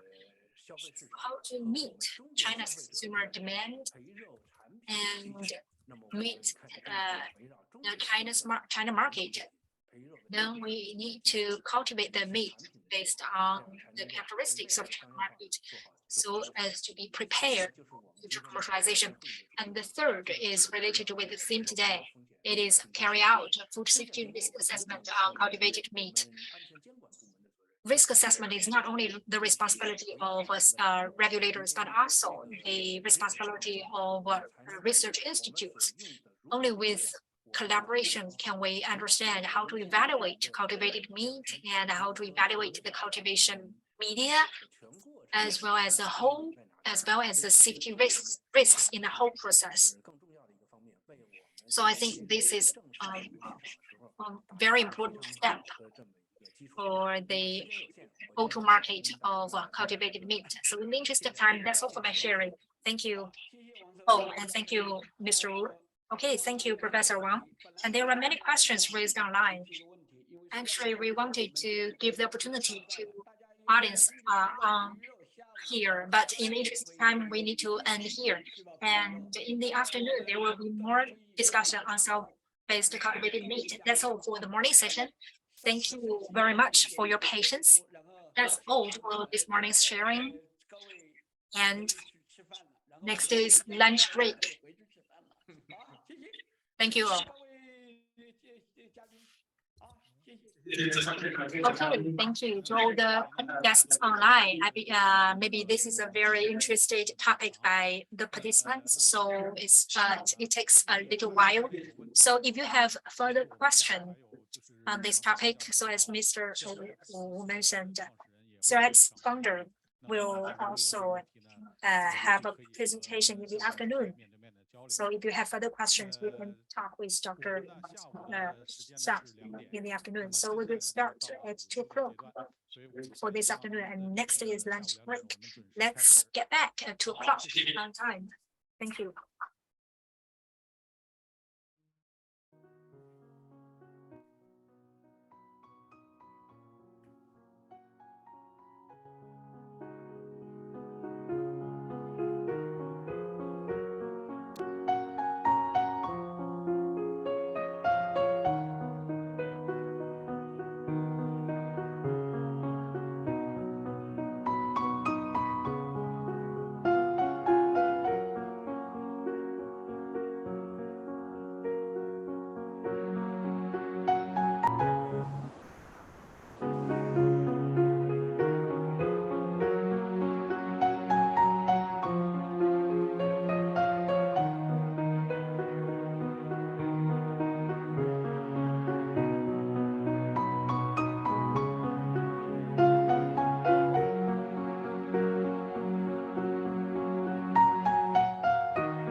Good afternoon, everyone. We will have the afternoon session soon.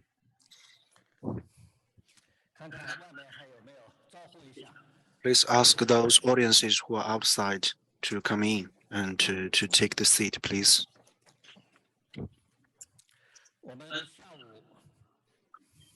And for the afternoon, we will have 4 hours.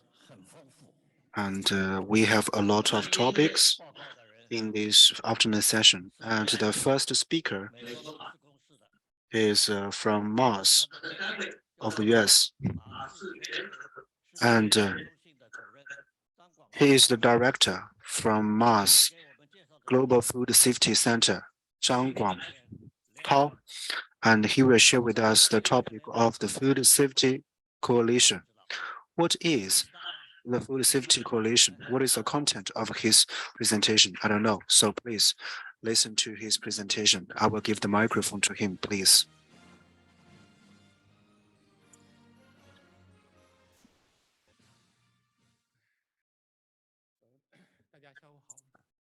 Good afternoon, everyone. Can I speak in English or Chinese? Both? Okay.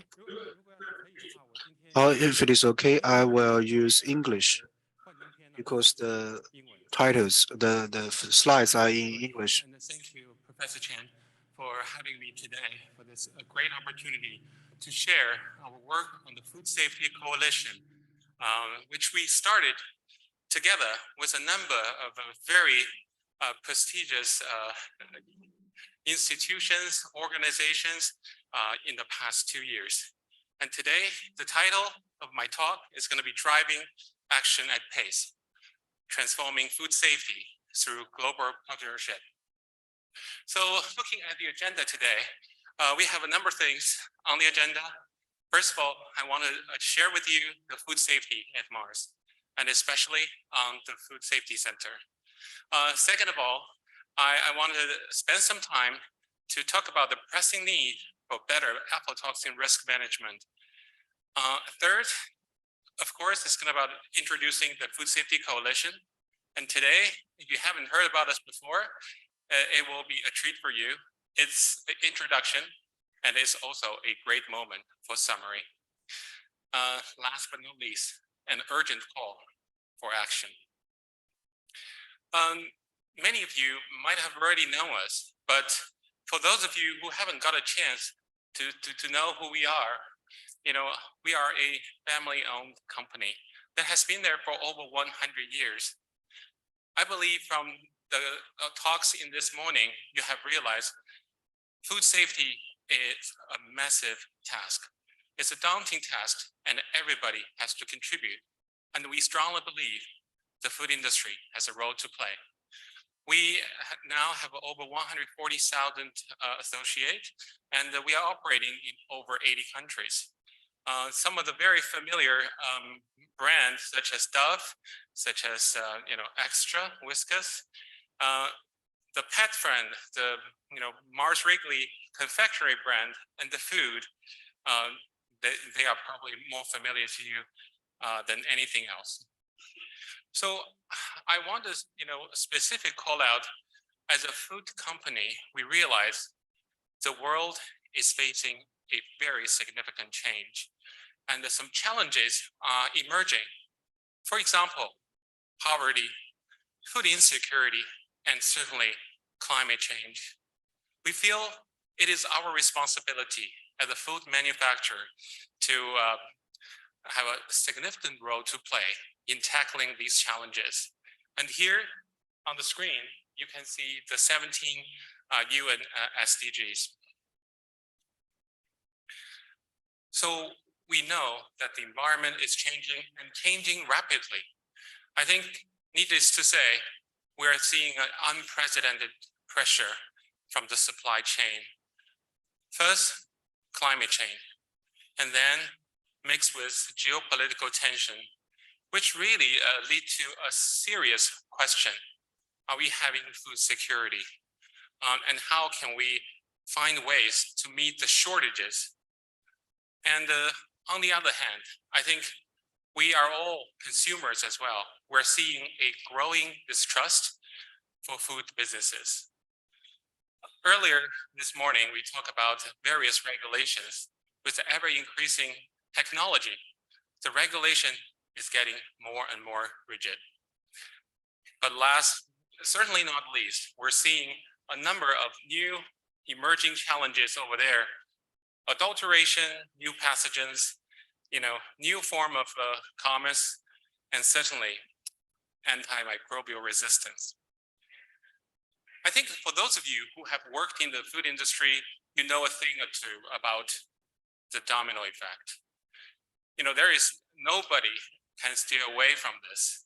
As a food manufacturer, we realize if there's one food safety incident, it might start from a single product, but it quickly impact the entire supply chain.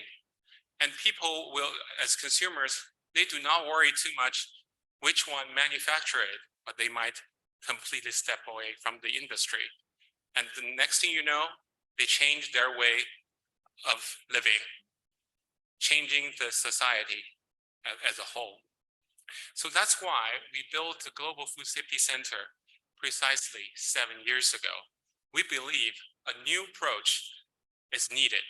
Approach that combined original research, collaboration, and certainly training and capability building. So looking at our approach, we believe we have a unique position where we can get together leading universities, research institute, and non-government organizations. Our mission is really simple: safe food for all, people and their loved pets. And we want to use scientific breakthrough to help raise the bar for the entire industry. As a center, we look at 3 primary areas: mycotoxin, microbial risk, and food integrity. And today, the Food Safety Coalition is the work in the mycotoxin area. I think I'm only going to spend 30 seconds talking about aflatoxin because I believe people who sit in this audience probably know more about aflatoxin than I do. The one thing I want to say is we picked that as a target because it's a well-established health threat. We have to do something about it because it's so closely linked to cancer in liver and other liver disease, stunting, you name it. And it's a widespread contamination for many different crops. And certainly, this is not getting any better with the climate change. So all that said, I think what we can say is the current solution to tackle aflatoxin are imperfect, and it has to be improved. So what we see is we have a very unique opportunity looking at how many millions of tons of raw materials we're consuming and how much data we have generated and the hours of experience and certainly the networks of operators and suppliers. So we see an opportunity to say no one entity can do this alone. And as our company look at it, we want to gather people with diverse background and work collaboratively in an integrated and multi-dimensional approach. What we can do is to play a role in terms of a prevention and mitigation of these food safety challenges. What we can offer is our expertise in operation and also the broad network that we have established over the years, bringing people to the table for a very common goal. The Food Safety Coalition is really aiming at driving action. So when you think about it, the broad picture is the 2021's the UN Summit. The UN Summit really leading to it, people has a huge expectation. And as a company, we were tasked to gather a group to drive action. And our focus is food safety. So starting with aflatoxin, we'll address the serious health threat. So there is a number of sustainable development goals, but we saw an opportunity to find like-minded organizations, testing companies, non-government organizations, NGO, UN agencies. What we do is we want to find solutions and scale it up so that we can share knowledge, we can share best practice, and we can identify the latest knowledge from the institution and certainly develop tangible product.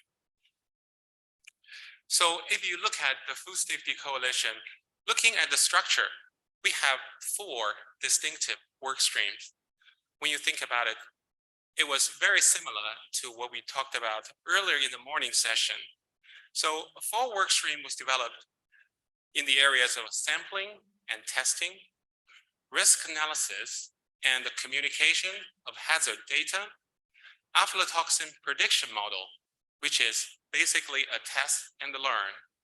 And the work stream number 4 is training and education of the aflatoxin risk management. So what we want to do is, when you think about a much bigger picture, using this Food Safety Coalition as an example to demonstrate it is possible with an intentional drive to gather a group of people and accelerated agenda in a specific food safety area. So looking at some of the progress, we have 15 experts representing 8 organizations, and we have 5 papers due for peer review publications. We have already got 6 conference appearances, including today. And we also have already set up 2 workshops with farmers and suppliers, because we believe they are the end users. Only when we hand it over the knowledge to them, then the information becomes effective. What I'm going to do now is delve into each and every individual work stream and share with you some of the objectives and also the key findings. Looking at work stream number 1, which is focusing on sampling and testing. Our objective is to compare and contrast sampling procedures into formal and informal. We want to devise a model framework template for best practice for both formal and informal sampling plans in determining the aflatoxin contamination in corn. What we find is an effective sampling plan must have low variability and sampling bias.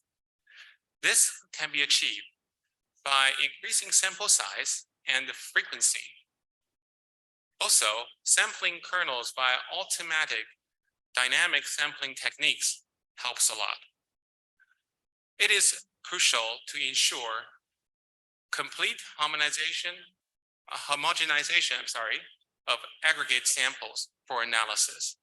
These might sound very basic, but it is truly foundational. And by comparing a number of different protocols from different organizations, we find these are the most relevant and important elements. So the second work stream is focusing on the risk analysis and communication of hazard data. The objective is clear. That is to undertake a systematic review of the risk assessment for aflatoxin published in the last 6 years or so. So we want to provide a model framework of an effective communication strategy for aflatoxins amongst various stakeholders for food safety. What we find was a model framework of aflatoxin risk communication is required to enhance awareness among industry and certainly for the public. We develop a few do's and don'ts, and we want to really highlight the danger of aflatoxins, which is not obvious to everybody. What we also see the value in this work stream is some of the lessons learned and the ways and the framework we established can be easily used in a different setting, a different country, or a different subject matter. We must empower our stakeholders to strengthen prevention and control of aflatoxin, because we know, the vast majority of the contamination happen at the very forefront. And we want to target commodities that are currently underrepresented in standard risk analysis. Once again, this approach is not only limited to aflatoxin or broadly mycotoxin. We see there's a general message and approach that can be further expanded to other hazards. So the third work stream is really something we are quite proud of. It is an aflatoxin prediction model. So this is a model, when you look at it, it's aiming at evaluating the accuracy of a predicted aflatoxin risk levels compared with actual measurement in at least one test location. As a matter of fact, through our practice, we have done that in multiple locations. This is really a minimum target. The second objective is to understand what is required for performing accurate and reliable aflatoxin predictions.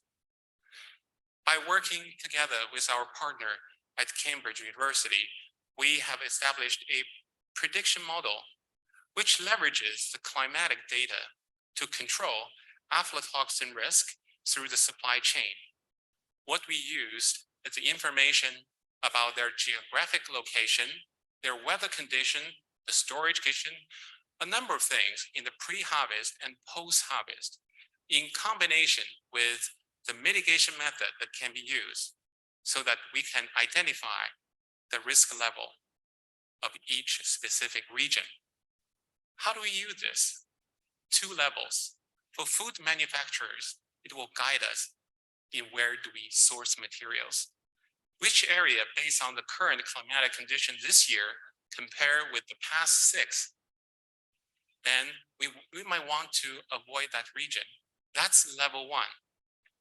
But the true value of it is really to provide the right timing and measure for intervention. So that's where we work with other agencies together to further pilot this model in different countries so that we can provide a guidance and provide. Okay. All right. So work stream number 3. Number 4 is objectives to develop a stakeholder on training and education of aflatoxin risk management. We want to develop a stakeholder informed framework to guide aflatoxin risk management. So what we find out is stakeholders such as government, producers, educators, and health professionals, and certainly consumers. We use a country in Nepal where there is a USAID mission to practice this exercise. And we want to use this to tailor the outreach materials so that it becomes a foundation for the future on how we communicate with the value chain to address aflatoxin risks. So now we call for others to share their insight and contribute and help to impact and the sustainable solution.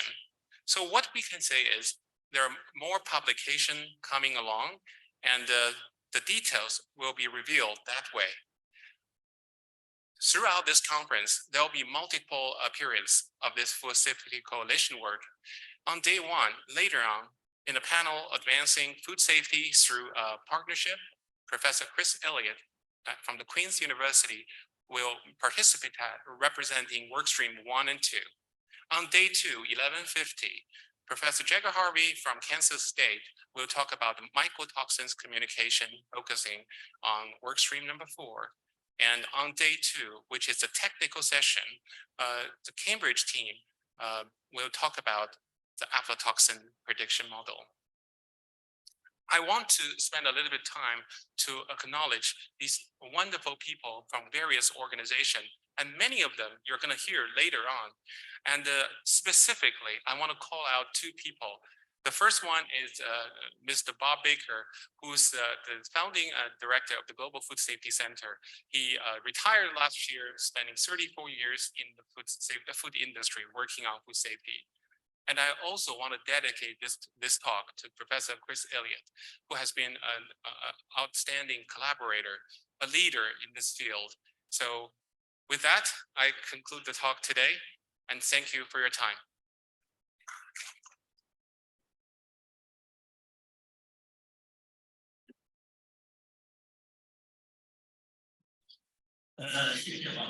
Okay, thank you, Mr. Zhang. It's a very interesting report.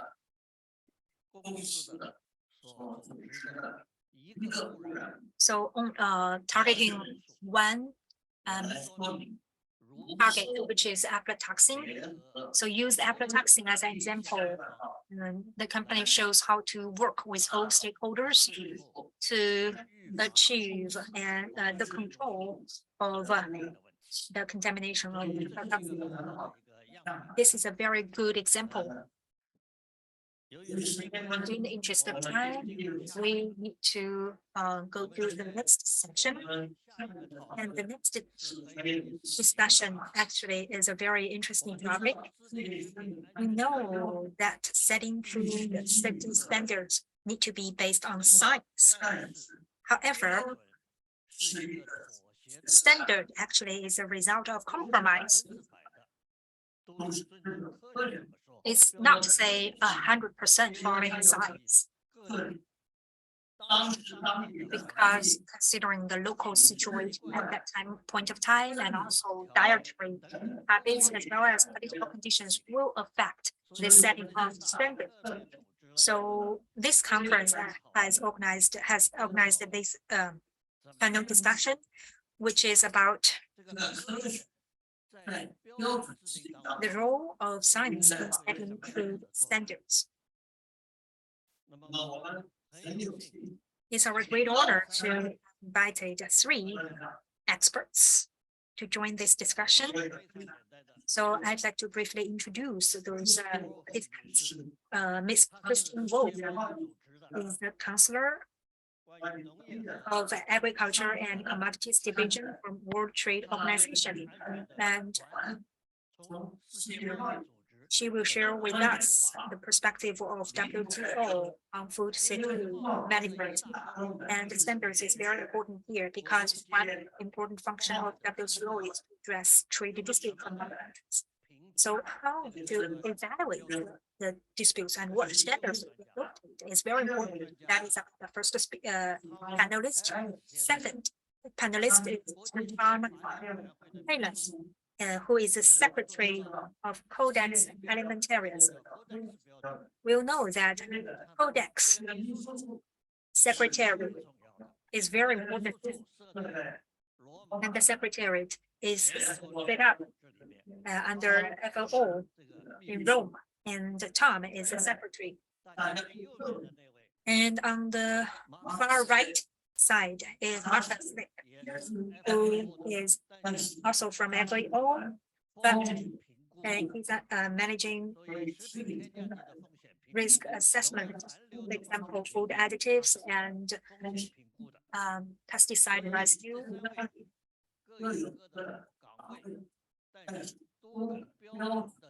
So these 3 panelists come from different roles, but all are related with the application and setting of standards. These 3 panelists are located in Europe, so we are very grateful for them to join us so early in the morning in their local time. So as far as I know, Tom is in London. Actually, he's not in Rome. He's on business trip in London. And Christine Marcus are in Geneva. So,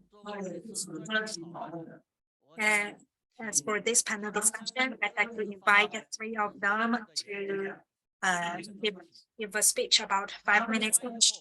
And then after their speech, we can have a discussion. So as for the participants, here you don't have an opportunity to raise questions this morning, but this afternoon we will give you some opportunity to raise questions. So altogether we have 40 minutes for this session, and we will not run over time. Please feel comfort. As long as I am the moderator, I will control the time very well. Well, so first I will ask Christine to talk about 5 minutes. What do you think about the topic? Thank you. Good morning, and it's a pleasure to virtually be with you today. I'm actually in Paris at the World Animal Health Organization, so we're spread out all over Europe, but joining you from here. So I wanted to start with the trade perspective. I think you may know that when the World Trade Organization was established in 1995, with it, members agreed on a rules-based trade system. So yes, trade is good, but trade needs rules so that it can happen smoothly and that it can happen fairly to support sustainable development. And the agreement on the application of sanitary and phytosanitary measures is one such set of rules that was agreed at the same time as the WTO was created. So this agreement, what it does is it sets the rules for trade in food and agricultural products with respect to regulations that governments apply to ensure that the food that they import is safe from the point of view of food safety, but also animal health and plant health. Why? The reason is that all countries that import food usually have measures in place to ensure that these imports are just as safe as domestically produced products. But these types of regulations or requirements on imports can also be very effective obstacles to trade if they're not really necessary to protect food safety, for example, but are applied in such a way that they block out imports. So how does the SPS agreement try to do that? It tries to do that by distinguishing between those measures that are necessary to protect health, to ensure food safety, and those that go beyond what is necessary and restrict trade more than is necessary. So how does the SPS agreement try to do that? The answer is science. So WTO members agreed that import requirements, we call them measures, import measures need to be based on science. They need to be based on scientific principles. They must not be maintained without sufficient scientific evidence. And the WTO is an organization, we're all either lawyers or economists. So thank God the WTO is not the one setting the food safety standards, but rather it contains a reference to the work of Tom, of Codex, which is in charge of setting the food safety standards. And these are referenced in the SPS agreement as the relevant benchmark, you can call them, and is in charge of ensuring that these measures have a scientific basis. So Codex sets the international standards that are referenced in the SPS agreement, and the SPS agreement contains a very strong encouragement to base national domestic requirements on international standards. However, it's also possible to deviate from that. For example, if a country, a member, wants to achieve a higher level of health protection, they can deviate from an existing international standard, or maybe for some situations, for some products, there is no relevant international standard. And then, of course, members can still put measures in place, but then they have to ensure that they base them on a risk assessment. And of course, the risk assessment is supposed to evaluate the scientific evidence to make sure that the measure is necessary. I think those are my 5 minutes. I'll stop here and look forward to the questions. Thank you. So next, Tom, please. 非常感谢钱教授。 Thank you, Professor. So today I will talk about codex and science, and I would wish to do it in Shanghai, but I hope next year in Beijing we can be together again in person. And I think this is the one audience where I do not have to explain what codex is and what we do. So we do set international food standards. Christiane already said it. We have a double mandate to protect the health of consumers and ensure fair practices in the food trade. And we have all seen over the last few years how much we depend on a well-functioning supply chain that are indeed, in the case of food, oiled by codex standards if everything works well. We have a procedural manual that makes sure that all we do in codex follows predictable procedures. And Christiane nicely explained how trade also needs to follow certain rules, and so does codex. The term science or scientific is found on every 4th page of the codex procedural manual, and you find the term risk assessment even more often. And that will lead us later into what Marcus is going to say. So science is really on the stage in codex, and it really starts out with the 1995 statements of principle concerning the role of science in the codex decision-making process and the extent to which other factors are taken into account. I will first talk about the first part concerning the role of science. It's not a coincidence that we started doing that in 1995, because that was also when the WTO took off.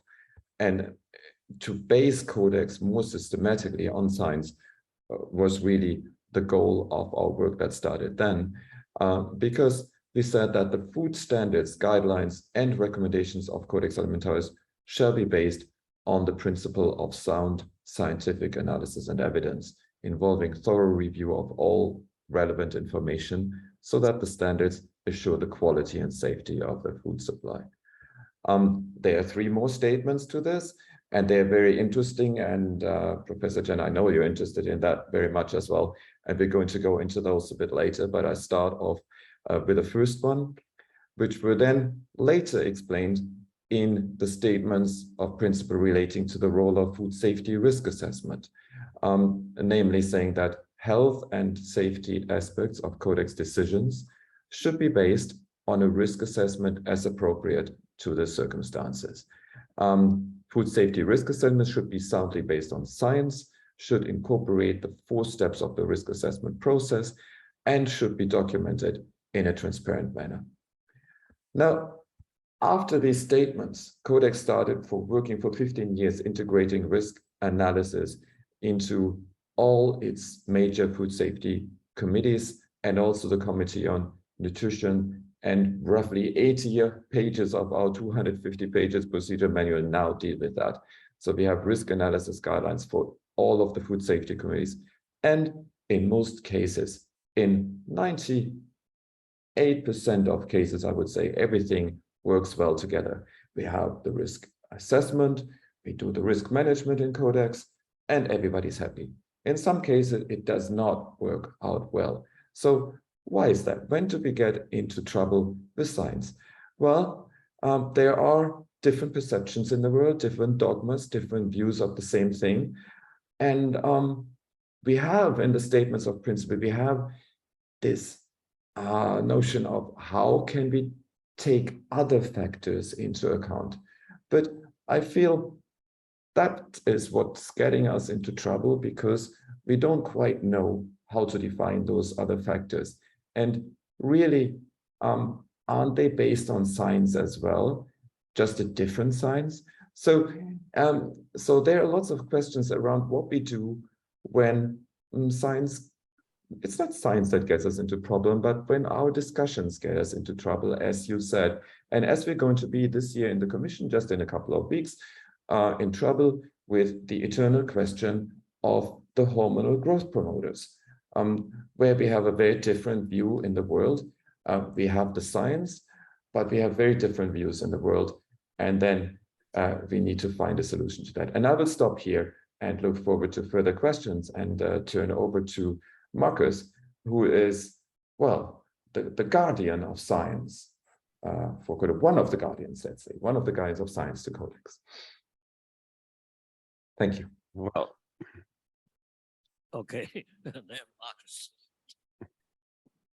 thank you so very much, and a warm welcome. I am joining you today from Rome, Italy. It is my distinct pleasure to be there again at the conference, although I'm too saddened that it is again remotely only.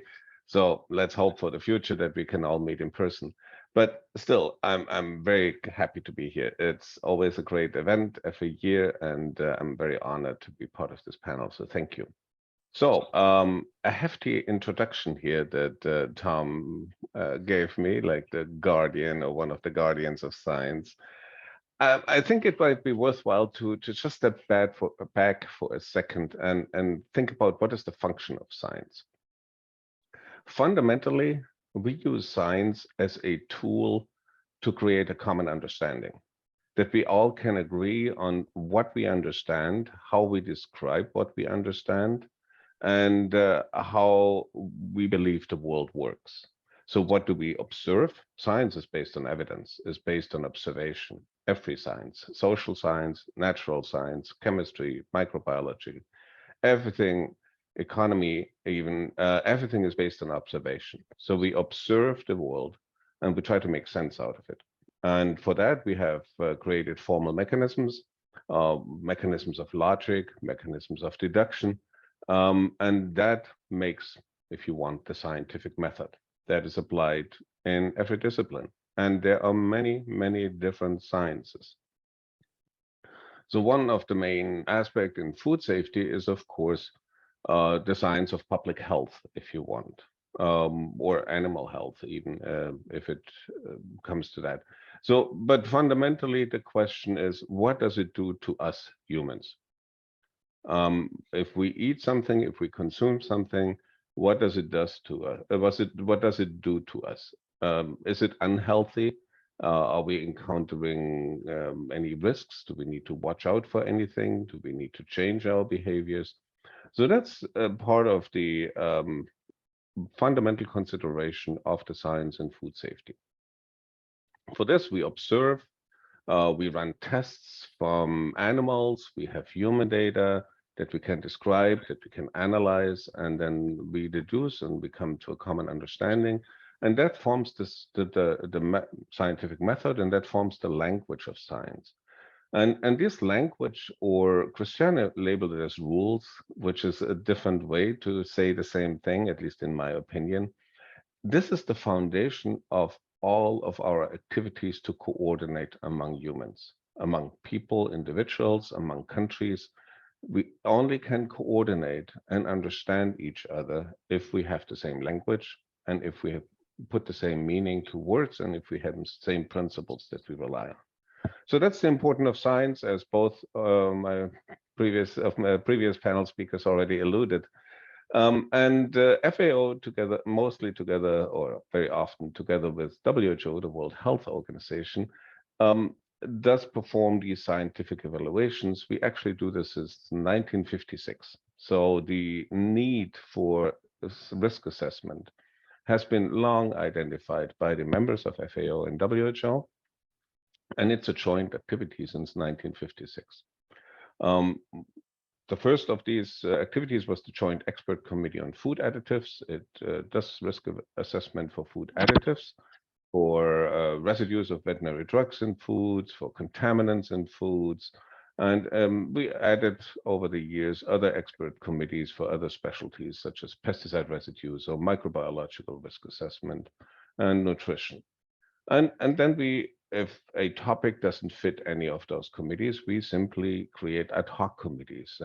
Currently, we have one on allergens, on request from the Codex Alimentarius Commission. What do we know about allergens? What are the consequences with regard to food labeling? Or what is the scientific information that we have that we can provide to risk managers, which are the members of the Codex Alimentarius Commission, to make rules that then ultimately have their relevance in trade at the World Trade Organization and in national standards, obviously. So science is absolutely fundamental in almost everything that we humans do in our daily lives, because it forms the basis of our understanding of this world. And from that angle, we need to maintain a common reference point. So in a way of speaking, as we all agreed that we believe in science because it makes the most sense. We can verify it, we can observe it, everybody can individually observe this and verify for themselves. But yet, as you all know, when you read the media, there are divergent opinions occasionally about the one or the other aspect of what is true and what is not true. And here, as an example, is the flat Earth movement that has taken over. Is the Earth flat or is the Earth round? Now, I have my personal opinion, but everybody else can have their personal opinion. So far, the majority of people believe that it's observable that the Earth is round. But then again, that's apparently under discussion in some strata of society. And that is just underlining the fact of where we need to focus, because we have talked about science and we have talked about natural science. In most of the comments of the previous speaker, although Tom alluded a little bit to which science, but most of the references are to natural science, chemistry, biology, astronomy, if you want. So the hardcore, what is often referred as the hardcore science, but there's social science, there's economy. And all these have look at the same phenomenon, food, with a different facet, with a different angle, with different evidence, and come with specific conclusions about what is beneficial from that angle. To integrate that all, that will be the art of our future conversations, and that will tax probably all of our patients, because then we have to find a way to integrate all these different streams and come up with an overarching approach or way of thinking and way of talking and way of decision making that makes the best trade-off decision amongst all these different factors that we're currently knowing. So I'll stop here too, but thank you so much.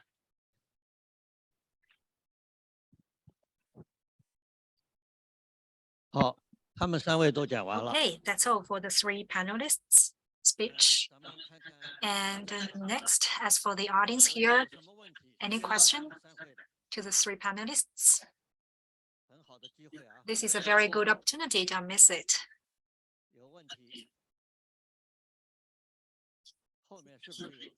So there is one from at the end.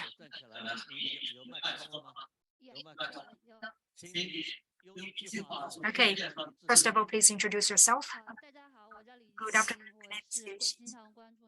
I'm very interested in food safety issues, and I'd like to thank the organizing committee for this panel discussion. Christina, because maybe it's my impression from all the media stories.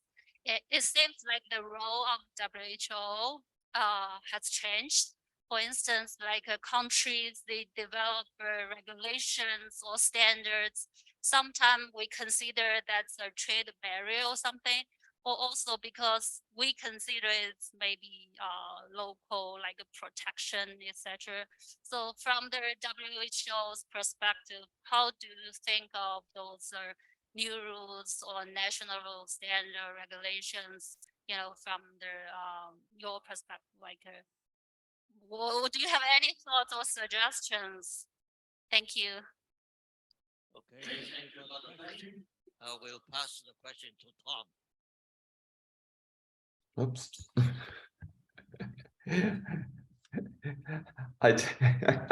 I didn't quite expect that. Well, the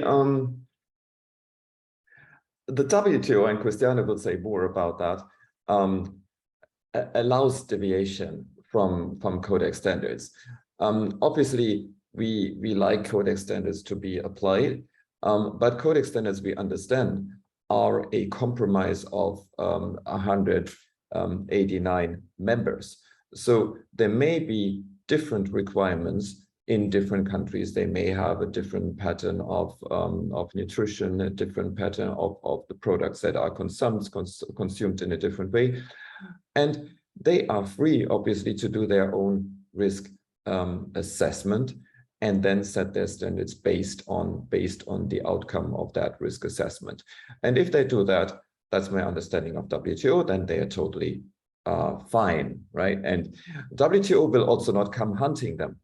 WTO will only spring into action if there is a trade concern mentioned, and Christiane will be able to tell us much more about trade concerns, and I will turn over to her here. Okay, good. Christine, do you want to add something? Yes, sure. Yes, when you read our texts, it all seems very simple. It just says, the measures should be based on science. Everything is clear.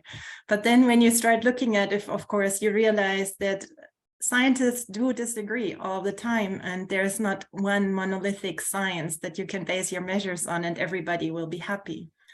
So I think it's much more simple when measures are based on codex standards, then there's less room for discussion and everybody agrees, and there's a presumption that you're in conformity with the requirements of the SPS agreement. But when members deviate from them and use their own risk assessments, of course, they will base them on science, but not everybody will have the same opinion of which is the most relevant science to use. So the WTO, as Tom said, there's no trade police. Nobody will come. I will not come running after you. But there are different mechanisms where members, WTO members themselves, look at each other's measures and monitor each other and try to figure out if a measure is, if they agree, the measure is based on science, everything is fine, it does not create any unnecessary obstacles to trade, or if maybe they disagree. So one mechanism that is there is that when a WTO member develops a new regulation, they notify it when it's still a draft. And then other WTO members can send their comments. They can say, oh, have you looked at this study? We would do this differently. This might create an obstacle to our exports. And then the member that is developing the new regulation can take that into account. Obviously, they will still have to evaluate if they agree, but they can at least know that there's a potential that there might be some friction, some conflict in the future, and they can think about it. There's also a possibility at the WTO to come and complain. And the first step is usually to complain in the SPS committee, where members get together 3 times a year, and they can raise concerns about each other's measures. And usually one of the arguments you will hear, this measure is not really based on science. We don't agree. What is your risk assessment? Can we see what data, what information you based your measure on? They often also say this is not following the relevant codex standard. Why don't you apply the relevant codex standard? It would make it so much easier. And about half of the concerns that are raised this way are eventually resolved. But it doesn't always work. And then there is the dispute settlement mechanism of the WTO, which is a much more legal procedure where, lawyers on all sides get involved. And a panel of 3 trade law experts will examine the question. Of course, they're law experts. They're not usually scientific experts. And so they have a hard time deciding whether your measure is based on science or not.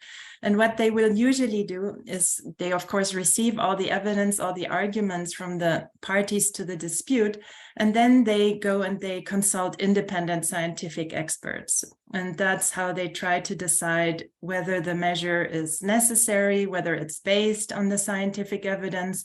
Sometimes there's a wonderful risk assessment, but then, the measure seems to do something quite different than the risk assessment. So we have a few lessons that we've learned from some of the disputes that have happened in this area. And the first lesson is, well, there should be a rational relationship between the science, the risk assessment, and the measure that is based on the science and the risk assessment. There should be some sort of logical relationship. You cannot have a risk assessment that says the risk is negligible, extremely low, and then an import prohibition to ensure food safety. That doesn't work. On the other hand, the wise judges have said that you can take minority scientific opinions into account. And this is, I think, acknowledging that science evolves, science shifts, and it has to start somewhere. So sometimes there is a well-founded scientific opinion that is different from the mainstream. And then responsible governments will often take that into account and take that into account in their risk assessment.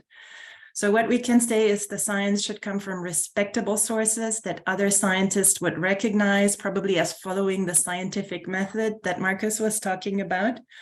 But then apart from that, there's no prescription as to whose science is better from the WTO point of view. You should just make sure, I think responsible governments will want to look at the variety of the evidence, evaluate it and base their measures on it. But it's clear that there can be differences of opinion. Okay, thank you. Marcus, if you want to add something. Yeah, no, thank you very much for the opportunity. Maybe just to add real quick. So the question is gets really very technical, very detailed, and very foundational quickly. Because minority science is a good element, and it's an absolute relevant element, right? So if you think long enough back, people believed that the sun was rotating around the earth until a minority science emerged that the earth is actually rotating around the sun, or revolving, not rotating. No, anyway, so that has been a minority science, and now it's the total majority science. So yes, science does evolve. Science always evolves, and that makes these discussions really, really hard. And we are talking here also not necessarily just about science in general. Open a scientific magazine and can read the latest journals. We are talking about what's typically referred as regulatory science that has a certain aspect of demonstrated reproducibility and repeatability. So it's not one experiment that demonstrated something somewhere, and now we're going to change the rules of the world. No, it has to be more substantial, that other people could reproduce that experiment, that they could demonstrate that this is in fact makes sense, it matches our explanation, so agree with the explanation that was proposed. And so that's more at the core of regulatory science, which is different from other aspects of science that can be much more explorative. And these are vital elements to evolve science, the exploration, but that cannot trigger necessarily government responses and all the time just because somebody published one thing at one point. We have to wait till this has more body of evidence, till there's more evidence that this can be reproduced in different settings, that it's really applicable, and that scientists, or let's say the scientific community agrees or tends to agree with the validity of those experiments. Thank you. Okay, thank you for the comments. So this is a very good discussion. The three panelists have given a very authoritative reply. Actually, it's even a broader answer to show the role of science in setting standards. So as a moderator, I want to ask three panelists a question. Just now, the three of them have explained it very clearly that when we set food safety standard, so first of all, we need to carry out risk assessment. Risk assessment, of course, is based on science, no doubt about that. And then, based on the outcome of risk assessment, international food safety standards is made, for example, Codex or CIFSQ standard or other standards. And then their standards will be used as a very important reference for national standards. So my question is, science, maybe sometimes in the setting of standards, sometimes science does not play the absolute role. So does it mean that in some circumstances, standard setting or the setting of standards do not 100% follow the result of risk assessment, but instead taking other factors into consideration. I know that in Codex, other legitimate factors. And Tom, could you further explain this, or if you can give some examples in Codex, that will be great. So thanks very much. If I have like 3 hours, I might be able to. It is a very interesting, very complex topic in Codex, but it also comes from the clear separation of the risk assessment and the risk management. So the scientists have spoken, let's say. Everybody that comes from FAO, WHO, they have spoken, they have given their risk assessment. For example, in the case of a residue of a veterinary drugs in food, say this residue is safe, right? Okay, then if everything should be fine, we should get to an agreement. But my statement often also in the WTO has been, because there was the question, oh, Codex, you have the science, why don't you set the standard? I say, well, if we always were to do that, why do you need Codex? Then you just take the standard, you take the science, you put it into a standard, and that's it. And we don't need all these discussions in the Codex Alimentarius committees and in the commission. But in fact, we have the science, but then we still need to decide what to do. Codex could, for example, still have the science and say, no, we do not want to set a standard. There will be no step. We don't want to do anything about that because we see a bad impact on trade, a bad whatever, right? Now, we have the issue with the veterinary drugs. I started talking about it before, where actually at this point we have an agreement on the science. So everybody agrees on the science, on the proposals. Well, most people, Marcus, right? I mean, there was still we still hear some grumbling from some people who don't agree with the science, but they haven't brought any other evidence. So let's say we have a good majority in Codex, they agree on the science, but still there is roughly probably 50% of the Codex Alimentarius membership, they don't want to set a standard. They say, well, that's fine, the science, but we do not want to set it because we do not want these products to be used. Now, we do not want these to be used. Why? Because we have other considerations. What are these other considerations? We have other considerations concerning animal welfare. Well, that is a problem for Codex because we don't deal with animal welfare. So it is a concern that is falling outside our mandate. And we have, we struggle giving a room to those concerns and to the countries who have such concerns and then who don't want to set a standard. Because of course they can do a reservation. But then they say, yeah, but if we do a reservation and let the standard go through, still there will be a standard and we don't want to have a standard. So what we do in these cases, when we really have a topic where there's no consensus, we have no choice but finally to vote on this. And now, that is, voting is also a certain amount. I'm a mathematician, so it's a bit of a science as well, because you count the votes and you come to a result as well. Not very satisfactory, but this is where we get to. But if I'm in closing, just to say, one of the issues there that I think we're dealing with is that concerns about the use of a certain technique, a certain product, were not addressed at the beginning of Codex because the concerns fell out of Codex. And then this product gets to the final step, and then you find a large part of the commission doesn't want to set a standard.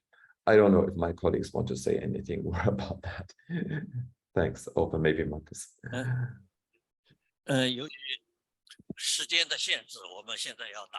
As time is limited, we have to stop here.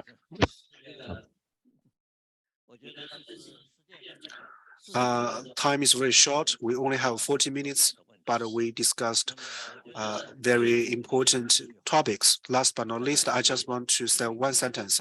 When we set the standards for food, science or risk assessment is a must. It is a very important fundamental foundation, but it is not everything. We also have to consider all kinds of other considerations, as mentioned by our speakers. So we have to have a correct understanding of science in setting the standards for food and risk assessment. So sometimes we say like standards are compromise. Maybe you are not very happy to hear this, but it is a fact. Or we can also say that setting standards shall be based on science, but also we have to consider other considerations and factors. Maybe this sounds better, but it's the same thing. Standards are a compromise. Okay, thank you again for the three speakers who are far away from China and are still be here in part of this meeting. Thank you very much for your participation in this panel discussion. Thank you.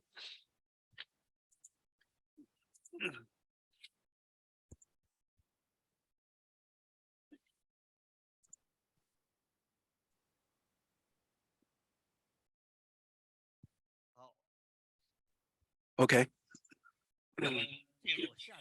Now let's proceed with the following session. It is about risk communication. And we know that CIFSQ, for each meeting, we have put risk communication as a very important aspect of food safety. And just now, the panel discussion was about risk assessment and risk management. And as an important part of the principle of risk assessment, risk communication is something that we should not forget. Okay, now let's welcome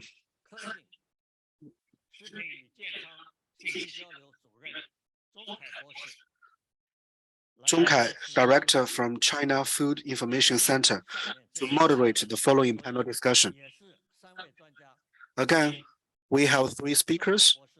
Okay, now I would like to invite Dr. Zhong Kai to be on the stage. Good afternoon. Sorry, because of COVID-19, I can only do the moderation from Beijing. And we have three speakers for this session. And as you can see, the topic for this session is evidence-based risk communications.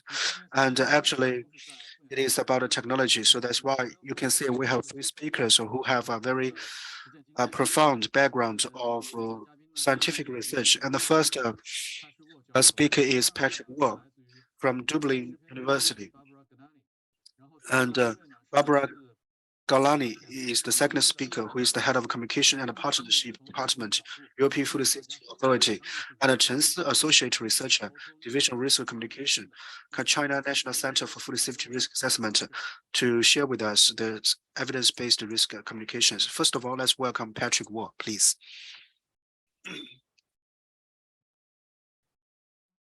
Patrick, the stage is yours. Can you hear me? Okay, can you hear me? Yeah.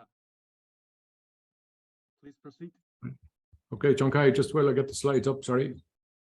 I'm trying to share the slide screen.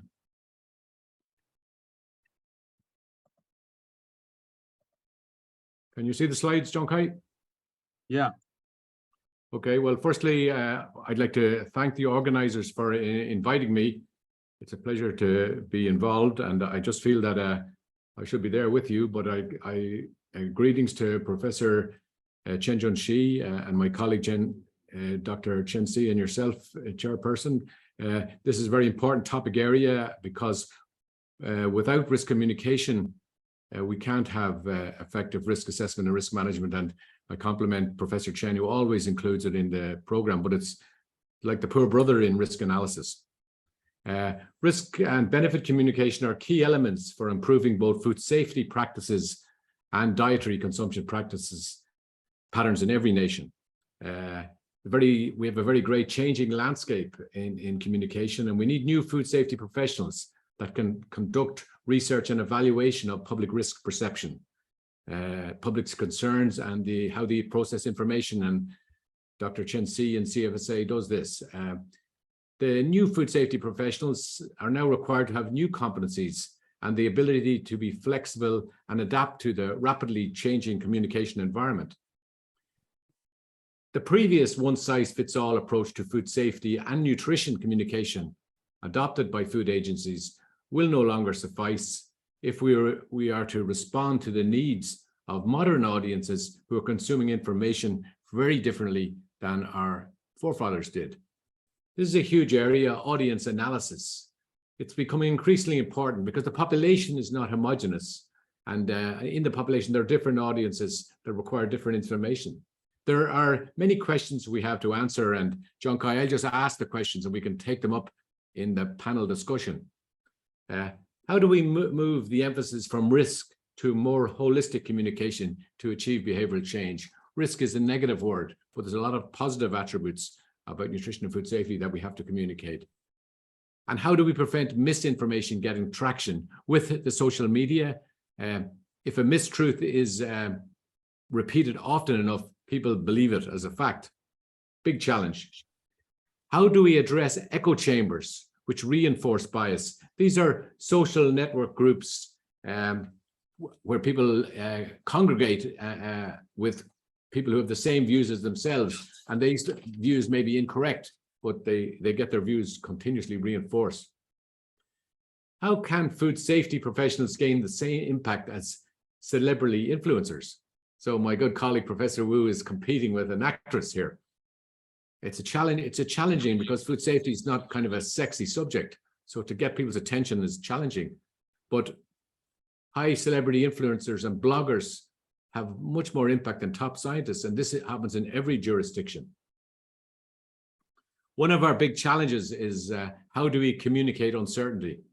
Often science is evolving, or in crisis situations, decisions have to be taken with incomplete information. And then how do we prepare the next generation of food safety professionals to capitalize on the new environment for communication to achieve the desired outcomes in the target population segments? Do we include risk communication in the food science courses in the universities? Because if the scientists are to influence policy makers and regulators, they need to be able to communicate effectively, not just communicate at scientific conference to their peers. As I say, the audiences that we target are not the same. So basically different audiences in the population require different approaches. And the audience categories can be divided into streams which have to be serviced by dedicated audience specialists with the ability to analyze and understand and engage with their respective groups. In the past, we segmented the audience on the basis of age, gender, education, employment, and area of residence, say rural, urban. But digital database tools, including machine learning algorithms, segment the population based on individuals' browsing behavior, their purchasing patterns, their lifestyles, and their social networks. So this is a huge science now. No matter what channel of communication is being used, openness and transparency and honesty are key. And so we can't hide information or provide oversimplified messages to the public. And this is very challenging. We have to acknowledge uncertainty wherever it exists and address it clearly. And during crisis times, we have to be so careful not to reassure the public of safety or our conclusions from investigations when uncertainty remains and investigations are ongoing. And in the European Union, particularly in the UK, during the BSE mad cow crisis, the public were falsely reassured and trust was damaged, and it took years to restore trust in the regulators and the authorities. Most agencies have websites to outline their activities and engage with the public. However, to make sure your website is ranked highly by the search engines, this is when people log on, your website comes up first, and this is to EFSA and CFSA. You have to ensure that the content of your website addresses the most searched topics. You have to use non-technical language and simple syntax which reflects how people search. Ensure the content is comprehensive. Ensure that visitors to your site stay and engage with the content. You're only one mouse click away from losing your audience, so people can come onto your website. If you can't hook them, one click of a mouse, you've lost them. Use infographics and multimedia to help engage the public and improve retention metrics. That's the length of time people stay. Now, this is a big challenge for us because most food agencies, we don't have the resources that major companies have to mount substantial marketing campaigns. So the big challenge for us is to produce content that goes viral. Making food safety and nutrition exciting requires new and innovative approaches. So some strategies to increase the chances of going viral include making content that evokes strong emotion, anger, or anxiety. This explains why rumors, exaggerating risk, spread much faster than reliable information. Humor is a positive emotion, and it's a particularly useful viral strategy. And we have a new communicator now. He's called an edutainer, or she, an edutainer, halfway between an educator and an entertainer. Make content that is impressive at a glance, and seeding content with influential sources like celebrities, film stars, and sports stars is another one. This is a big one. How do you actually analyze the level of engagement with your public? There are new tools for monitoring the audience's comprehension of issues and their opinions, and complement traditional surveys.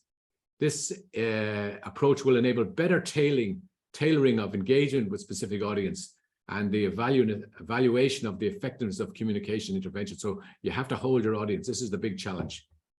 Second last slide, Zhongkai. Trust. Key to successful risk communication is that the public must have trust and confidence in those delivering the message. And trust and confidence must be earned and cannot be mandated.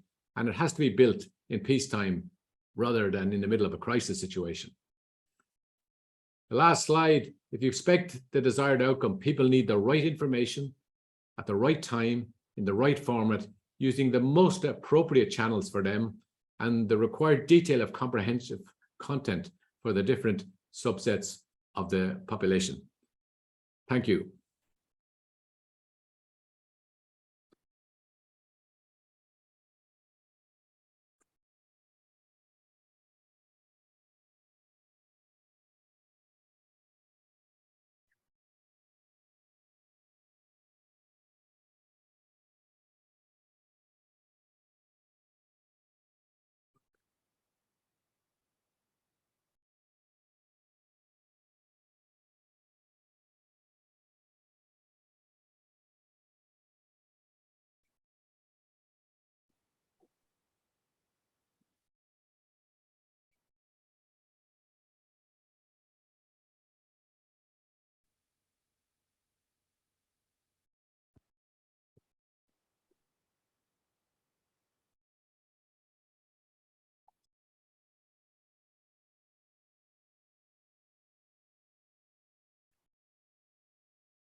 Good afternoon. I cannot hear Professor Zhongkai.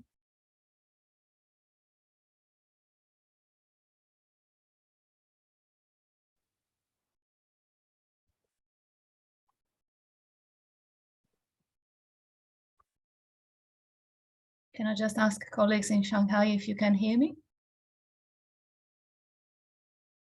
Yeah, we can hear you. Yes, we can hear.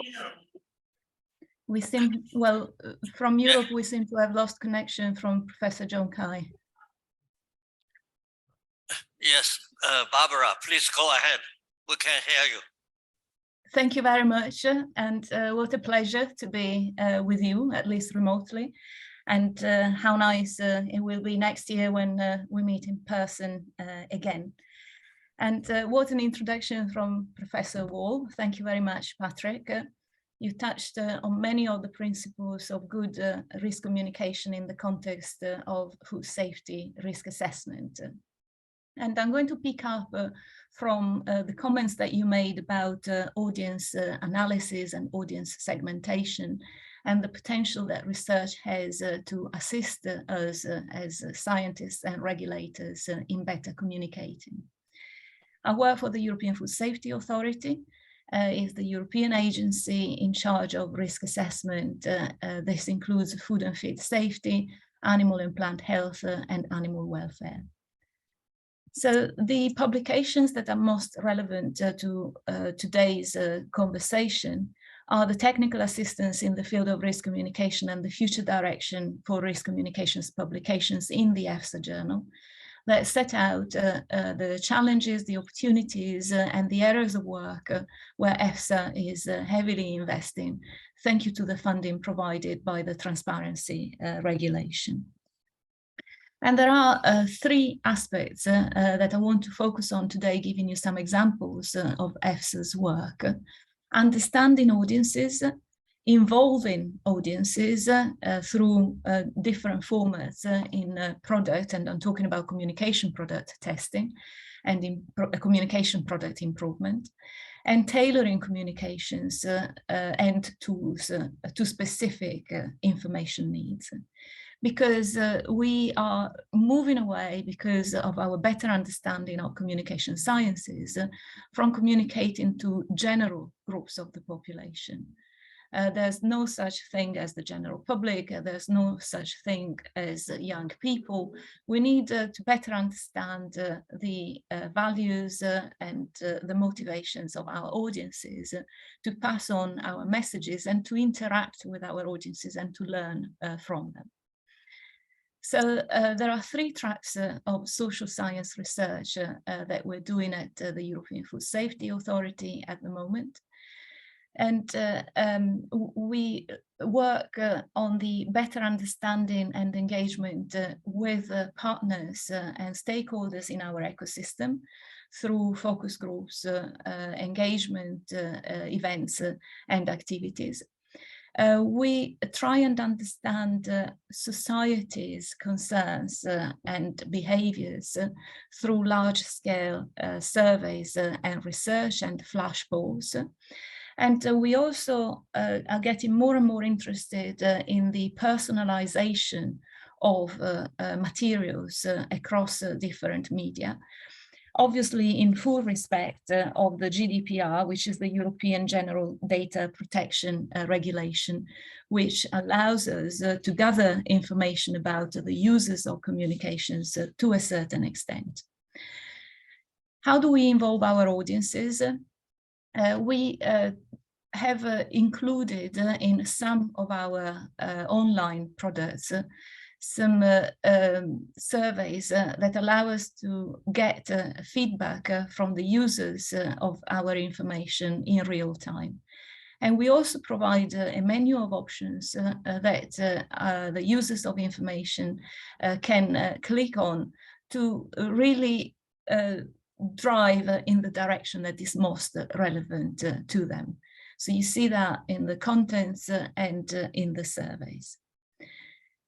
We are much more open than we used to be on listening and adjusting our communications. And this is not just because we've become more caring and more sensitive, but also because the communication tools that are now available allow us to do these adjustments in a way that was really, really costly in the past and is much more accessible at present. And thanks again to the transparency regulation investments, we can spend more of our efforts on campaign-based activities, campaigns that can happen at regional level in different countries in Europe that have similar characteristics and interests, or even at a European-wide level, but with a very, very clear focus on localization of contents, going well beyond translation. Having said that, the multilingual approach expansion, again, made possible to us because of the affordability of some of the neural machine translation tools that are now available and continuously improving. Translation remains a really important aspect of our work, outreach, and engagement. And you see, we are quite ambitious. We started with 4 official languages on our website: English, French, German, and Italian. We expanded to Spanish last year. We have been testing a mix of human and neural machine solutions for 5 additional countries, with the ambition by the beginning of next year to have all European languages available for most of our content. And this is what our current campaign, EU Choose Safe Food, looks like. And we got a branding that helps recognize the materials, but we have very, very different products that we are testing with different audiences. From Instagram Reel, where we have gamification and competitions to attract the interest of viewers, to interviews with scientists, to using the cooperation and partnership with influencers to address some of the communications that are trending on social media. The other campaign that we're quite proud of in Europe is the Stop African Swine Fever campaign. We started 4 years ago. We've been refreshing our visuals based on a feedback loop that we maintain with the target audiences of this specific campaign, which is happening in 18 different countries with materials available to European countries, neighboring countries, and pre-accession countries. So we've been working particularly with farmers and hunters, but not with all farmers and hunters in Europe. We've really done research with the assistance of chief veterinary officers and stakeholders to really address in specific countries or even regions within countries, what are the target audiences that can most contribute to the reduction of the spread of this terrible disease for pigs. And now we come to something that we have been doing for a number of years, but we have hugely improved this product in 2019 and now in 2022, is the Eurobarometer survey on food safety. As you see, it's a very, very wide sample. Statistically significant, and allows us for segmentation of audiences so that we can better understand. And the results that were published in September indicate that in Europe, people are more and more concerned about the cost of food, which is not a surprise due to the current global situation that we're all undergoing. Pesticide residues are the most frequent concern expressed, with food poisoning among the top 5. And we see an increase in concerns or interest in microplastics in food. And you can see that it's a significant increase compared to the survey that we did in 2019. This information is not just interesting to have, it's also guiding our communication strategy, our prioritization of topics on which to communicate. And we believe that it's improving our access and our impact.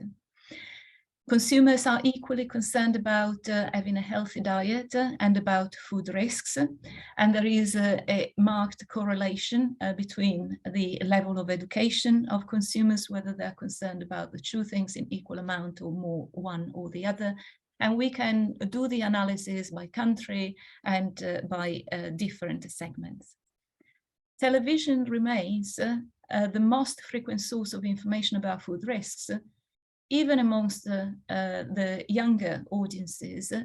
And although there is a decrease in the use of television as a source, but this again is really important for us to plan our campaigns so that we don't put our efforts on the wrong channel. And now the last one, and I'm picking up here on something that Patrick said about the competition between scientists and influencers.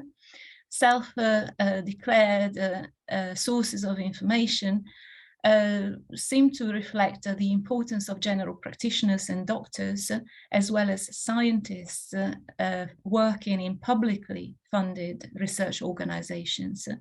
And you see celebrities, bloggers, and influencers at the very bottom of the list.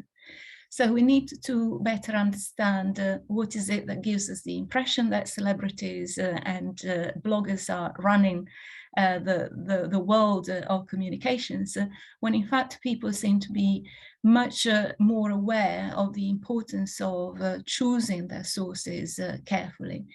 And this is something that fills us with hope, but also requires a better understanding of the mechanisms of communications. I hope that you found this interesting, and that it's going to stimulate some of the questions that I will be answering together with the other colleagues on the panel. Thank you very much.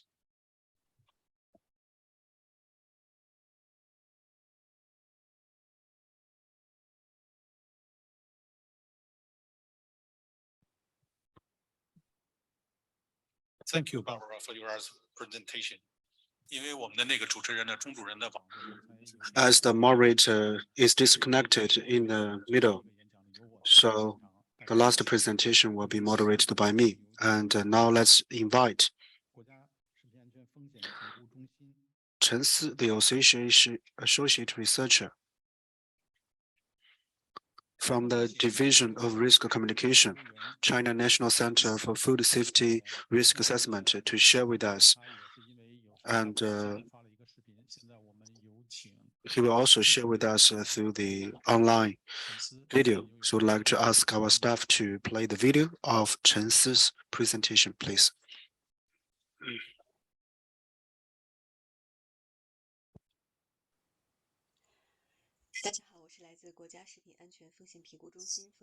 Good afternoon. My name is Chen Si. I'm from the CFSQ Communication Division. I'm very happy to be part of China International Food Safety and Quality Control Conference. And my topic today is the digital media audience-oriented food safety information communication, to share with you the challenges and the new issues we have in risk communication. The key is to understand the audiences and to use the ways acceptable to the audiences to conduct effective and accurate communication. And also I will use a case study to show you how to make the communication more precise. And in recent years, we found that actually in different areas, we have new ways, but if they are not accepted by the consumers, they will never realize their full potential without the consumer acceptability. And also, the most important is to promote the different parties to have a understanding. So the scientists and the general public evaluate issues differently. So we have to merge the two parts, especially under the concept of the microfood view, microfood concept. And these new opportunities are the opportunities for us, and whether they can provide can be transformed into the sense of safety for the audiences. So we have to transform, and it needs us to accelerate our professional capability to conduct the communication with the audiences. And in order to accept the challenges, and as I mentioned, the most important is to understand the audiences. For example, we have to know about the perception patterns of the audiences. And actually, they are faced with the issue of the overloaded information. And also in the leisure and in the huge amount of the information on the network. And if they get access to the food safety information and with the unprofessional judgment, and so in this area, if the food safety information is still used the one-way communication or the traditional way,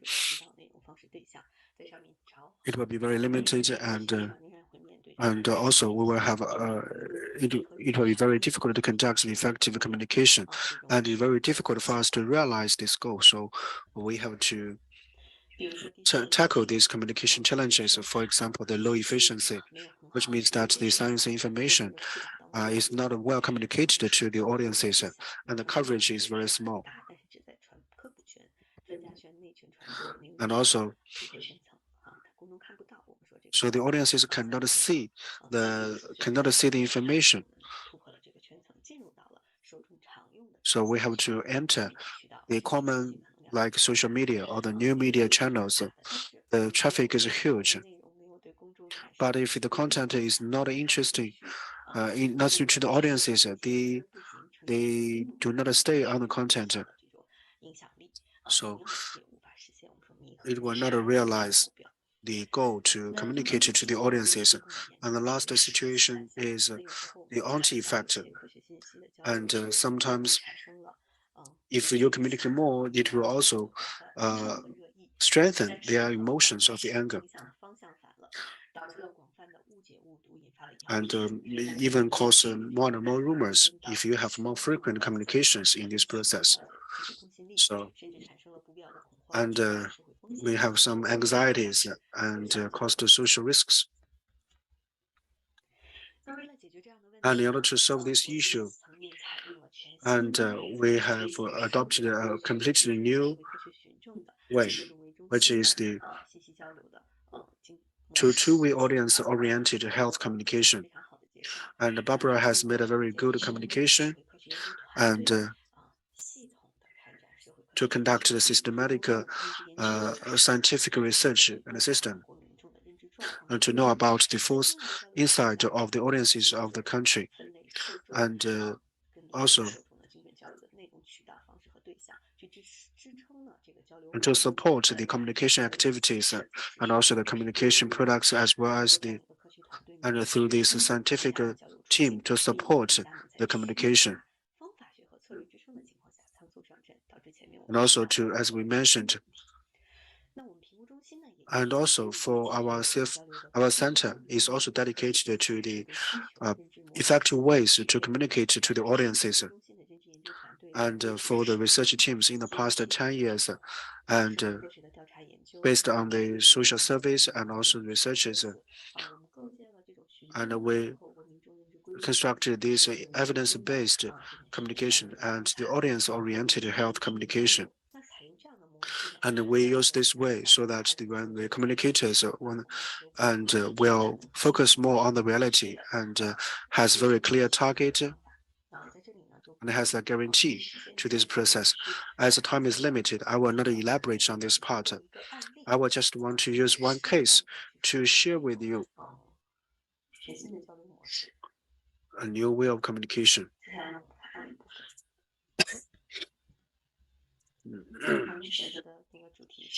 And the topic is the poisonous wild mushrooms. And why I use this example? Because and this is also one of the top death reasons. And because based on the modern data, in 2000, there are more than 9,000 people who died from these poisonous wild mushrooms. And also it is a very important case for the food safety. because it involves the core obstacles for the food safety communication: knowledge, belief, habits, and also the conventions, the social conventions. And for this kind of communication, and we have also established an international knowledge center. And as I just want to introduce to you some of the. This is the precise communication. Is the poisonous mushroom test contest, and we go to the high-risk regions and to conduct and to know more about how to identify, to know the identification of the poisonous mushrooms, and also we change it from the one-way communication into the perception-based behavior changes, and so that they can have adequate knowledge to support this part. But for this part, but the fact is that they do not know about this identification capability, and this is sometimes because of this is the major reason for the tragedies behind. So we want to use this way to. That's why we organized this mini game of the poisonous wild mushroom contest. And I just want to share with you the principles. And you can also use the WeChat to scan and to have a test. And as you can see, we have different regions, and you can choose your own regions to do the test.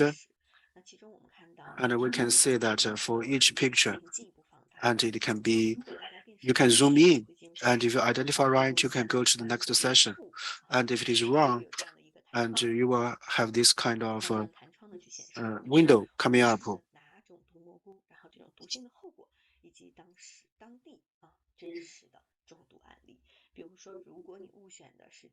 For example, if you, and we will also show you the reasons and also to give you a description about the mushrooms if you give the wrong answer. And also we'll also share with you some of the cases related to the death because of the eating of this kind of poisonous mushrooms. And if you give the wrong answer, and you can see, we will show you the situations about the death caused by this kind of mushroom. And there are more than 1,500 death cases, and more than 70 people died because of this mushroom. And will you be the next one? So we use this way to do the alert. And after this mini game was online, there were more than 600,000 people played this game within 1 month, and it has effectively spread the knowledge of the poisonous mushrooms. And they found that it was very difficult to identify the poisonous mushrooms.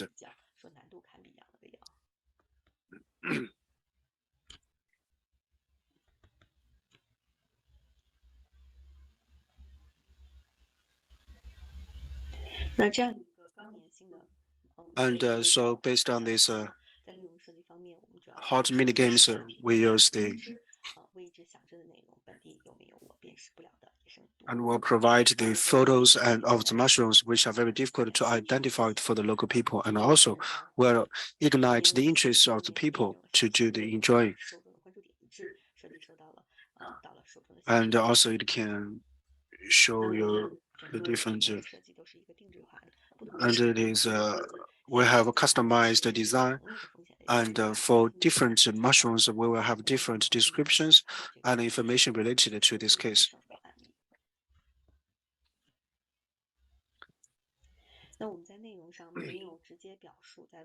And in terms of the content, because based on the preliminary research, and if we just provide the suggestions, and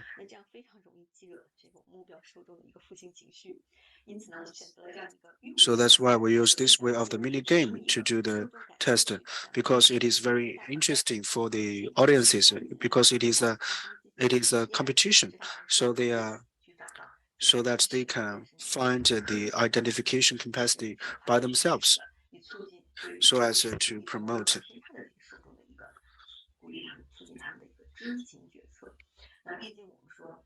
So that in this way can come to the conclusion by themselves. Because we have different ways and do the test for the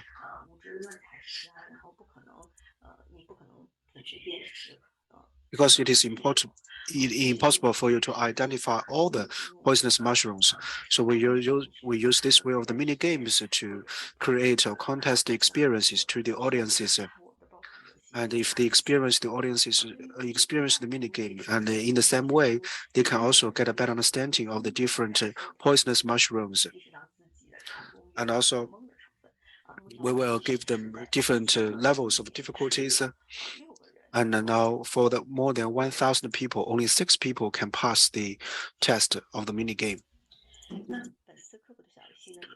And also, this mini game was greatly supported by academician Chen Junshi, and also has been transferred and spread by many big platforms, and even the 12123 has been working on the spread of this. And so far, we have more than 60,000 people have participated in this online poisonous mushroom identification. And for the top 3 poisonous mushrooms, there are more than 10,000 misunderstanding knowledges of these kind of mushrooms. So in this, there are more than 10 people who have not identified these seriously poisonous wild mushrooms in this game. And also, so for this kind of mini game can provide credible information, and it can support as a very important communication platform for food safety.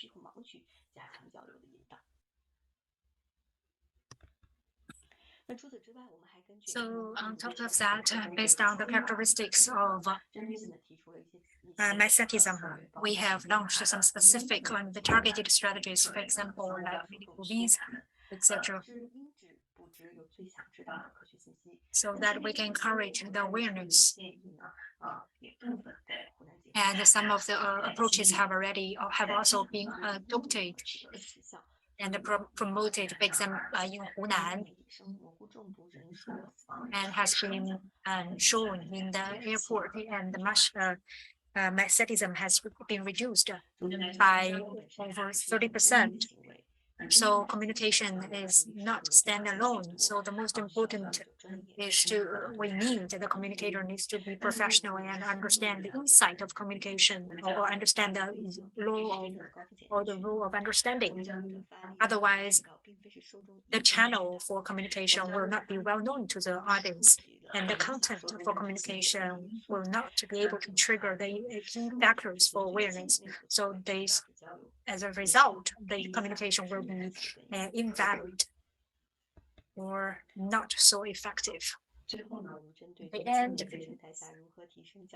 as for how to improve the effect of communication, we have 3 advices. So first, we need to shift from one-way inform to due direction precise communication. And second, we need to emphasize the professionalism of communication. And in the future, the communication needs to fully respect the awareness and the law of awareness, and use algorithm and professional tools for scientific communication. And third is to optimize the communication team and improve communication capability. In terms of the team building, we need to fully understand the different advantages of different entities. So social scientists and also research scientists. So both of them have different advantages, and we also need to understand the role of the communication team and rely on the balance of social scientists and the natural scientists, and avoid biased reliance on certain scientists in order to form an effective matrix for communication. So we need to fully understand the audience so that we can make efforts in the right direction. In the interest of time, I will end here, and please contact me if you have further questions. Thank you. Okay, thank you, Dr. Chen, for your presentation. Would like to invite Mr. Patrick Wall doing a summary of the session. Okay, Patrick, please. Thank you very much. We lost our moderator, which is unfortunate, and we've nearly run out of time. But I will just give one quick summary because I know the time is short. The risk communication is a very important topic, and without it, we can't have effective risk assessment and risk management. And one of the key things is that we need to get more exposure for the scientists and get the scientists more familiar with engaging with the public. And Barbara highlighted that one of the trusted sources for the public are the scientists. And I highlighted that although the scientists are the most trusted, the influencers and the bloggers get more exposure and connect more with the public, which results in a lot of misinformation. So in the interest of time, I'm just going to give the last 2 sentences to Barbara to ask her, how can we get more exposure to the scientists? Maybe the scientists aren't sexy enough, I don't know, but how do we get more exposure for the scientists as they are the most trusted sources? And we will end then because of the time. Over to you, Barbara. Thank you very much, Patrick. I think, first of all, working together with bloggers, celebrities, influencers, and this can be done in an independent way, but really capitalizing on the relative and respective experiences. And the second one is intensifying our research, target audience research, so that we can also make the most of our scientists that already have their followers. And we don't need to be shy about talking about our work and what we're passionate about, because passion really comes across, especially on social media, has been very genuine and can take us a very long way. Thank you, Patrick. Okay, I'll just say thank you to everybody, and thanks to the substitute moderator for stepping in. And hopefully the next year we'll all be together and we'll have proper communication. Okay. Yeah, sure. Yeah, thank you, Barbara, and thank you, Patrick, for your great presentation and share your knowledge and idea to us. Okay, thank you again. Hope we can see you in person next year in Beijing. Okay, thank you again. 好，那我们这个 Okay, that is all for this session, and the next is a tea break. And let's go back at 4 o'clock for the next session.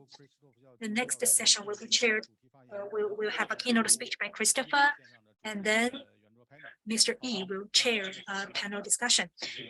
Okay, that's all for this session. And I'd like to thank Mr. Chen for his moderation. Thank you.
Okay. The last session of this afternoon will start soon, so please take your seat.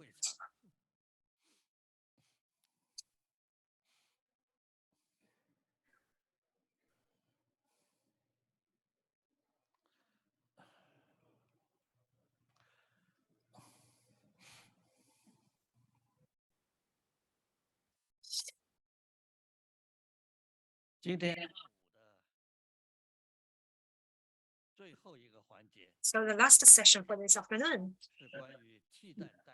is in this morning we have talked about alternative protein. And you have heard about cell-based cultivated meat. And after listening to the presentation, actually, we still feel it's not enough because we cannot feel it or touch it, right? And it's more about theory.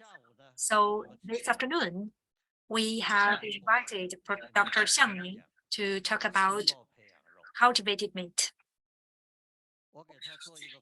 And I'd like to make an advertisement for it. So his company, CellX, can offer tangible cultivated meat now, although it is not commercialized yet. So Dr. Xiang, the stage is yours.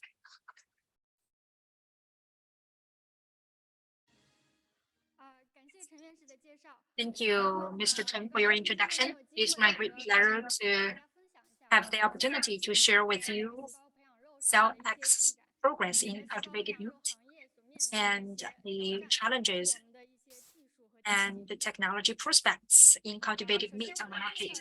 So first of all, I'd like to talk about what is cultivated meat. During the tea break, I have also asked colleagues about their understanding. And in their understanding, maybe is it the products based on from plant-based products or from based on fermentation. So actually, I want to say that cultivated meat is different from other kinds of man-made meat. So the first piece of cultivated meat was a hamburger meat product created by Mark in 2015. So you can see the format of that meat is still a grounded meat in the cultivation media, cultivation container. And in recent years, cultivated meat has made a lot of progress. And in 2020, Singapore approved first cultivated chicken developed by Age Just, which can be sold legally. There are more ways of cultivated meat. For example, Wild Type from the USA has developed a cultivated salmon, and Farms has developed a cultivated steak. So you can see there are various forms of cultivated meat. So the biggest difference between cultivated meat and other man-made meat is that the raw material derives from animal. So there are 3 steps for cultivated meat. First is the preparation of raw material, and it starts from extracting cells from the animal in vivo and do some immortalized processing. And then in vitro cultivation to establish the cell pool or library. And next is cultivation. And in this stage, we need a series of equipment cultivation base. Is to be cost and adaptable and for large scale growth, and also it also needs to adapt to those physical characteristics like pressure. And the last stage is tissue engineering. There are 2 ways for this product creation. So first is through tissue engineering, we can form the 3D structure of the meat. And second, through product processing, we can innovate from the taste, flavor, and the nutrition, so that it can have the similar structure, flavor, and conventional meat. Why we need cultivated meat? Because it is a disruptive innovation that is aligned with the future consumption trend. So first of all, it is very significant environmental protection. You know, the farming industry's carbon emission accounts for 17% of the global carbon emission. Compared with traditional conventional farming industry, cultivated meat can reduce carbon emission by 98%. It is also a very critical technology to ensure food security. And with personalized configuration, we can meet diversified demands for meat products. This is also a source for food protein, and also it can meet other psychological needs, for example, animal welfare, etc. And the cultivated meat grows very fast, and it is a new protein category with great commercial potential compared with other types of man-made meat. Cultivated meat will show a very fast growth trend, and many research agencies have proven that once the cultivated meat technology is rolled out, then it can generate a benefit. And then by 2040, and cultivated meat will account for 35% of the meat market. And investment in this regard has very high potential. Industry cost is a challenge for cultivated meat. At the birth of the first cultivated meat, the cost for 1,000 grams of cultivated meat is over $3 million per kilogram. In 2021, some Israel company announced that their cost of cultivated meat can reduce to $17 per kilogram, which is similar with those general protein. And we believe there is still further room for reduction. So when the cost reduces very quickly, then the market potential for cultivated meat will be very huge. And as for consumer acceptance to our supplies, we found that Chinese consumers are highly acceptable to cultivated meat, which is even higher than that acceptance in developed countries. For example, according to the MDPI survey, you can see that over 80% of Chinese consumers have a positive outlook for cultivated meat, and 50% of Chinese consumers are willing to try cell cultivated meat. So that's also a very good news for the industrialized production of cultivated meat. And different countries are also supporting cultivated meat from policy perspective. In 2020, Singapore has introduced the first cultivated meat product, and the legislative approval has also been completed.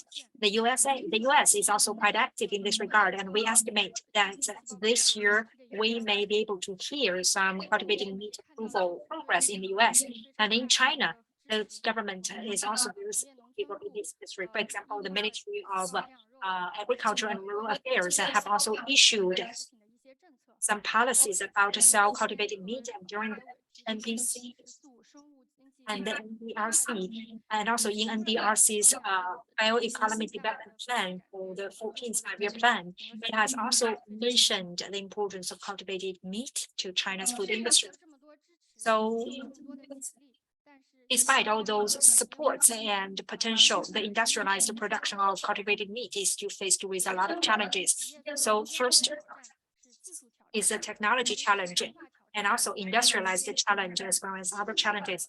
In terms of technology challenge, it includes 5 aspects. First is the establishment of stable cell line. Second is development of a non-serum cultivation base, and third is biological scaffold. And next is biological process for cultivated meat production. And next is the final end product for cultivated meat. And as for industrialized challenge, it includes production costs, large-scale production, consumer acceptance, and the last one, which is closely related with every technology challenge, which is to develop the food safety and quality control system, as well as food safety laws and regulations. So starting from the first one is the development of cell line.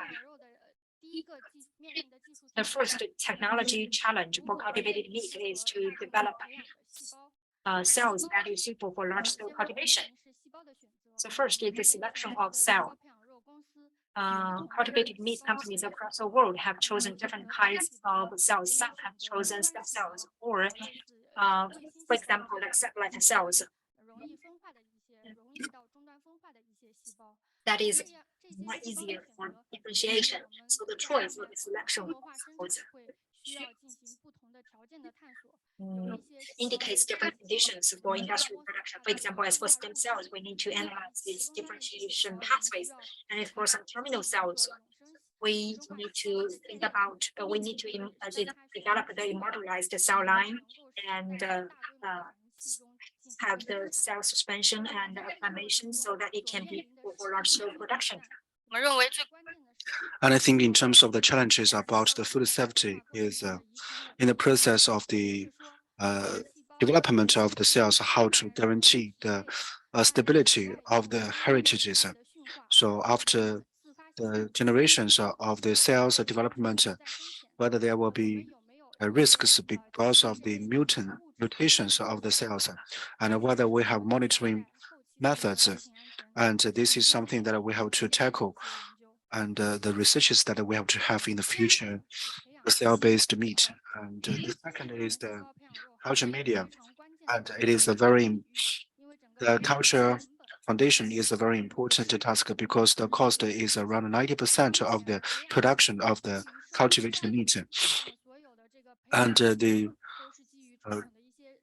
cultivation foundation is mainly used in the scientific research area, so the production amount is very limited. And in the future, we will select those foundations which are more appropriate for the cultivated meat. And we will also change the ingredients of the cultivation media into the food level ingredients so as to, and also to reduce the cost. And the challenges we have in this part for the food safety is that the ingredients of the cultivated media and whether it will be to appear in the final products or someone will, so it will be the ingredients of the product or it is just supporting additives in the process. And how to define the ingredients or the compositions of the culture media. Another issue that we have to consider is that, we need some micromaterials or the ingredients, but which are very important for the growth of the cells. They are critical, and so we need this kind of biological ions and also the growth factors. These are also very important. We'll have to establish standards for this part in the future. And the third is the reg and the application of the. So this is a very important, can support a very important mode, and it can provide a supporting point and as the biological scaffolds. And also it is a microcarrier. And in the traditional reactor, it is so that the cells can stick to the surface of the carrier. And for the biological scaffold and the materials for the scaffold is a key, is very critical, because we believe that the selection of the scaffold shall not be based on the experiences of biological pharmaceutical manufacturing, but it should be based on the edible, low-cost system. So the challenges for the food safety is that in the preparation of the biological scaffold, and we also have to consider the food safety, and also if we use the degradable biological scaffold, how to test the residue, and also the standard establishment is also something that we have to do. And the fourth part is the biological processing. And this is the biggest challenge for the processing, because for the cultivated meat, only when it realized the mass production can it have a commercial value. And now for the Chinese people consume full 40 million tons of meat. So it is a very huge amount. So if we use all the biological reactors, cannot produce even 10% of the total demand. So if we want to produce the cultivated meat, we have to realize we have to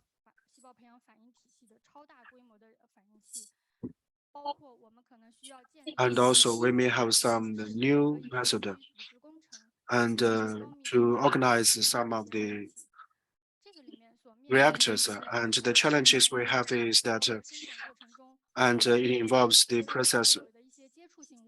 We may have some like the stainless steel containers and also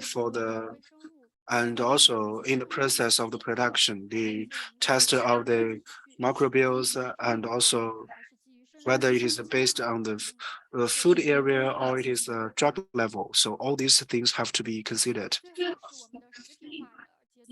And also, so the food-oriented development is a key direction for the cultivated meat. And we have to have some existing meats, and also we have some emerging ways of production like 3D printing to simulate the structure of the meat. And the finished products may be related to the food safety. So we have a lot of challenges, how to define the label of the cultivated meat and also how to describe the ingredients of the meat, and also in the test of the ingredients, whether it is allowed to have the culture media and what is the amount allowed. And also for the definition of the novel product foods, because we found that for the foreign companies, when they produce some novel products, for example, they will produce the kangaroo meat, because the novel cultured meat is a completely new area. It is full of imaginations. Maybe in the future we'll have all kinds of new products. Maybe it is not in the form of meat. So how to define it? This is also a challenge for us in the future. After so much introduction, I would like to share with you CellX achievements in this area. And CellX in the technological areas, we have conducted some trials and also development in these areas. The first is the cell source, and we have a different cell source. We have extracted cells from different animals, and we have already got a very stable and it can be used for mass production. And the next is the production, and we have reduced the cost, and also we have the production of the culture media. We have applied some of the patents, and also we will use with the support of the Thinksis Biological to reduce the cost of the culture media. And the next is organization engineering, and we have established edible and degradable database, and also have tried some of the edible scaffolds, and also in the scaling up processing, and we'll try to optimize, and we'll try to establish highly intensive circular development cultivation system, and also is the product-oriented development. And we have all kinds of 3D printing meat, and it has been recognized by the media and has been reported by some of the media, and also we optimized these products. And as you can see, we have some of the structured meat, for example, like some of the seafood products. And as you can see, these are the products developed by our companies, and we're dedicated to develop new products, and we are dedicated to develop a diverse variety of products. And here we have more than 10 patents in this area, and we have also won many important awards in this area. And as well, one of the only Chinese companies to be part of the Semiconductor of X Prize, which is initiated by the X Prize Foundation. And it is a very important alternative protein competition. And also in 2022, we are also listed as one of the most innovative companies in the Fortune 500. And the CellX was established in 2020, and it was in Shanghai, Changjiang. And we are now a team of 40 people. More than 40% of the people have a doctorate degree above. And we also have a lot of fundings from Zhen Fund and Joyview, etc. And the founding team and the high management team have a background of commerce, technology, and industry. So we are making breakthroughs in different areas. And also for this new area, and it is, we are full of confidence in this direction. We also hope that, we hope that you can also be very, for those who are interested in this part, can be join us to make a due contributions in the food safety as well as the laws and regulations for this area. And also I'd like to share with you cultivated meat group. And also if you're interested, you can join our group by scanning the QR code so as to promote the legislation and formulation of the laws and regulations related to the food safety in the cultured meat area. Thank you. Thank you very much, Dr. Xiang, for your introduction. And I believe after listening to her presentation, you must have questions, but what a pity we do not have enough time. You can find Dr. Xiang after this meeting because she is in Shanghai. So, and we have another report by Christopher Elliott, and he has been presenting in this meeting for many times. And he is a professor from the School of Biological Sciences, founder and director of the Institute for Global Food Security, Queen's University, Belfast. And he will share with us some of the food safety examples and also the China and European project. Okay, now we would like to give the microphone to Chris, please. Many thanks for the very kind introduction, Professor Chen. It's great to be presenting again at CIFSQ. And what I want to do, just to give you some more information and overview of a very large research project. We call it the EU-China Safe Project, a very large collaboration between Europe and China to bring about an effective, resilient and sustainable food safety partnership between China and Europe. The project itself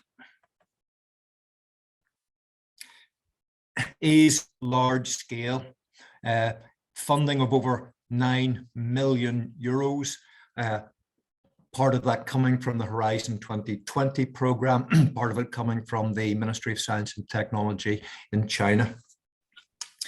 We had 16 European partners from 11 European countries, plus 17 partners from China. Originally, the project was scheduled to last for 4 years, but we extended it to 4.5 years because of some of the issues that we hit because of the global pandemic. And when I talk about partnerships, I think there was no more important partnership in the project than the partnership between myself and Professor Nonying Wu. I was the European coordinator and Professor Wu was the Chinese coordinator. And leading up to the project, during the project and after the project, not only have we become great collaborators, but very good friends indeed. And I would like to pay tribute to Professor Wu for all of his outstanding work during the EU-China Safe project. In terms of thinking about Europe and China, there is a huge amount of trade already. And what we want to do, building that trade going forward. And whenever we think about trade, it's about consumers. It's about consumers trusting in the food that is produced locally, nationally and internationally. And what we know is because of food safety scares, because of scandals, consumers' trust can be lost and lost very easily. We all know about the melamine scandal in China, the horse meat scandal in Europe. All of these things serve to cause massive amount of distrust in our consumers.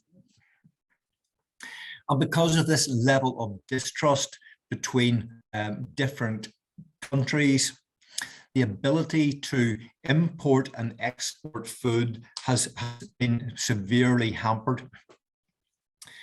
The main issues are around things like the safety of what we eat, how traceable is it, what are the regulatory environments that the food is being produced in, and what about issues of fraud, about people cheating in our food system. Another major factor in cause of the disputes that can happen between countries, between regions such as the European Union and China, is that different laboratories, when they test the same samples, they will get completely different results. This can cause many, many disputes. And in my long career, I have had to be involved in trying to find out why differences in analytical methods, the results produced, have been so different. In terms of the EU-China Safe project,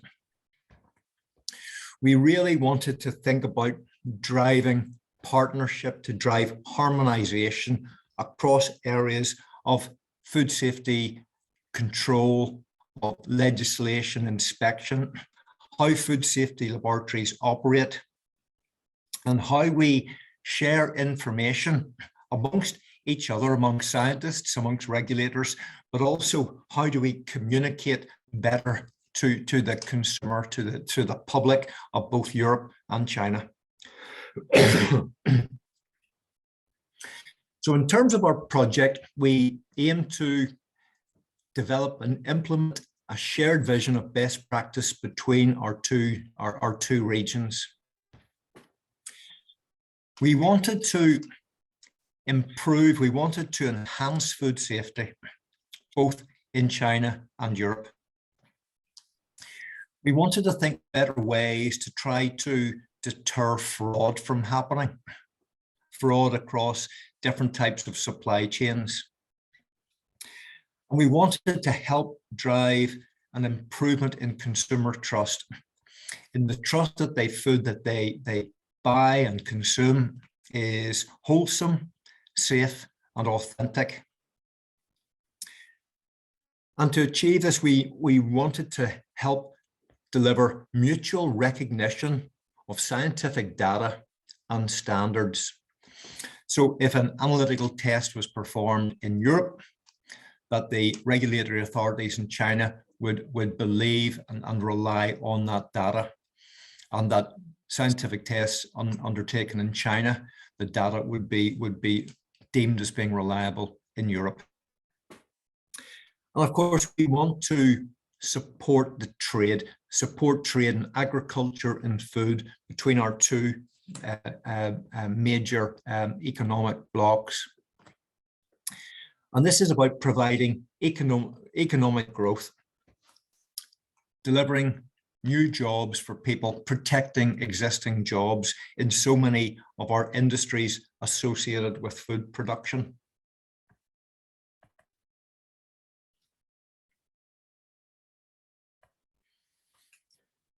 Our project was divided into 5 scientific work packages, and these were supported by quite comprehensive plans in terms of data management and project management. But the key areas that we looked at were innovations in traceability, innovations in authenticity, how we can improve food safety testing and monitoring by the implementation of new and exciting technologies. And we had a very ambitious plan to develop a comprehensive network of laboratories between Europe and China. And we call this the virtual network of laboratories. And I'll say more about that a little bit later on. And we wanted to provide a means of not only generating new knowledge, but transferring that knowledge by undertaking a very comprehensive program of technology transfer and training right across the project. So in terms of what we set out to achieve and what we did achieve, when the project first started, the thought of using blockchain, a digital platform to put data on that can be transferred across supply chains, was very novel thinking. We were one of the first projects to really think about the strengths and of blockchain technology. During our project, what we were able to show, we were able to very clearly demonstrate that the development of what we call digitized DNA technology could actually be achieved in terms of chains of custody for both pork and infant formula.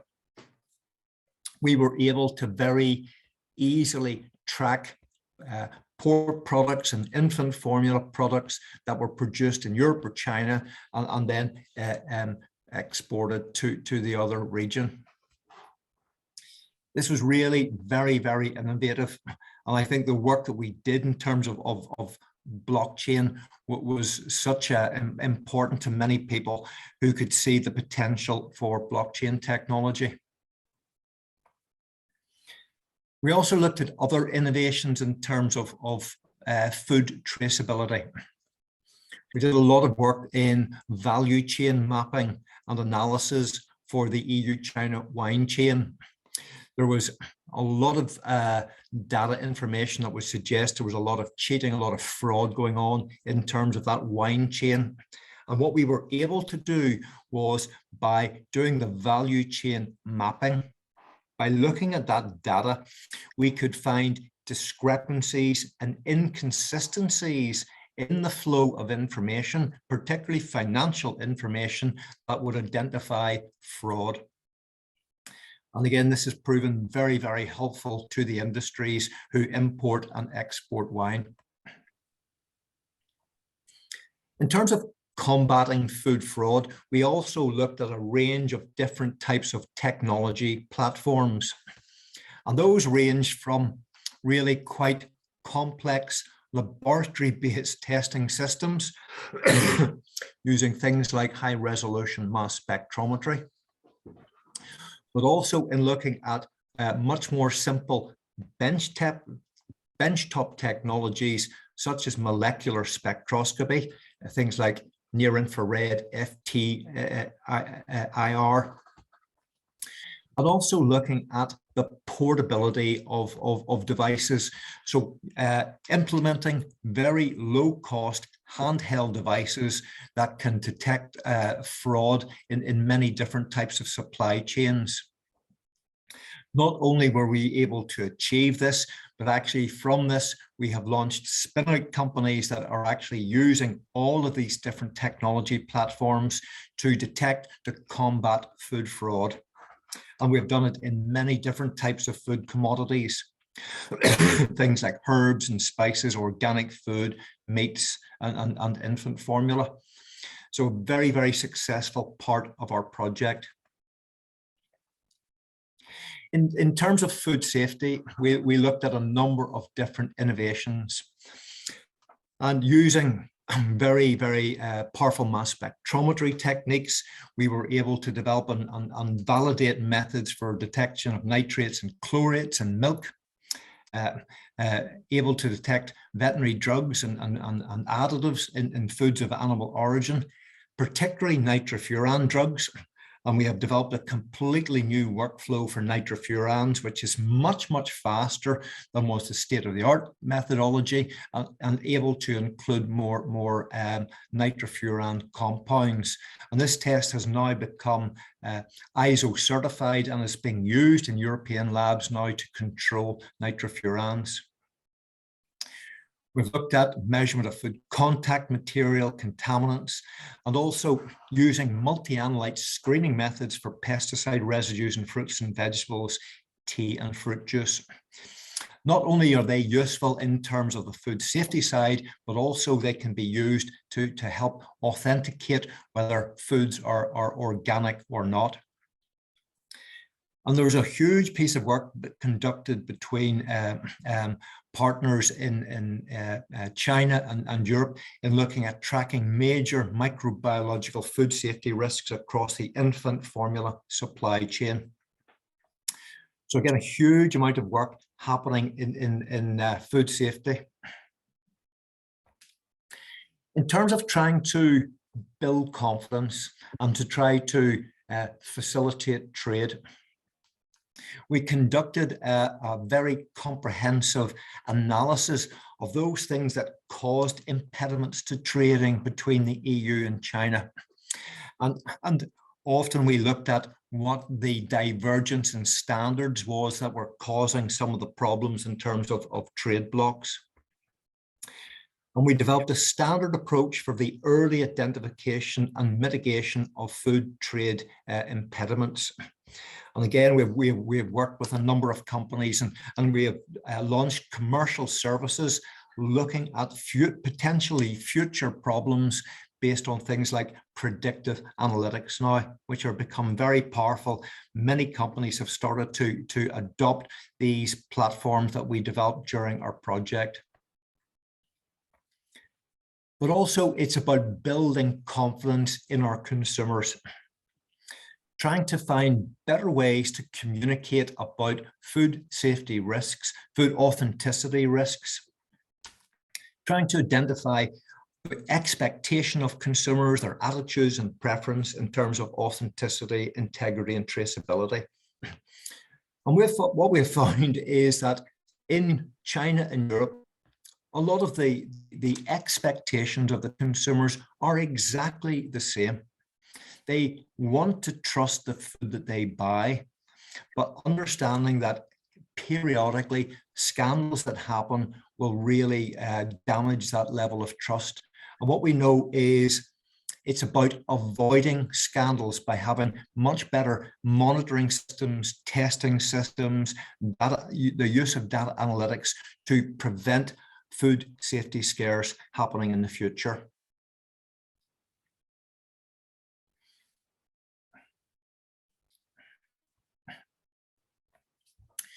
In terms of building the confidence and facilitating trade, I think one of the most impressive outputs from our project has been the creation of the virtual reference laboratory. We've had regulatory laboratories in Europe linking up with a number of different regulatory agencies and laboratories in China. And there's been a flow of information, standardization of testing methodologies between the two blocks of laboratories. Recently, the European Commission reviewed our project, the EU-China SAFE, and they gave an absolutely glowing report about what we set out to do and what we have achieved. I think the same thing, Ministry of Science and Technology have reached the same conclusion in China. Now that we've created this virtual reference laboratory, to me, it is essential that we not only maintain it, but try to grow it.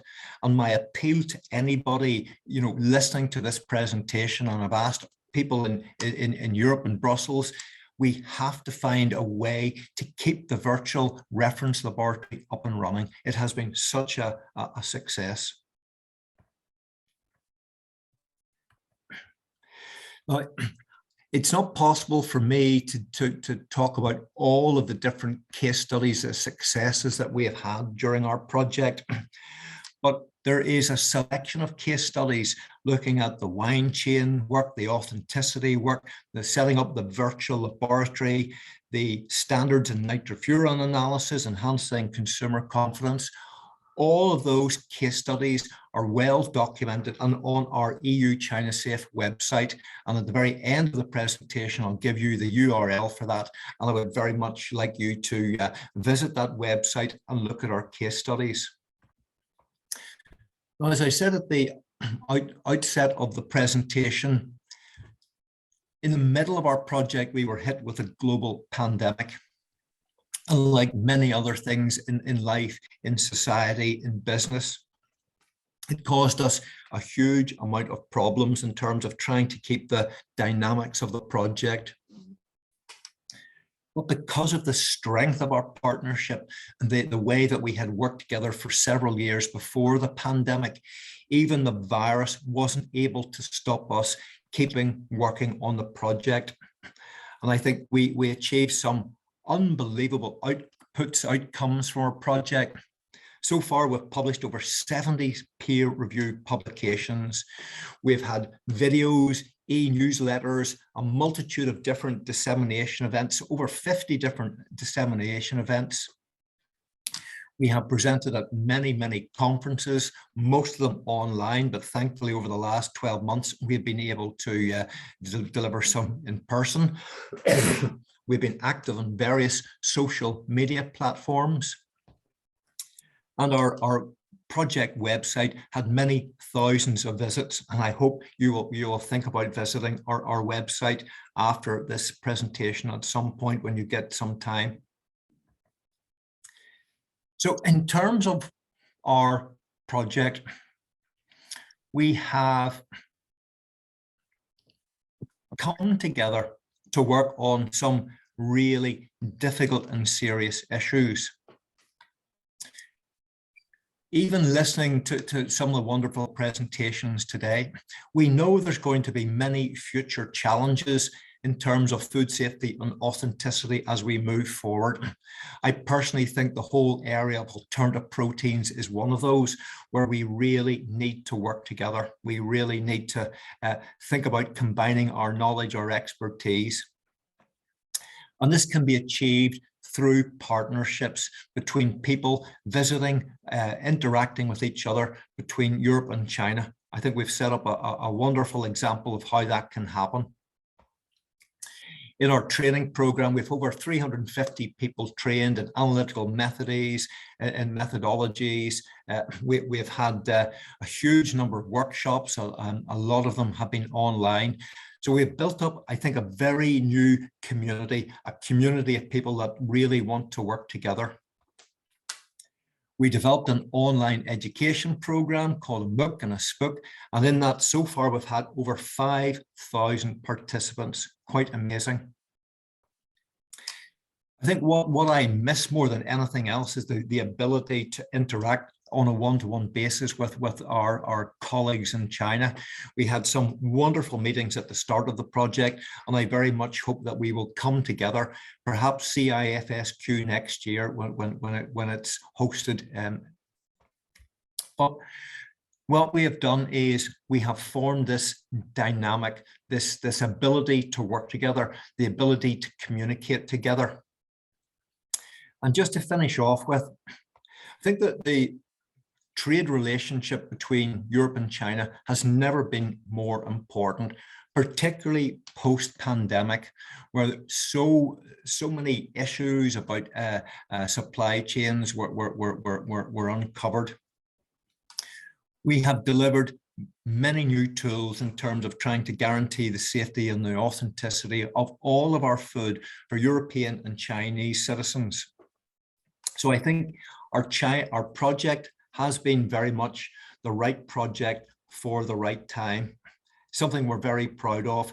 Here's the URL for the EU China Safe project. I hope the information I gave you was useful, was helpful, and please, if you have any questions, do not hesitate to contact me, email me, contact the website. So I will say thank you very much for your attention, and I will pass you back to our chairman now. Thank you.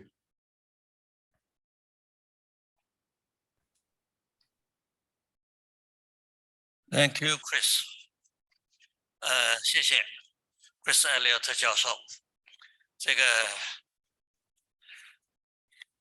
几乎是一个非常完美的。 It is almost a perfect summary about the China-EU SAFE project. It is officially financed support, and the participating organization is the National Ministry of Science in this project. And so today we just have some concept of the project. And now we will proceed with the last session of today's meeting, which is how to advance the food safety through partnerships. And we have two moderators and many well-known experts to share with us their opinions. And the first speaker is Eve Ray. And he's the former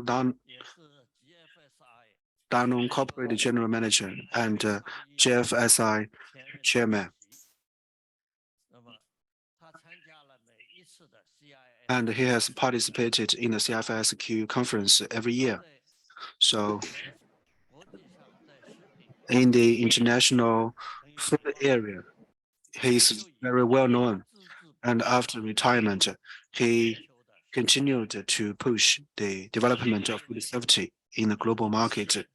And the next co-chair is Terence Locatin Law, and he is the interim chief innovation officer and also a professor from Hong Kong Baptist University. Now I'd like to give the microphone to Eve and Terence, please. So, can you hear me? Thank you for Professor Chen for your 感谢陈教授给到我们的邀请和介绍。Thank you, Professor Chen, for your kind introduction. 感谢陈教授您的分析，您的介绍。So, can you hear me? Can I start? 可以听到我的声音。So, good afternoon, Shanghai. Good morning, good afternoon, good evening, everyone. Have your pick according to which part of the planet you are connected from. And thank you very much for joining us. For those who are connected remotely, thank you for staying up late or waking up before dawn. I strongly regret, and that for the third year in a row, that I am unable to be with you in person today. But I am pleased to see that so many of you could join us physically and virtually. By the way, there are 150 people who are connected remotely, which is great. So, despite the fact of being far away from you, I am super excited to be sharing this session, because this year again, we have a great lineup of speakers and interesting topic to address. So, let's get started. But firstly, let me briefly set the scene. Currently, we are living in an increasingly complex, uncertain, and ever-changing environment. Certainly one of the most disruptive times in the modern human history. No need to mention the COVID-19 pandemic, the current political turmoil, and let's say it, the invasion of Ukraine. However, there is one constant in this world, and as a food professional, you know that. No country is absolutely self-dependent in food these days. It is impossible to grow and produce all that a country needs.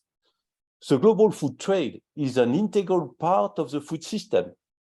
It brings many benefits to people and countries and play an instrumental role in food security.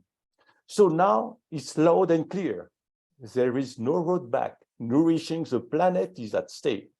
The food trade must know no borders, which is true of food hazard. The globalization of food system, particularly in the severely disrupted environment, may introduce new food safety risks, revive previously controlled risk, and is unfortunately capable of spreading contaminated food. A lot has already been done, but there is always room for improvement in this unstable and sometimes hostile, aggressive environment. The agri-food industry, in addition to performing its ultimate task, which is delivering sufficient and safe food, is facing many challenges, namely ensuring fair distribution of value within the food system, accelerating decarbonization, regaining market share in export, meeting new consumer expectations, modernizing its product lines and industrial tools, integrating, and that's a big challenge, integrating the digital revolution, adapting employee skills and engagement, strengthening attractiveness of jobs. So as a result, today, the very idea of applying all solutions could become absurd. As Chris said, no entity can solve these challenges alone. We can address them effectively by working together, public and private sector, academic organizations, consumer associations, to ensure the delivery of sufficient and safe food for all. In this global economy, it's critical to ensure that food safety is managed globally and in an harmonized way. So that's great. This timely plenary panel discussion will provide you with significant opportunities to learn from internationally well-known experts from the food industry, academia, governmental and intergovernmental agency about the latest breakthrough development that could help cope with these hard times. So briefly, the session will be run this way. To set the scene and give you a little bit of background, each panelist will either share with you 2 or 3 slides, or will give you a short speech that will help you get at glance their key message. Then, at the end of all the short presentation, we will launch the debate with more specific questions. By the way, Terence will handle one part of the debate at the end. I know that he has 2 burning questions to ask to all of you. And finally, at the end, we will open up questions to the floor. So now, let's get started. Sit back, relax, and enjoy the session. So, the first speaker is, I know her very well, Monique Pellegrino. Monique has 30 years of experience in leading diverse functions in international environment, in quality, food safety, regulatory affairs, R&D, innovation and strategic program. She's currently Vice President, Chief Food Safety Officer with Danone, with the mission to drive the food safety governance further up in all Danone businesses and deploy a robust food safety management system based on latest science and advanced technology across the organization. So, Monique, you will have no more than 5 minutes for your presentation to give us a little bit of background. So, Monique, the floor is yours. Thank you very much, Yves. I hope you hear me well. Yeah, that's fine. Okay. So thanks a lot, Yves, for the introduction. So I will not spend too much time on further commenting on what you just developed, Yves, concerning the multiple challenges that are observed in the food system, which impact food safety and bring a lot of complexity. I think you did it well. I just wanted to remind here in these slides the numerous challenges that we are facing. And this is really, from my perspective, what is triggering collaboration. So here, environmental and climate change, rapid globalization, global population, which is expected to reach 9.7 million in 2015. The new food sources aiming to improve environmental sustainability or nutritional benefits, which are very well illustrated by the agenda of this conference, the scientific and technological evolution. So I think you commented on all those elements very well. So just from my perspective, this is a trigger for further collaboration in the future. And of course, we can refer also to the very volatile, uncertain, complex, and ambiguous environments we are in, which really require vision, understanding, clarity, and agility. So having said that, at Danone, we strongly believe that there is no other way to solve these challenges and build a safer and more efficient food supply than by developing a joint program with external stakeholders. And this belief is reinforced when we have in mind great value that some projects, such as the one that were just presented before by Professor Christopher Elliott. Having this in mind, we strongly believe that this is of huge value.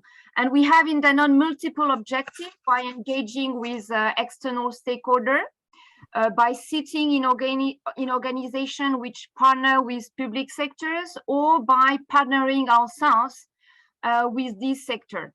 The three objectives we have is really to capture scientific, technological, regulatory developments, to co-build new approaches, new tools, new methods, new standards, and to share knowledge and best practices.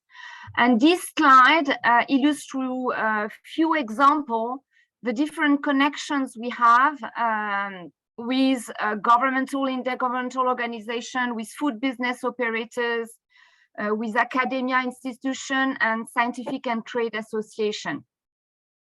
So I'd like to comment a little bit more on a few examples on public-private partnership in which Danone is engaged, focusing on public-private partnership, which from my perspective are the most challenging kind of partnerships to build, to set, and also to maintain effectively.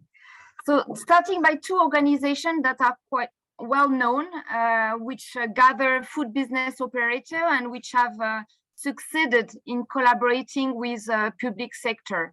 Here I'm naming GFSI and Essensing, which set themselves the ambitious missions that are reminded in this slide, help oversee food safety standards for businesses when it comes to GFSI, and foster the continuous improvement and global acceptance of internationally recognized standards when it comes to Essensing.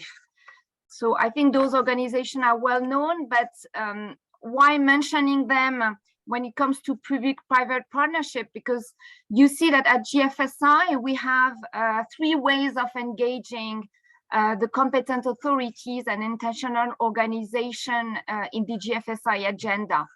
There is the governmental to business meeting, which is a unique platform where governments and intergovernmental organizations come together with the public sector, with the private sector, and discuss common opportunity to advance food safety around the globe. Last year, GFSI engaged with the UN agencies, namely WHO, FAO, and WFP, to create a space of collaboration in building food safety capabilities or developing risk-based approach in the national food control system by recognizing the third-party assurance. The second, let's say, ways of engaging public and private sectors is the GFSI Codex Committee, which was created to continue to contribute to all relevant Codex matters, bringing industry expertise and perspective in food safety management systems. And last but not least, the local group, the GFSI local group, which are front and center of the national regulatory matters, and that are best placed to anticipate the change from their jurisdiction and support each time it's possible and relevant for the GFSI agenda.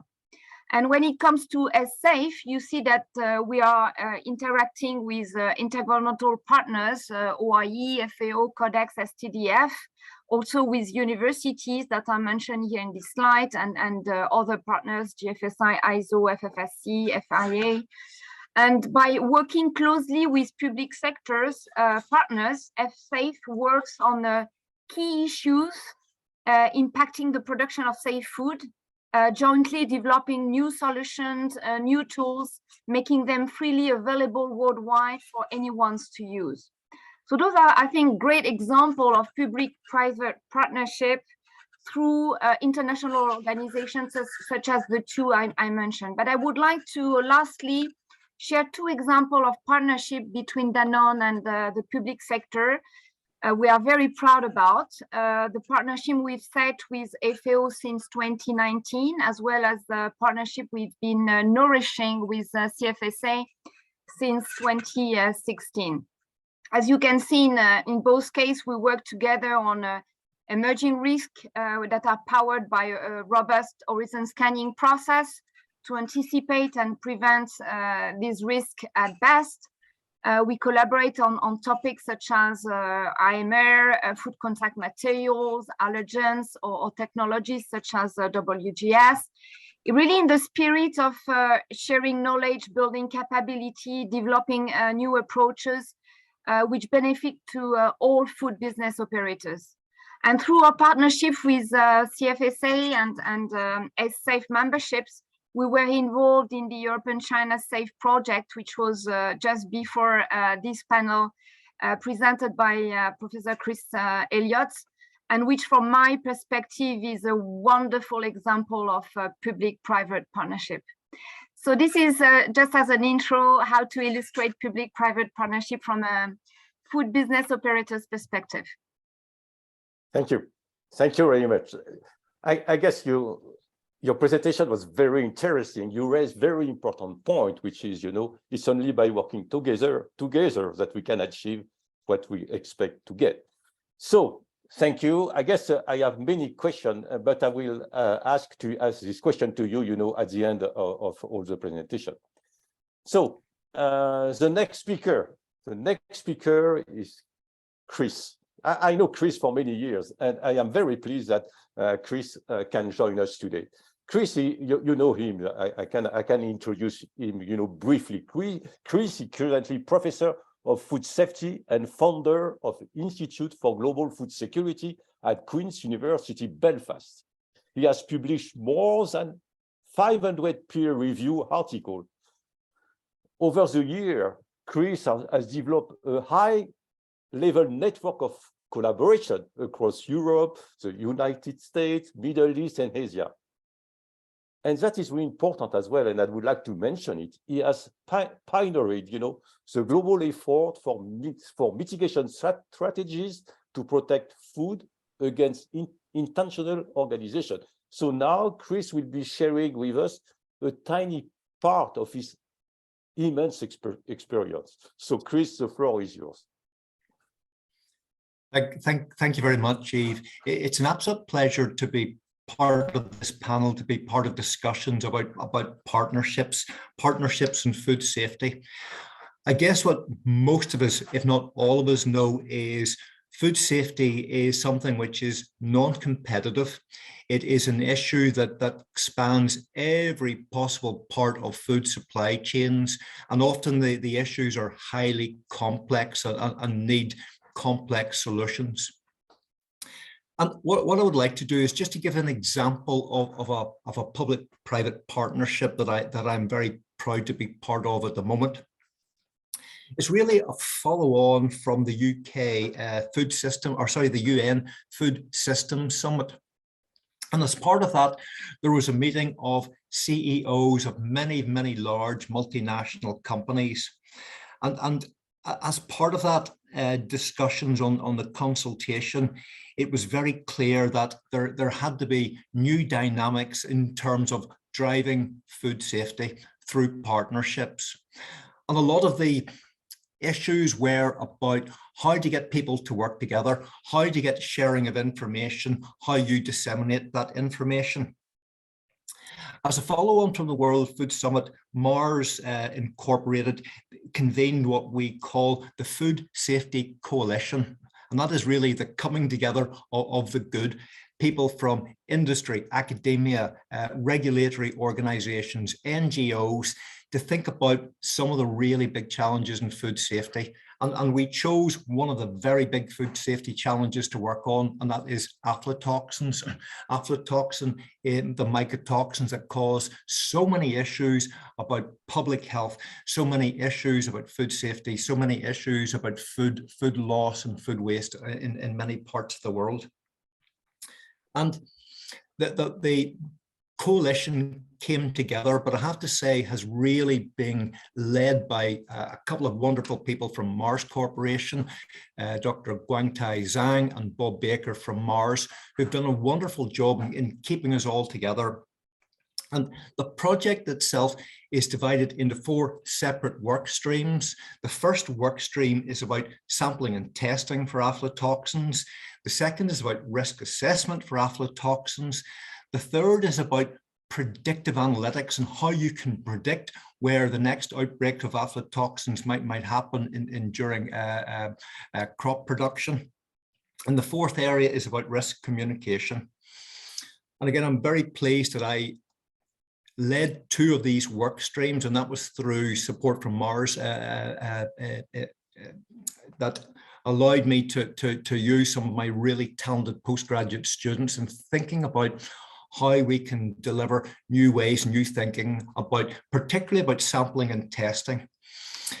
We've conducted a very, very intensive review of the scientific literature around sampling and testing. And we've very much reached the conclusion is there are a multitude of different sampling protocols for aflatoxins. We found 13 different protocols in different parts of the world, no degree of harmonization.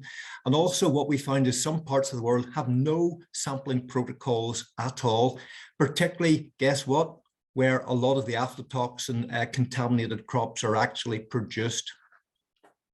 So what we have tried to do is to devise what we call best practice in terms of sampling protocols, because we are absolutely convinced by the data that we have looked at, the biggest issue in terms of getting the wrong results for the amount of aflatoxin present in cereals, not because of the testing methodologies, but because of the sampling methodologies.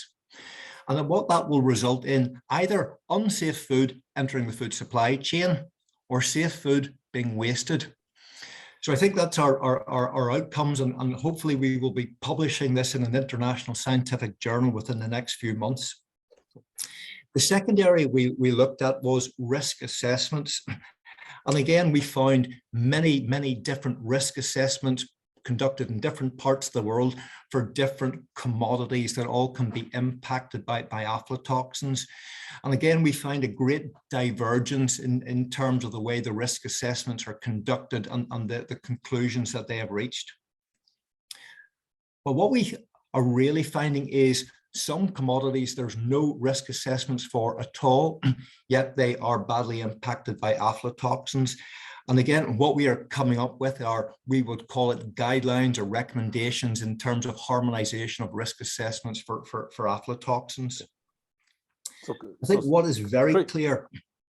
Chris, just one last message. Otherwise, you know, we will not have enough time for the other. I was on my last sentence, Eve. Okay. So just in terms of where we are working on a project that is about working together, about sharing information and working towards developing solutions for one of the world's most serious food safety problems. Thank you. Thank you, Chris, for sharing your insight and your view. Everything you do, you know, is really outstanding. So I am really pleased to listen to you. So the next speaker now is Stefan Brunsweier, Research Coordinator, a European Food Safety Authority. Steph serves as Research Coordinator at the European Food Safety Authority, where he previously leads the scientific cooperation with member states after joining the agency in 2006 as a senior scientific officer working on antimicrobial resistance and foodborne outbreak. So, Steph, the floor is yours. Please, you know, if you can share your insight on food safety through partnership. So, the floor is yours. Merci, Yves. Hello, good morning, afternoon, everybody. Greetings from Italy. Parma from the European Food Safety Authority. I've had the pleasure to be with you in Shanghai some years ago in an earlier edition of the CIFSQ. I hope future will offer other opportunities.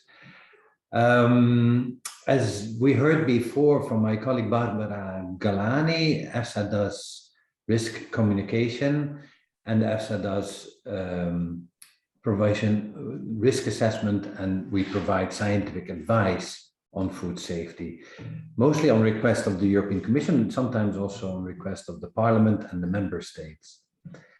We heard about climate change, sustainability, many challenges that we face.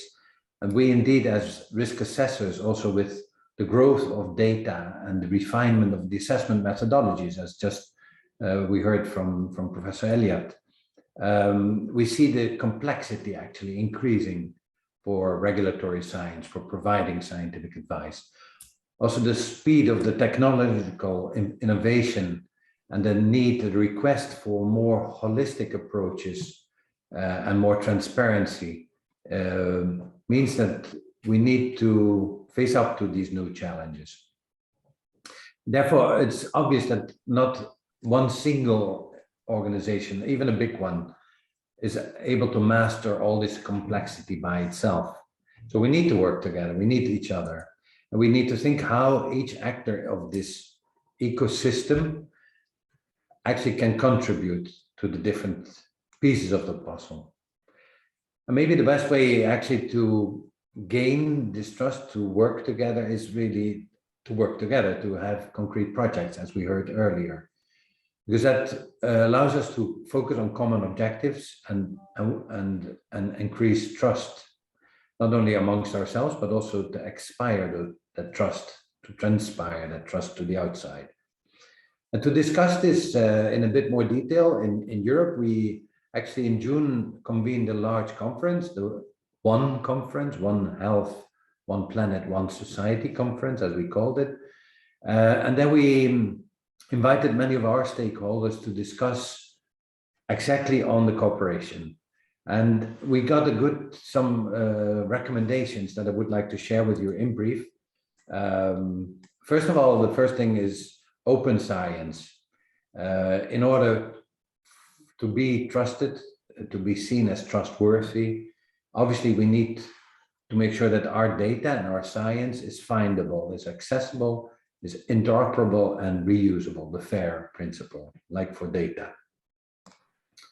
Another one that we heard from our stakeholders was a very strong plea that we need to support the transition towards the sustainable food systems. And therefore, food systems will need a significant transformation to meet the sustainability targets. If we want to be considered sustainable food systems, we'll need to operate within the planetary boundaries.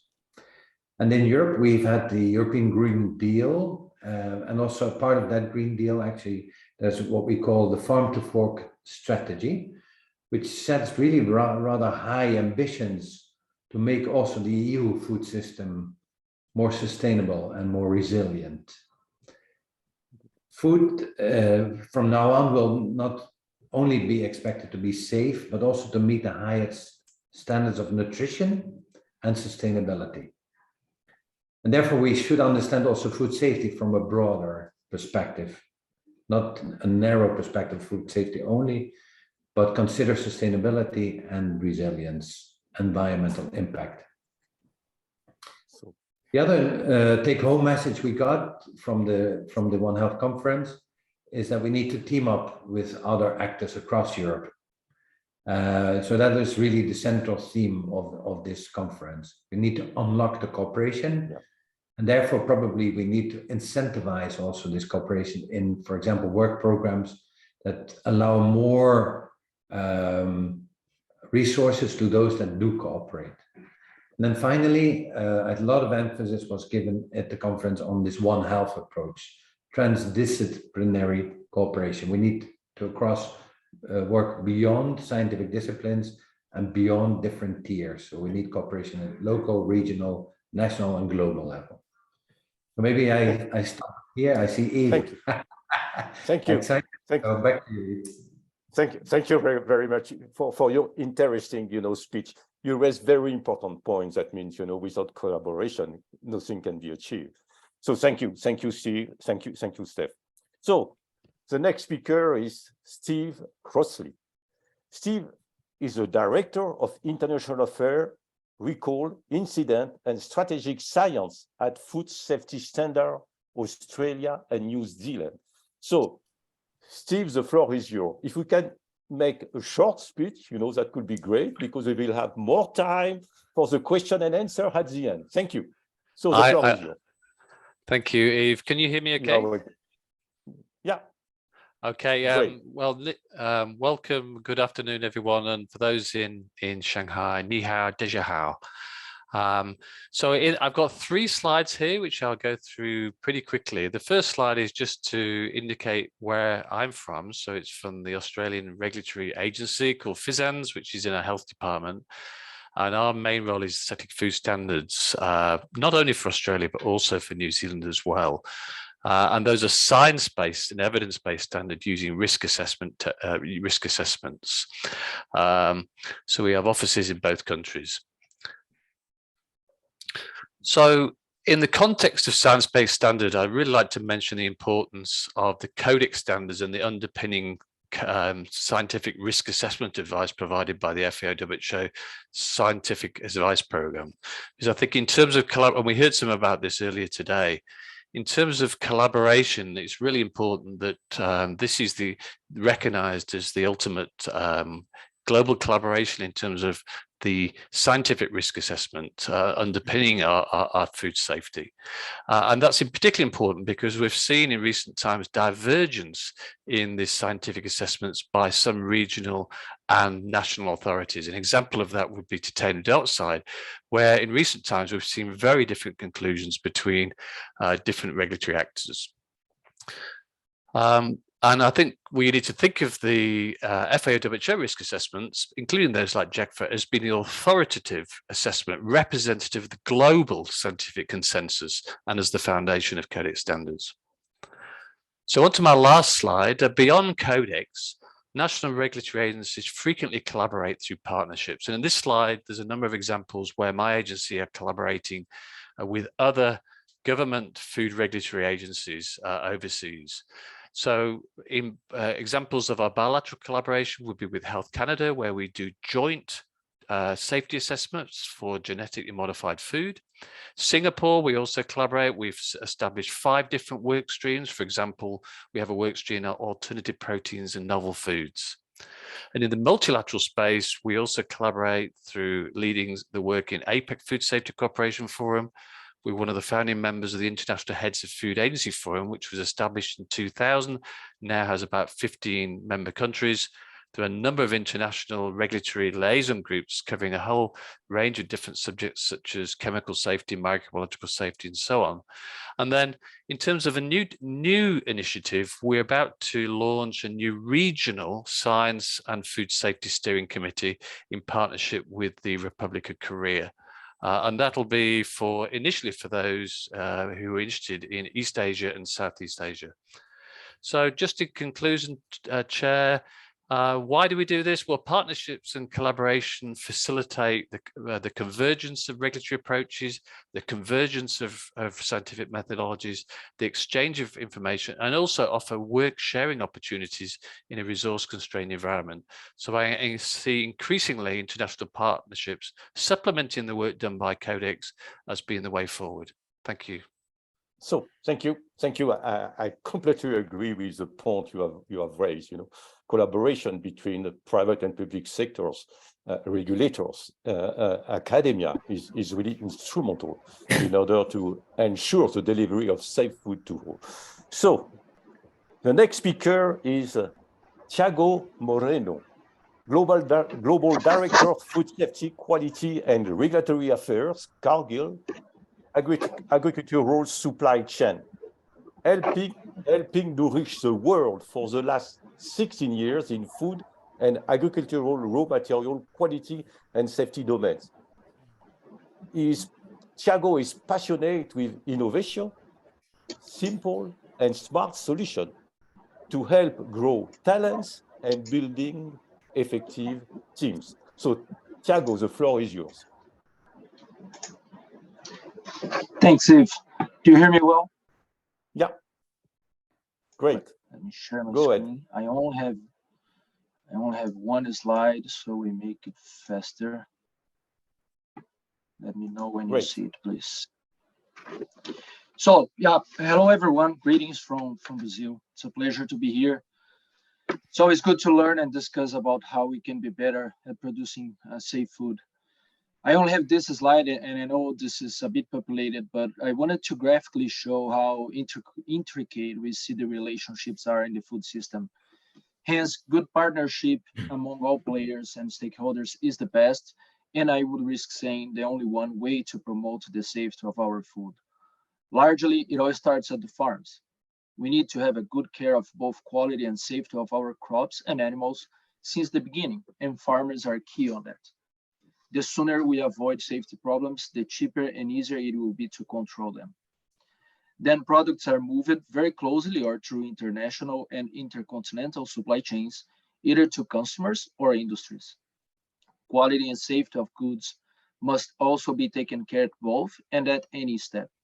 The goal should always be avoiding sending problems to the next one. As mentioned before, at any point in this food system, safety, quality and nutrition, sustainability, food security, and affordable and reasonable pricing are of fundamental importance. These factors are all correlated, and we should take them into consideration when designing and executing processes and taking decisions along the supply chains. The steps mentioned are largely at customers and industry's hands. The red arrows then represent the very guidance foundation of all the system.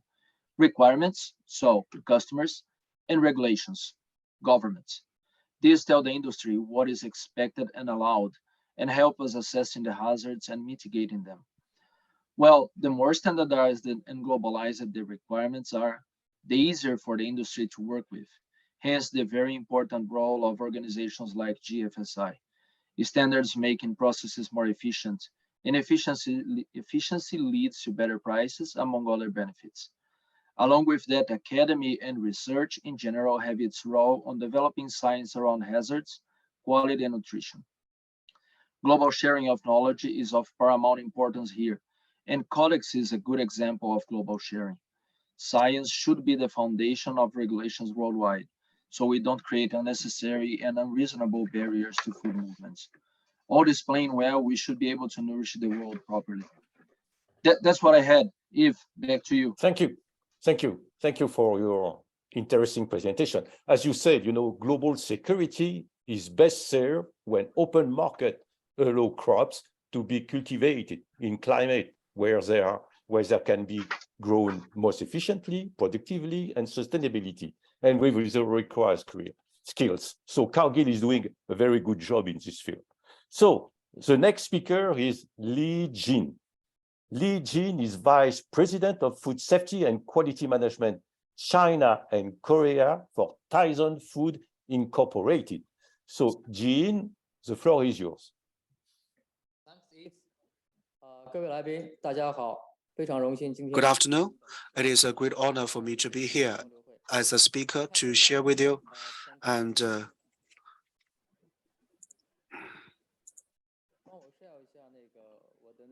please share my slides on the screen. Can you hear me? Yeah, we can hear you. Go ahead. Yeah, so I didn't see my presentation. So, okay. Can the staff help to share my slides, please? And Tyson was established in 1935, and it is one of the biggest meat processing suppliers in the world, and is dedicated to provide animal proteins to the consumers worldwide. And Tyson pays special attention to the food safety, and it mainly can be dominated in four aspects. The first is the food safety and quality management of infrastructure, and also the training and the education of the staffs, and also have professional and effective solutions.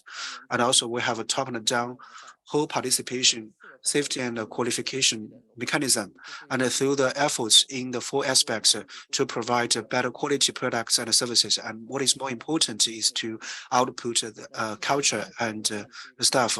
The food safety and quality control is a systematic work.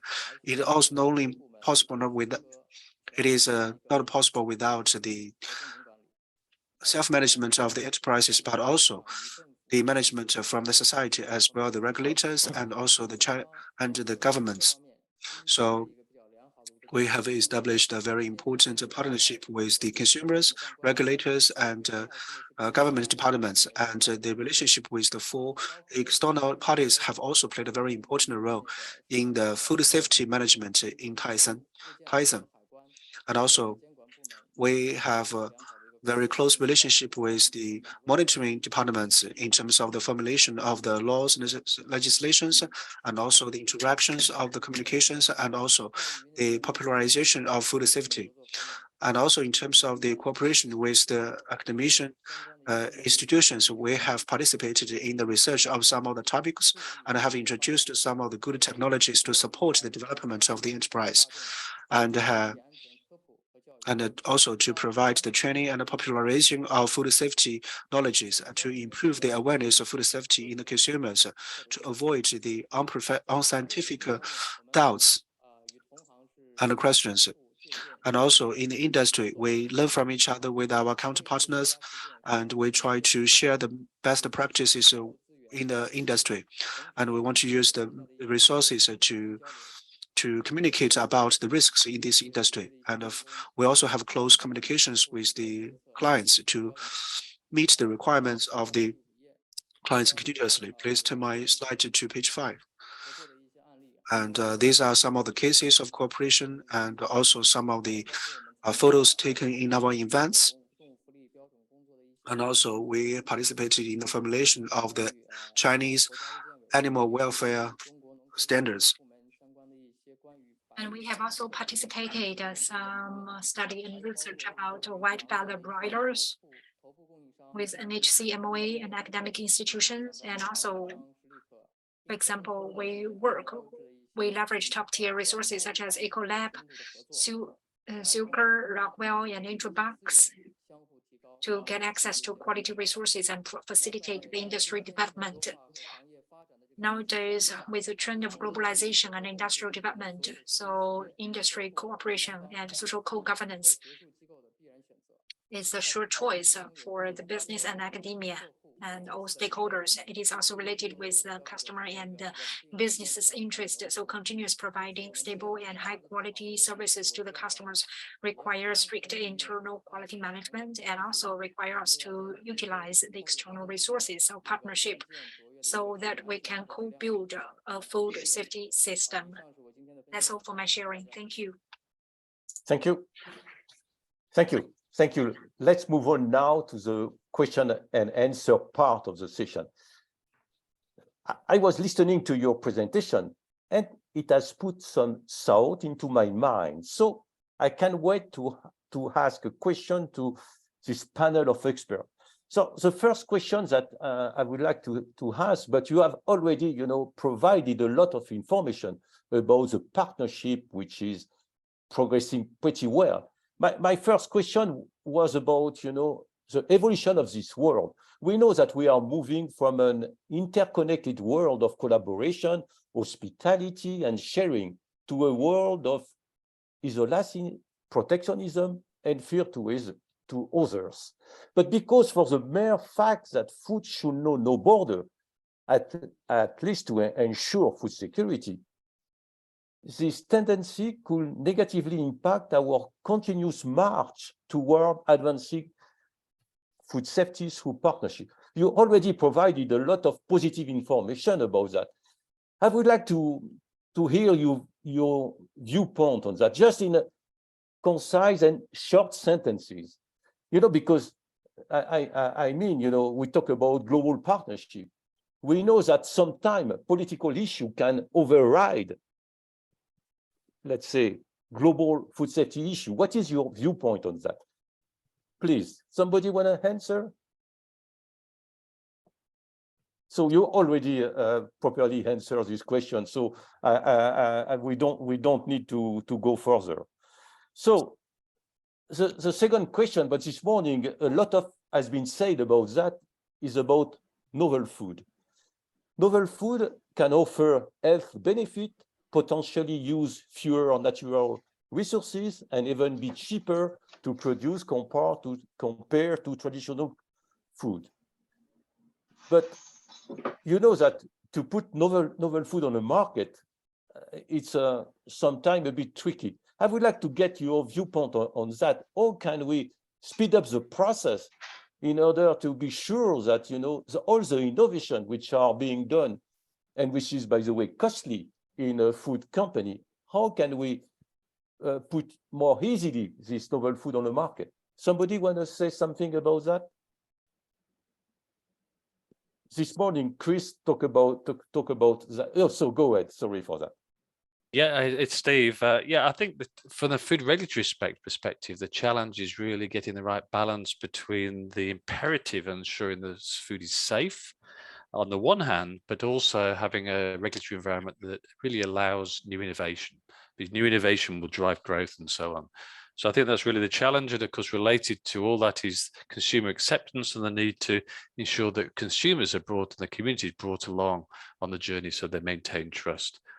In Australia and New Zealand, we have pre-market assessment for novel foods of this kind. Thank you, over. Yeah, this morning, William Chen said a lot about what Singapore is doing in order to make easier the development of novel food. So I guess we are heading in the right direction. But I do believe that this process must be speed up because the food industry cannot afford to make the same failures that the one which was made with GMO. And for this reason, you know, I strongly believe that by working together, we can certainly improve the process. Somebody wanna add something? If I may. Yeah, go ahead. Yeah, I think Codex has a role to play on this. It should look to establish overarching guidance on new ingredients from a food safety perspective. For example, looking at how new ingredients are evaluated for allergens, which is a very important topic on several initiatives and innovations that are explored at the moment. And for new topics such as plant-based, cells-based precision fermentation or edible packaging, you know, all those that you have discussed previously, there is a need to develop general guidance in terms of definition, scope, general requirements, and even labeling to ensure harmonization and avoid the fragmentation of the national level. Thank you. Yes. So go ahead. Somebody? Yes. Yes. So I still speak Chinese. So So as for novel food, in China, we have some clear definition for novel food. For example, the raw materials for novel food needs to have the characteristic of food and meet relevant nutritious requirements, no toxicity, and not harmful, and should not be cause some potential harms. And it's derived from materials that are not traditionally consumed as food, and it requires application and approval. So there are a series of requirements for novel food and detailed rules on that. For example, the approval and review process as well for novel food ingredients. And in different countries, as for novel food, there are different means of regulation. For example, in Australia or Canada, maybe for genetically modified products or non-genetically modified products will also be included in the scope of novel food. And so you can see there are different means of regulation, but the philosophy actually is the same. For example, before go to market, the product needs to have a safety assessment and set up the catalog list and needs to go through submission and application status. So next, I think the focus is through the international academic research. We need to promote the government and the regulators in different areas to have a certain harmonized novel food assessment and approval process, so that we can have different countries can have transparent sharing so as to speed up the process. Thank you. Great. Somebody, so go ahead. On the novel foods, in fact, I think, as you said, bureaucracy and methodology means a lot. We've seen in Europe a big change. In fact, before 2018, it was up to the member states to process individual requests for novel foods. And in 2018, this got centralized, and we've seen a surge in applications, not only to EFSA, but in Europe on novel foods. And we analyzed a bit and thought that probably it's not only about harmonization of procedure, but it's also about the advantage of requesting data confidentiality, and probably the 5 years EU market exclusivity that increased the number of applications probably. So procedures do matter. We've seen also an increase in the food of animal origin, mainly the insects and products of insects, an increase in the number of applications dealing with those. And obviously that reflects the market interest in this, also for the push for sustainability. Back to you. Good. Just you know, we are facing now a digital revolution, and I would like to share with you my viewpoint about that. The rapid exchange of information on food safety related issue is important. The more relevant, quick and accurate data we have, the easier it is to predict, assess and manage food safety risks. Can we together set up a simple, intelligent network where food stakeholders can share information and intelligence on food safety issue in a safe and secure environment? Just by the way, can InfoSan be extended for addressing that? Because, you know, we had a few years ago a problem in New Zealand with the whey protein. And I am sure that it was mainly due to the fact that we did not share timely the right information. So just if somebody were to say, you know, something about that before, I would like to hand over the floor to Terence, because Terence is there. He has many questions to ask as well. Chris, just can you share your viewpoint on that? I mean, I think the concept of sharing data is absolutely right, Eve. And, you know, in the UK, we were able to establish a system for sharing very sensitive data on food authenticity testing with more than 50 companies.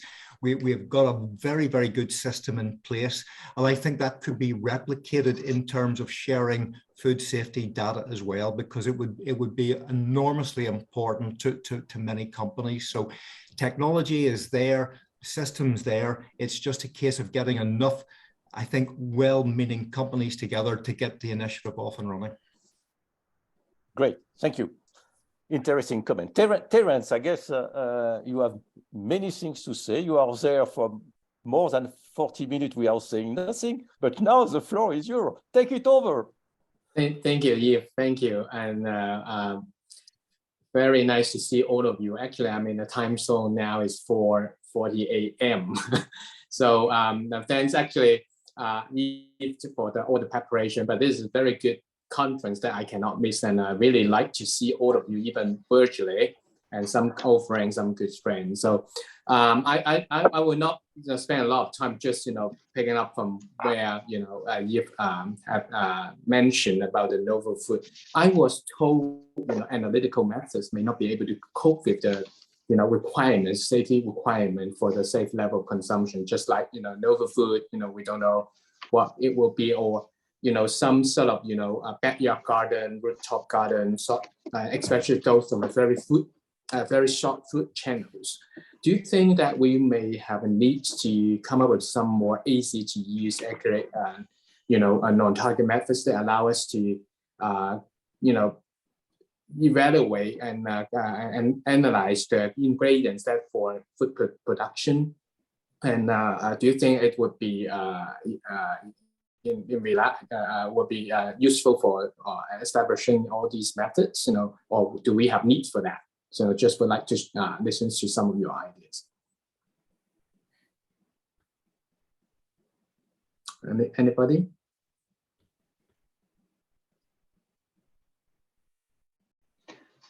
Terence, I may speak from my side. So I take care mostly of raw materials and agricultural commodities in Cargill. And most of what we do at the very first inspection of these products is visual, and it's very inaccurate. And if you add to that the lack of standardization on the sampling protocols, the heterogeneity of goods and everything, so having better analytical protocols and equipments, procedures, whatever, would be very helpful and would change the game of the food system at its very beginning, where it matters a lot for sure. And I've known, Chris has a lot of experience establishing the harmonization of testing methodologies. So do you see the needs that we would, we need some more simple and ready to use a point of, inspection methods that allow a more easy control of the raw materials and ingredients? Yes, thanks, Terence. Recently we did a very large review, a scientific review of the literature about emerging food safety technologies, and there are thousands of them, thousands of publications. But actually, when you look at those in detail, very few have the correct amount of detail, very few have got validation data. So you can actually look at those thousands of publications, reduce it actually to a relatively small number of technology platforms that we think have passed many of the different technical barriers. And I think there are a lot of opportunities for sensor-based technologies, for handheld measurements, both for chemical detection, for pathogens, and also for authenticity. Okay, thank you. Well, I see time is actually running out. I have a final questions to ask about the, I'm sorry, if you have anything to just what I would like to say, analytical capability may become a growing issue. It's particularly true with regard to circular economy and short food channel. We have now in many big cities rooftop garden, short food circuits.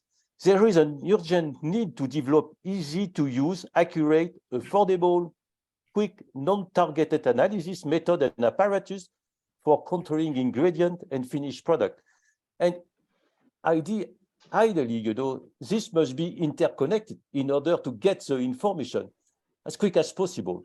Do you believe that one day we will have this, let's call it idiot-proof apparatus that will help, small farmer to control their product in order to avoid any potential risk?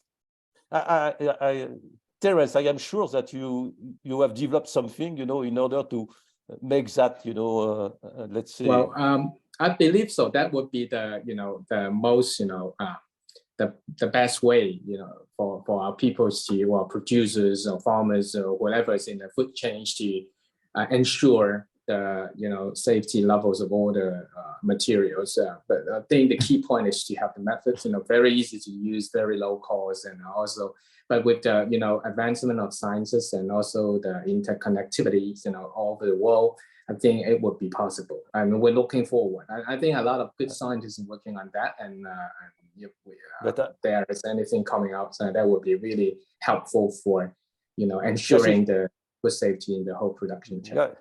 You should work together with Chris, in order to develop this kind of apparatus that could make, the world a truly dream. So, Terence, so go ahead. Sorry for that. Well, final questions, because you are a very high-level representative from organizations, industry, university, and you all know food safety all about people, all about people involved, in different stages of food productions. How we can do a better capacity building or do a lot, a more appropriate program trainings to instruments all these, what we need to tell, people involved, to have a better expertise and knowledge skills to ensuring food safety and also to build a food safety cultures. Could you share some of the examples, from your perspectives and areas, how to make a better capacity building trainings to all people involved?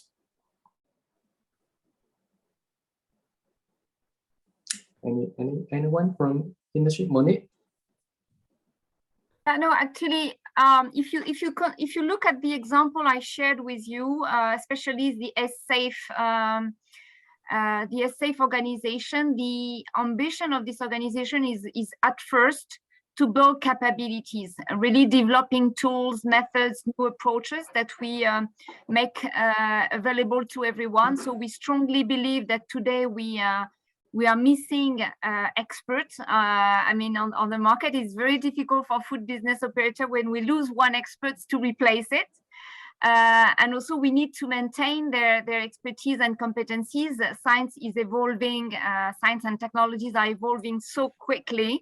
We really need to maintain their expertise and competencies. And so trainings and food safety culture is something that we should all invest in.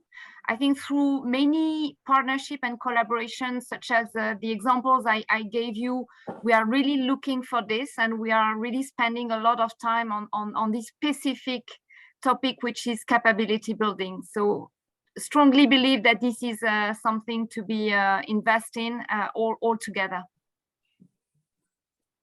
Is there any supplement from the government representative, EFSA, and Australia, New Zealand?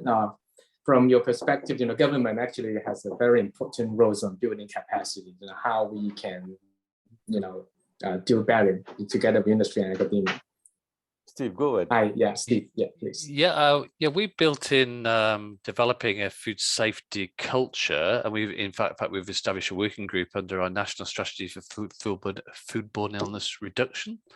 So we're running a national pilot program where we're offering training to the enforcement officers in Australia, also targeting the small food service businesses.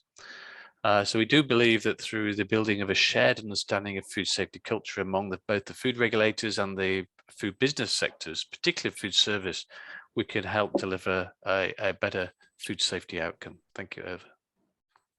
Okay, thank you, Steve. May I just say, a few years ago, and I was involved in the project. The World Bank has developed a framework for international food safety training and capacity building.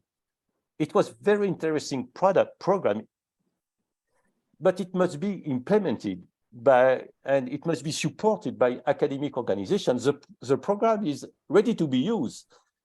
But what is really important is to develop, I would say, a top-notch training to be sure that we can get the people with the right expertise, knowledge, engagement.